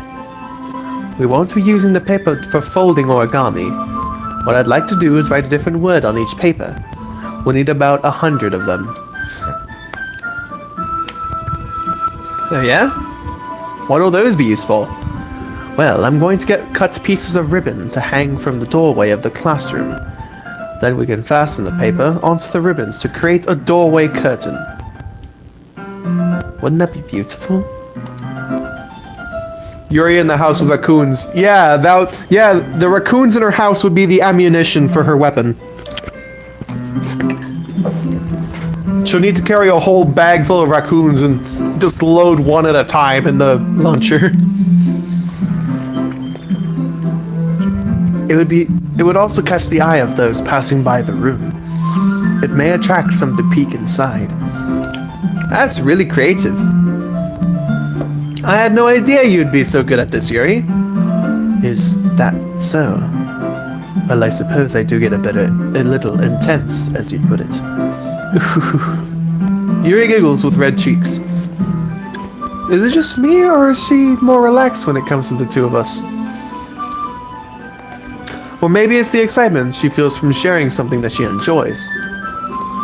Here's a marker, Edward. You can write any characters you want. I'll help you once I finish cutting the ribbons. Ah, alright. Sitting on the floor together, the two of us get to work. I carefully draw a different character on each paper, doing my best to manage my bad handwriting. Yuri unravels a long strand of red ribbon to her desired length. Then she reaches into her bag once more and pulls out a pocket knife. Eh? The knife is strangely beautiful. The silver handle has an intricate pattern of waves etched into it. The blade itself is gently tinted blue. That's no ordinary pocket knife. It looks really fancy. Well, embarrassed, Yuri looks away. What is it? You're going to think it's weird. Yuri, whatever it is, I have no reason to judge. To each their own, you know? If you promise, you won't be weirded out. Yeah, I promise. Alright, the thing is, I'm kind of into knives. They're just so pretty. I can't help it. I don't know what it is. A combination of craftsmanship and the feeling of danger, maybe. Ooh, what am I saying? Please don't think I'm weird for this. You're laughing at me. No, I'm not laughing at you. It's just funny how nervous you get along sharing. Well, it's an interesting thing to be into, I suppose. But I think it kind of suits you. Suits me? Yeah, it's kind of intense. Besides, it's a really cool looking knife. I can't deny that. It is, isn't it? Yuri relaxes her expression once again.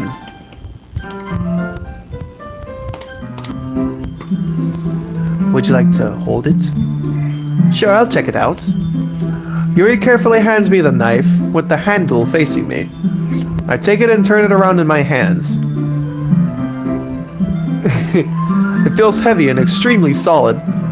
Where do you even get a knife like this? Curious of its sharpness, I feel the point of the knife with my index finger. Ah! Jeez! Edward! Edward! Why did you do that? I didn't expect it to be that sharp. I barely touched it at all. It's my fault. I should have warned you. The knife is extremely sharp. It can cut through skin like it's paper. Oh no. A small drop of blood trickles down the side of my finger.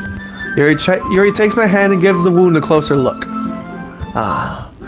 She stares at it and noticeably fidgets. If you're squeamish, I'll go wash it out now. Ah! Without warning, Yuri puts my finger in her mouth and licks the wound. I feel her tongue curl around my finger.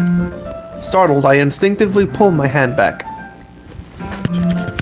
Gee, if only that finger was a different part of the body, huh? Nah. Oh, please forgive me. I wasn't thinking. Yuri lowers her head, her face burning up. Yuri, that is the most embarrassing thing I've ever done. How could I do something like that? I'm sorry. Sure, it was a little weird, and it took me by surprise, but I guess she was just trying to help, right? Yuri, I think you're overreacting a little. She doesn't lift her head. What if she doesn't recover from this for the rest of the afternoon? Alright, you know what? This might be a stupid thing to do, but I do it anyway. I take Yuri's hand and lick her index finger in return. Edward! Did you really just do that? Now we're even. Yuri just looks at me like I did something wrong. I knew that would be a bad idea. If not for the sweet aroma of jasmine oil, the air would be extremely heavy right now. You're so weird, Edward. Yuri giggles shyly. Eh?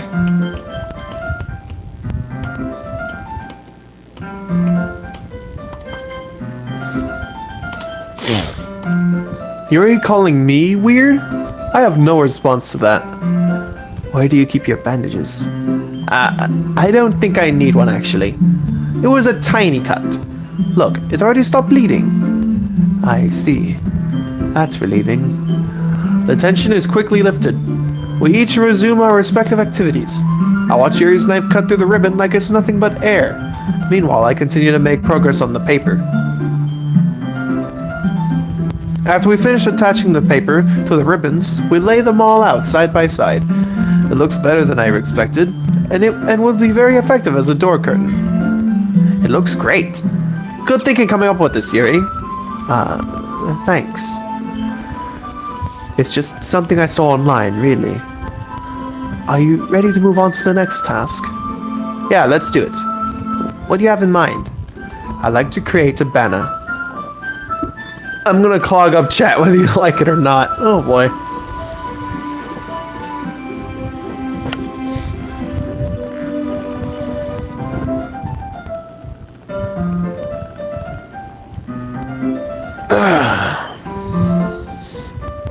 It's kinda stretching. Sorry. That's why I asked you to buy the paint tablets. Ah, that's right. One of the items Yuri asked me to buy was a kit of watercolor paint tablets. We'll need about 6 cups of water to put each of the tablets in. Do you mind fetching those for us? Of course not. 6 cups of water. I'll be right back in a minute. Thank you very much. Oh, and just a little bit of water is okay. If you fill the cups too much, it will be too diluted. Taking Yuri's advice, I use a small plastic bathroom cups rather than full-size glasses. I put them on a plate to catch any paint that drips, then bring it back to my room. Yuri? Yes! I come unrolling her sleeve, pulling it back over her arm.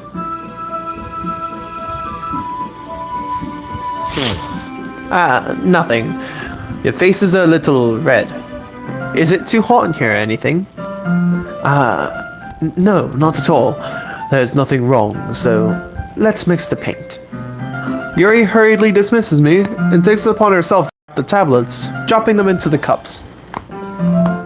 So, I thought we would do something that's simple that would look very nice.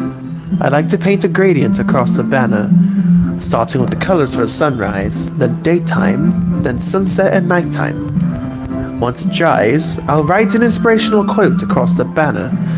We can hang it on the wall behind the podium at the front of the classroom. Ah, neat. What are you going to write? Well, it will be more fun to surprise you. Yuri smiles at me. If you say so.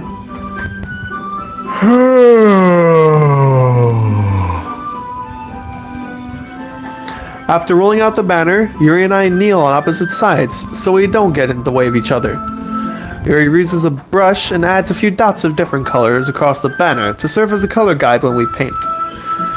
This kind of reminds me of elementary school. Painting on a banner with watercolors feels a lot like the art class projects we had back then. It's relaxing. I'm sorry if it feels too childish. No, I didn't mean that at all.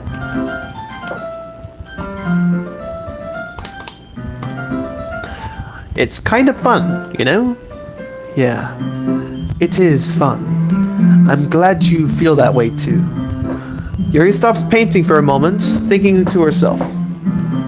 For me, I don't need to go out and do crazy things to have fun. In fact, I usually don't even want to. I just like when I can spend time with one other person. Even if it's something simple, like reading, it doesn't even matter if we don't talk much. Just having a friend next to me makes things feel a little bit nicer. I think that's all it takes for me to be happy. Is that so? Even if Yuri and I are quite different, I can understand where she's coming from. I feel that way about things, like anime and games, where simply sharing the experience with someone can make me happy. I think I feel the same way. Yuri smiles gently. I knew you'd understand.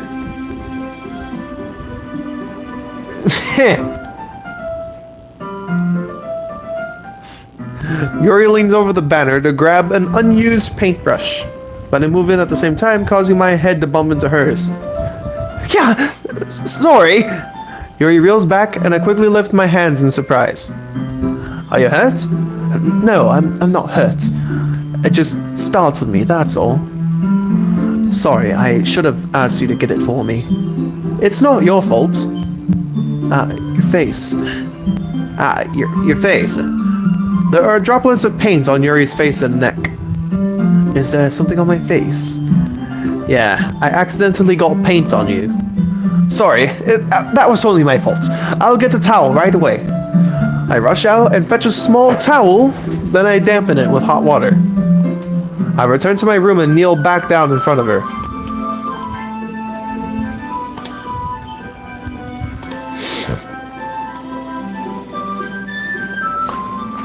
Yeah.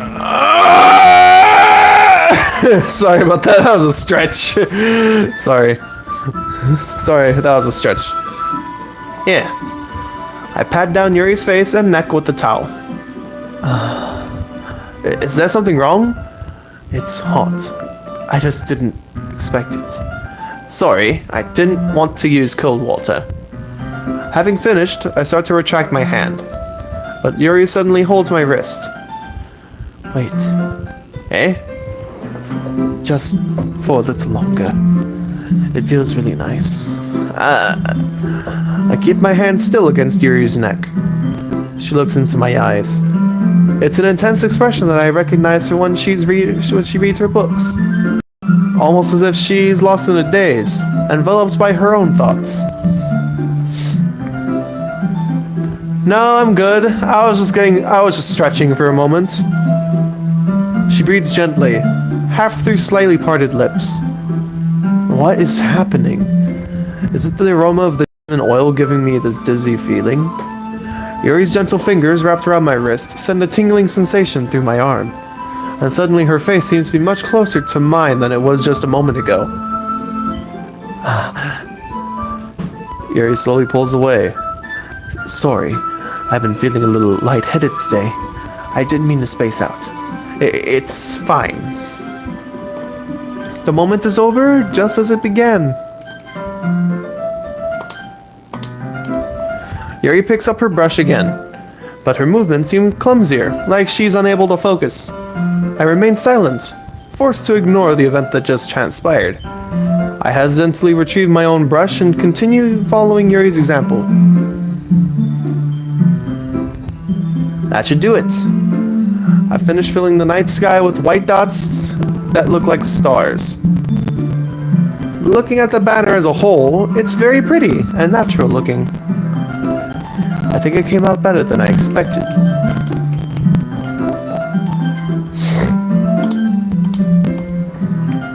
I'm really happy with the results. Yeah, me too. Are you going to add the lettering now? Not yet. It needs to dry first. That's true, but it won't take that a while. Well, perhaps it would be best to leave it here, then have you bring it in the morning. I can do the lettering in the classroom before an event starts. Is that okay? That's totally fine. Wonderful. In that case, I don't think there's anything more for us to do here. Phew. You said it like this, you're glad it's over. Was I wrong to assume you were at least enjoying yourself a little bit? No, it's not that. I'm just glad that we managed to get everything done. I see. I am too. I was a little concerned about time. I needed to start making dinner soon. So you don't have any time left? I was secretly hoping we would have extra time after finishing the work. Well, Yuri thinks to herself. I think it would be too irresponsible of me to wait much longer. I'm sorry. I was hoping there would be more time as well. It's probably my fault. Sorry for being such a slow worker. No, it's not your fault at all. And the important thing is that we got everything done, right? Yeah. So, I shouldn't be disappointed or anything. Gathering all her things, Yuri seems to look a little downcast. I understand why.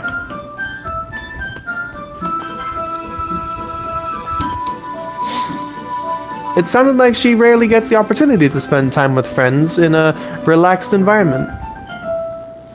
But that doesn't mean this is the last time it can happen. Once Yuri packs up, I walk her out the front door. Thank you very much for having me today. No problem. I'm glad I was able to help. Just let me know if there's anything else you need me to bring tomorrow. I will. Well then, Yuri fidgets. I guess I'll see you tomorrow. Wait!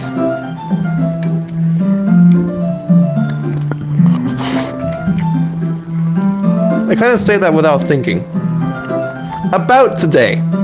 It's fine that we didn't have as much time as we wanted, because we can do this again. Whenever you want, you can come over, or we can go out somewhere. I forgot you don't like going out much. As I stumble over my words, Yuri simply smiles bashfully. Anyway, you know what I'm trying to say, so you're very thoughtful, Edward. Yuri takes a step closer to me, then briefly squeezes my hand. I kind of like that about you. Well, how am I supposed to respond to that? But I don't even get a chance to, as Yuri suddenly pulls back. Sayori? Hey? Hi, Edward. Sayori? Just now, we weren't... It's okay, Edward. I just stopped by to say hi. Well, it's nice to see you. I'm sorry, but I'm already on my way to leave. Oh, really? That's too bad. I'm sorry, but we'll all be together at the festival tomorrow, so that's fine, right? Of course. Sayori beams. Yeah, so I'll see you tomorrow. Clearly embarrassed, Yuri hurries off. Sayori waves goodbye after her.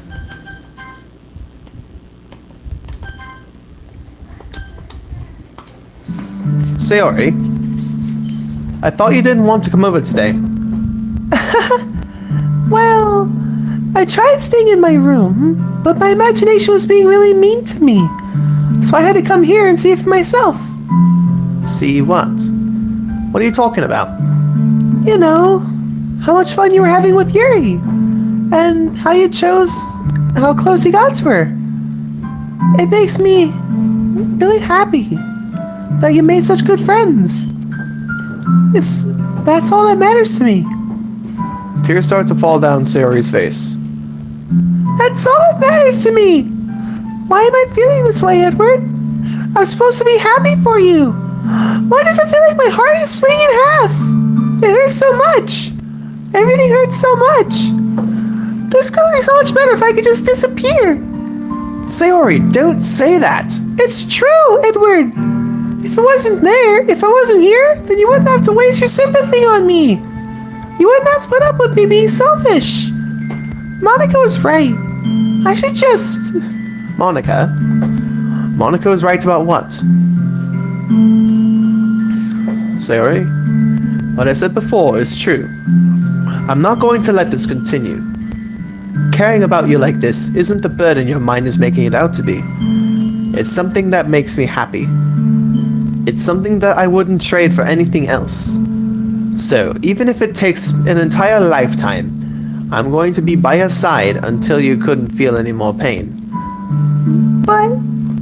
Sayori looks away.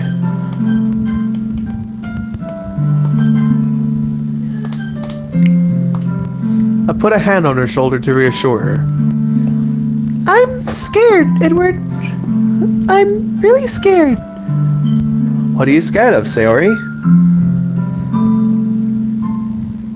I'm scared that I might like you more than you like me.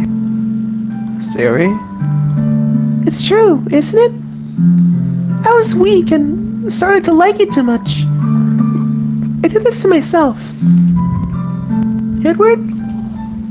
I like you so much that I want to die! That's how I feel! And... That's enough, Sayori. I don't want you to hurt anymore. I slide my hand down Sayori's arm and squeeze her hand in my own. Do you remember how I said I always know what's best for you? Do you still believe me? Wordlessly, Sayori nods. Even if you don't understand all your own feelings, I know what you need the most right now, and that's what I'm going to give to you. Sayori,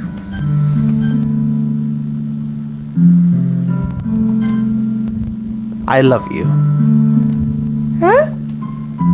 Those are my true feelings. So, there's no way you could like me more than I like you. I should have realized it sooner. But spending time with everyone at the club, making new friends, and having fun with you every day, it helps me realize that you are truly the most important person to me. That's why I'll accept any of your burdens.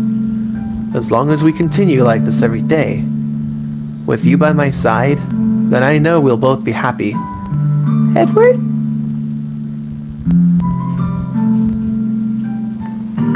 And there we go.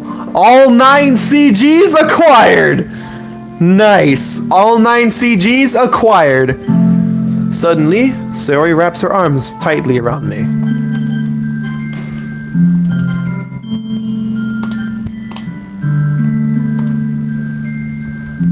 Edward?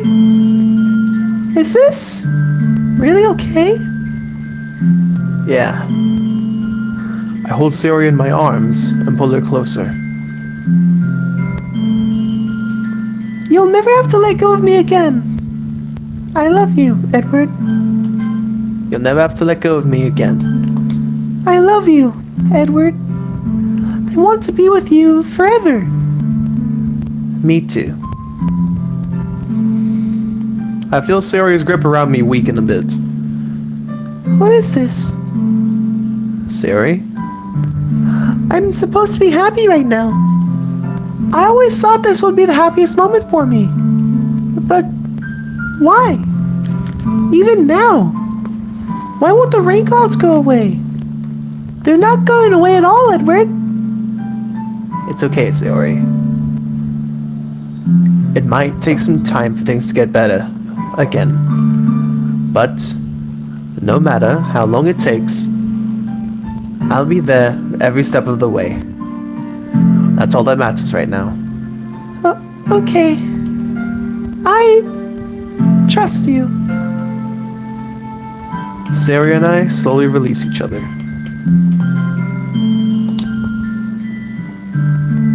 So, I guess that makes the festival tomorrow our first date, huh? What are you saying? I don't want to think about those things, you know? I want everything to be the same as it always has been. Even if we really are a couple. I don't know if I could handle anything more right now. It's really new and scary to me. I understand. We'll go at whatever pace suits you best. Hey, Edward?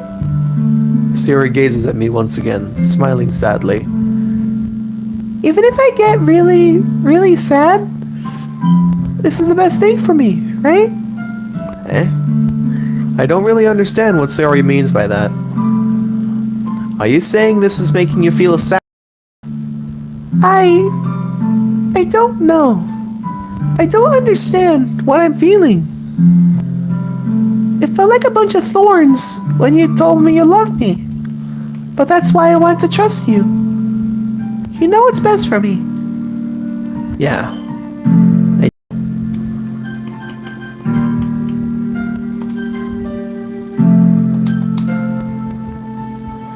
That's my promise.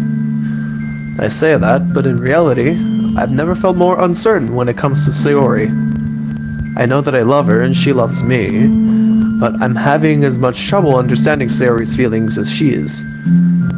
Even though I can comfort her, I keep wondering if I should be doing something more or something different. I know these thoughts will continue to plague me until things are back to the way they were. Is this what Sayori meant by not wanting anything to change?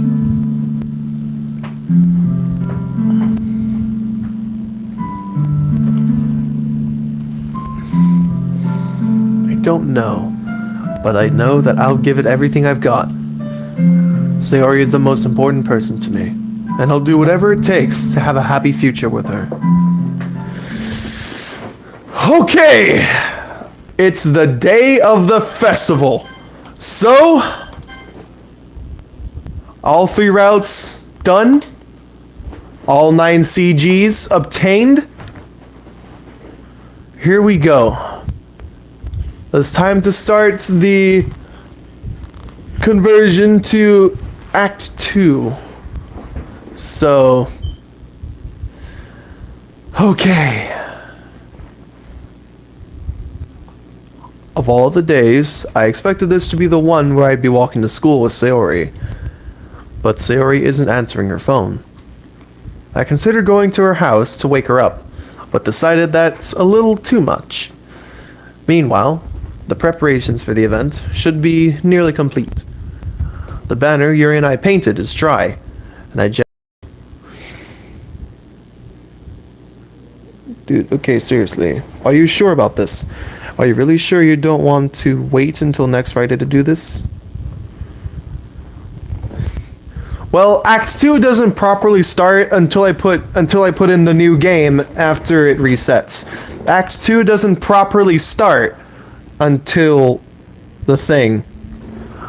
Like, as I said, Act 2 doesn't properly start until I hit new game on the newly formed reset main menu. So, yeah. Or until I check to see if check the files after Sayori's death. Also. Of course, you know, for the sake of that, I'm gonna do that one. Like, for the next week's part. Because I'm just saying, I think, like, Act 2 and 3 and 4, you cannot cram into this live stream as long enough as it is. You do have a point there. The banner Yuri and I painted is dry, and I gently rolled it up to take with me. She sent me a pleasant text reminding me to not forget anything, and I reassured her. Funnily enough, I probably feel the same way as Natsuki about the event. I'm more excited for it to be over so I can spend time with Sayori and Yuri at the festival. But knowing Monika, I'm sure the event will go great too. Edward! You're the first one here!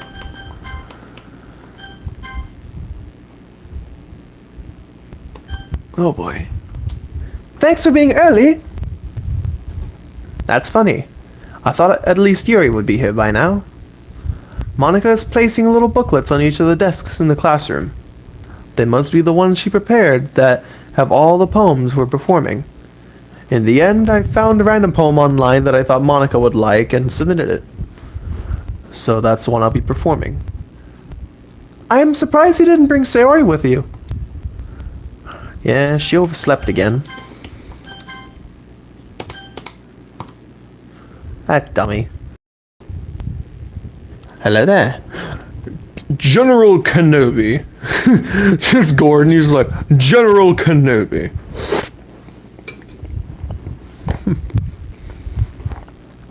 You'd think that on days this important, she'd try a little harder. I say that, but I suddenly remember what Sayori told me yesterday. And I suddenly feel awful, knowing it's not nearly this simple for her. I only said it because it's the way I'm used to thinking.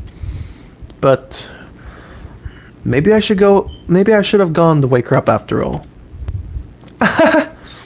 You should take a little responsibility for her, Edward. I mean, especially after your exchange with her yesterday. You kind of left her hanging this morning, you know?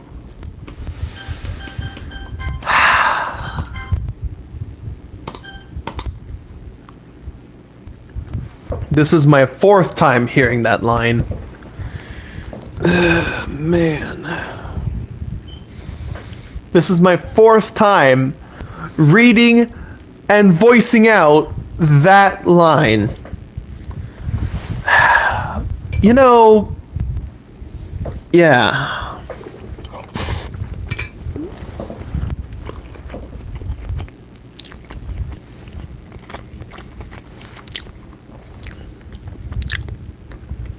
This is the...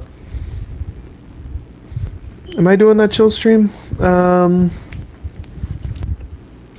Since this stream is already like really long, and it's actually going to the planned 5 hours, at least 5 hours planned, I don't think I'll be doing a chill stream tonight, also because of the technical difficulties and the fumbling about. I don't think I'd do the chill stream because of how long this one is, so... You kind of left her hanging this morning, you know? Exchange? Monika, you know about that? Of course I do. I'm the club president, after all. But... I stammer, embarrassed. Did Sayori really tell her about it that quickly? That we're a couple now? I didn't really plan on bringing it up one yet. Jeez. You don't know the full story at all, so... Don't worry. I'll probably know a lot more than you think. Eh? Monika's being as friendly as usual, but for some reason I felt a chill down my spine after hearing that. Hey, do you want to check out the pamphlets? They came out really nice. Yeah, sure. I grabbed one of the pamphlets laid out on the desks. Oh yeah, they really did. Something like this will definitely help people take the club more seriously. Yeah, I thought so too. I flipped through the pages. Each member's poem was neatly printed on its own page, giving it an almost professional feel. I recognized Natsuki's and Yuri's poems from the ones they performed during our practice. What's this? I flipped to Sayori's poem. It's different from the one she practiced. It's one I haven't read before.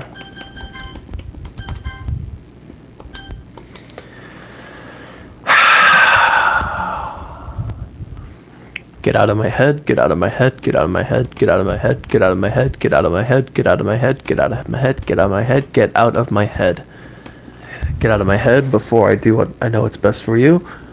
Get out of my head before I listen to everything she said to me. Get out of my head before I show you how much I love you. Get out of my head before I finish writing this poem. But a poem is never actually finished.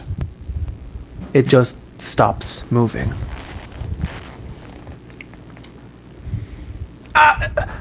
What is this? Reading the poem, I got a pit in my stomach. Edward? What's wrong? Nothing. This poem feels completely different from everything else Sayori's written. But more than that, I changed my mind. I'm going to go get Sayori, so. Well, Alright. Try not to take too long, okay? I quickly leave the classroom. Don't strain yourself! Monika calls out after me. I quicken my pace. What was I thinking? I should have tried a little bit harder for Sayori. It's not a big deal to at least wait for her or help wake her up. Around the simple gesture of walking her to school makes her really happy. Besides, I told her yesterday that things will be the same as they always have been. That's all she needs and what I want to give her. I reach Sayori's house and knock on the door. I don't expect an answer, since she's not picking up her phone either. Like yesterday, I open the door and let myself in. Sayori? She really is a heavy sleeper. I swallow. I can't believe I ended up doing this after all. Waking her up in her own house? That really is something that a boyfriend would do, isn't it? In any case, it just feels right. Outside Sayori's room, I knock on her door. Sayori? Wake up, dummy! There's no response. I really didn't want to have to enter a room like this. Isn't it kind of a breach of privacy? But she really leaves me no choice. I gently open the door.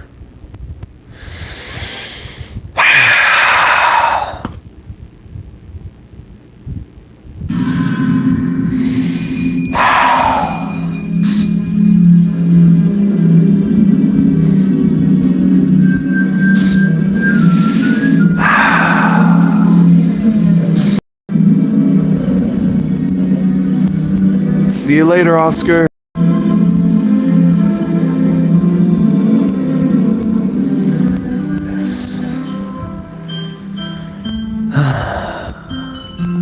What the hell?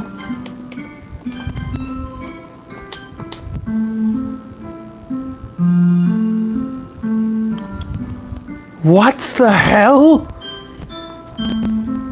Is this a nightmare? It has to be. This isn't real.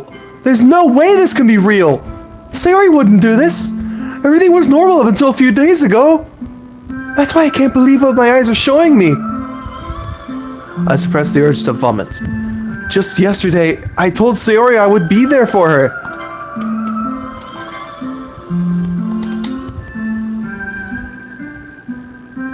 Unless I'm missing something Joel saved every 8 seconds. Shut up! I did sign up for this, I never signed up for this. What happened? I told Sayori I would be there for her. I told her I know what's best, and that everything will be okay. Then, why? Why would she do this?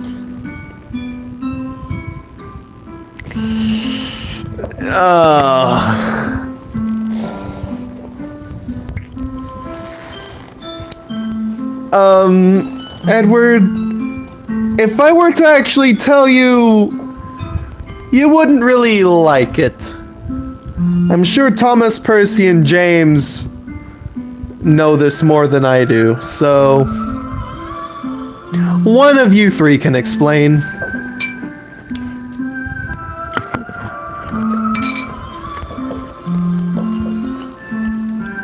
We've got about 10 minutes.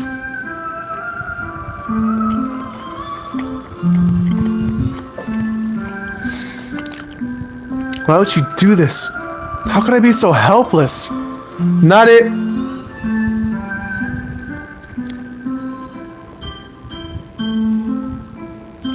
James, I left you, dang it. I said it before you.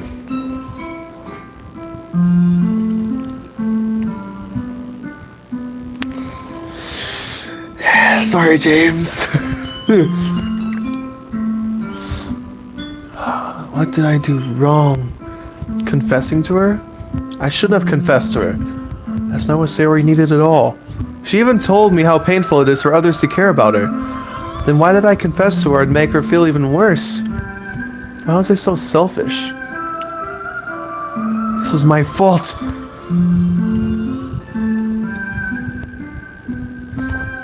My swarming thoughts keep telling me everything I could have done to prevent her this. If I just spent more time with her, walked her to school, and remained friends with her like it always has been, then I could have prevented this. I know I could have prevented this. Screw the literature club, screw the festival, I just lost my best friend. Someone I grew up with. She's gone forever now. Nothing I can do can bring her back.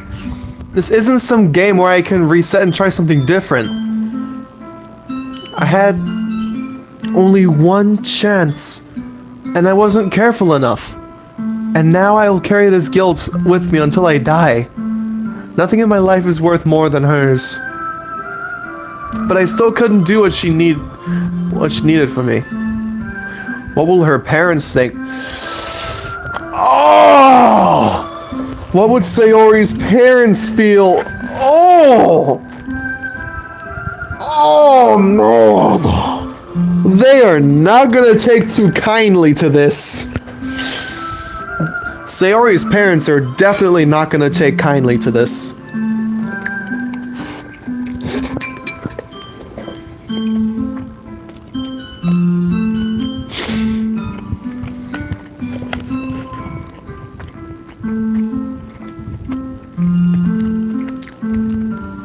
Oh, crap.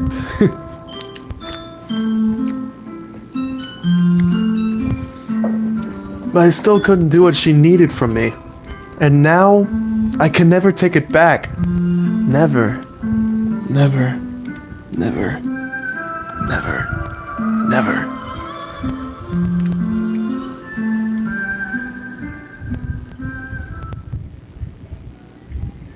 So...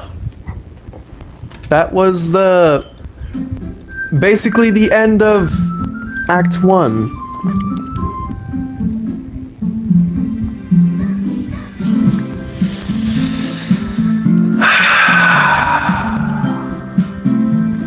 So, this is the start of Act 2, but I'm not gonna get to that because it's already so long as it is. Wait, what's this? Mail. What's this? Binary data in VM2? I've made some new headway in VM2. Don't get too excited. It's still impossible to establish any kind of stable connection. But it occurred to me that I could at least run a memory dump through some pattern analysis routines to see if we can decipher any original data from the VM. I didn't want to hog all the server time on a hunch, but I have some preliminary results that indicate the presence of binary computer systems. Based on this, I'm going to schedule 3 days of server time next week to isolate any chunks of memory that appear to the binary data. If successful, we'll definitely be able to find some encoded text and go get our first tiny glimpse of VM2. Don't mind me though, just keep going nuts on VM1 and hopefully I'll have more to share soon. %92 left to go. What did I unlock for photos? Oh! I got the Yuri one! Acquire all of Yuri's other poems. Let's see. My conductor motions for one crescendo after the next, each time falling short of a climax. The lump in my throat is carried by Sisyphus. How many words must I choose not to say before they finally break loose? Orderlessly piling out of my mouth like a flock of school children at the street at recess. Pen cannot be erased, but even that metaphor fails comically as my floor is littered, blanketed with wasted paper. A canvas of my mind, full of disoriented thoughts and unfinished sentences. perhaps all along, it was wrong to try forcing them out of my room. And I should, instead, invite you in.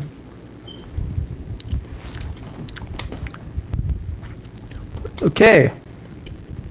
I got all of Yuri's other poems, now I just need a Dan Says Hi. And, yes, Edward. Unfortunately, yes, it was her. I'm sorry.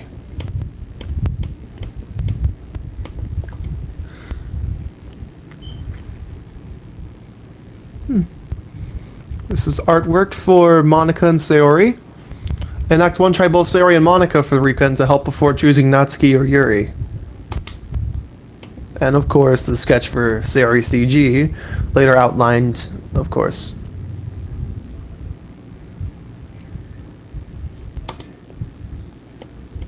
I only need just 3 left. And that's it. 5 promos, 3 sketches, 1 secret, 2 CGs, and 1 poem. And that's it. I'm almost done here.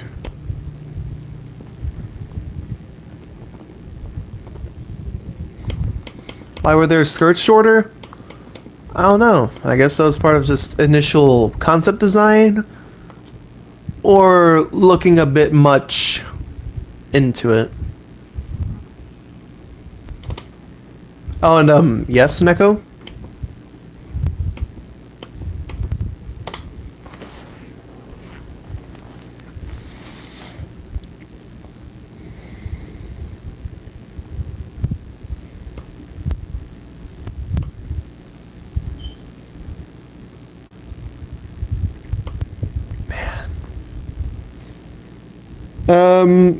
Should Neko let go of Percy?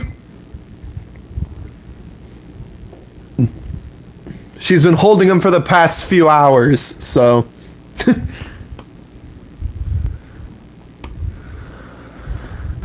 Man.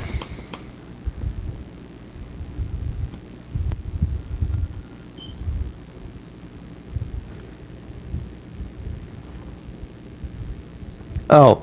Percy's been free for 2 hours now. Never mind then. Percy's been free for like 2 hours now.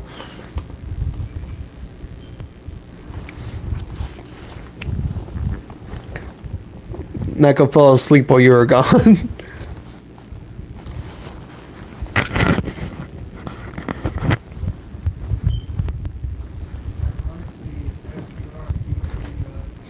So yeah, to think I only got 3 sketches, 5 promos, and 1 secret, 2 CGs, and 1 poem.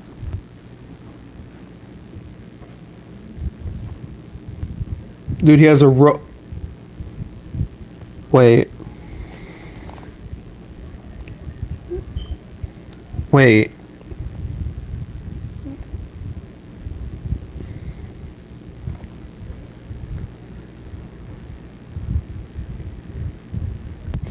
Okay, see ya, Thomas. And, you're welcome for the time, bootlaces. Jesus, 5 hours? That's the first. First time at the actual intended plan of, like, 5 hours here, so... I don't think I should keep you in here any longer. So... Say, I got 4 new pictures. Who knew? Yeah, I just need 1 poem, 2 CGs, 1 secret, 3 sketches, and then 5 promos. And for settings, I just have, for data collected, I have 93% data collected. So, basically, I gotta do the rest of the good ending. Gets the Dan Says Hi note, the 1 last secret, these two sketches here, and the poem of listening to Monika's monologues.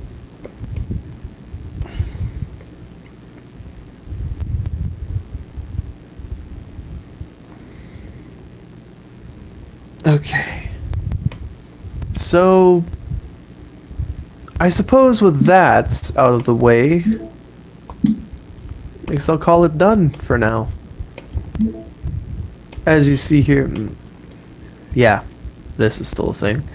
And, anyways, as I was saying, I'm gonna put on some music here. I'm gonna put on some music to say goodbye. Of course, I'm going to... You know what, actually?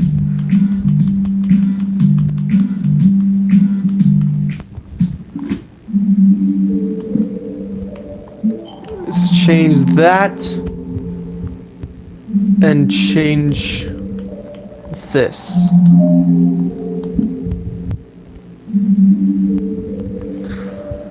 Since, of course, it's going to be like Act 2. So, since it's Act 2, it changed it to this music and background. So, yeah. For those that have been here the entire way through the stream, thank you guys so much for watching the stream all the way to the end. And for those that are watching it as a video, let's be honest, y'all are probably not even here right now. You probably didn't even watch the video all the way to this point.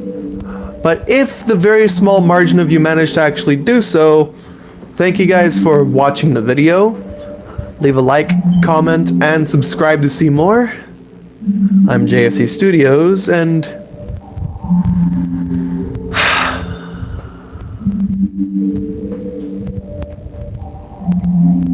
I'm JFC Studios, and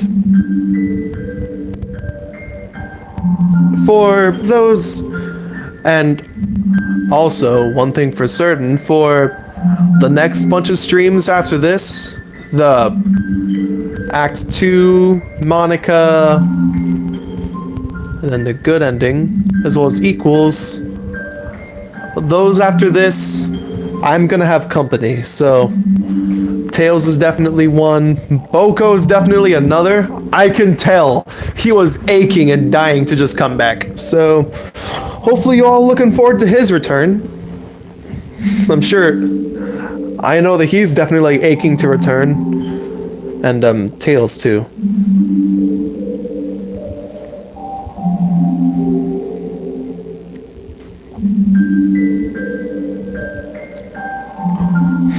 Hold, you say? Okay, I'm holding it.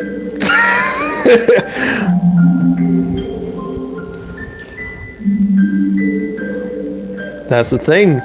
It's a surprise. It's a surprise. Alright, well, stay tuned for next week where I finally have company again after quite a while. Well, ever since I started the good ending run. So, yeah. Okay, real quick. I'm going to take a call real quick. I'll be right back. Hang on.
Okay.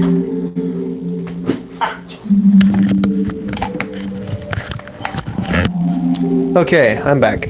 So, yeah, I'm JFC Studios, and I'll see you guys in the next one. Peace. Sorry for holding you up so long.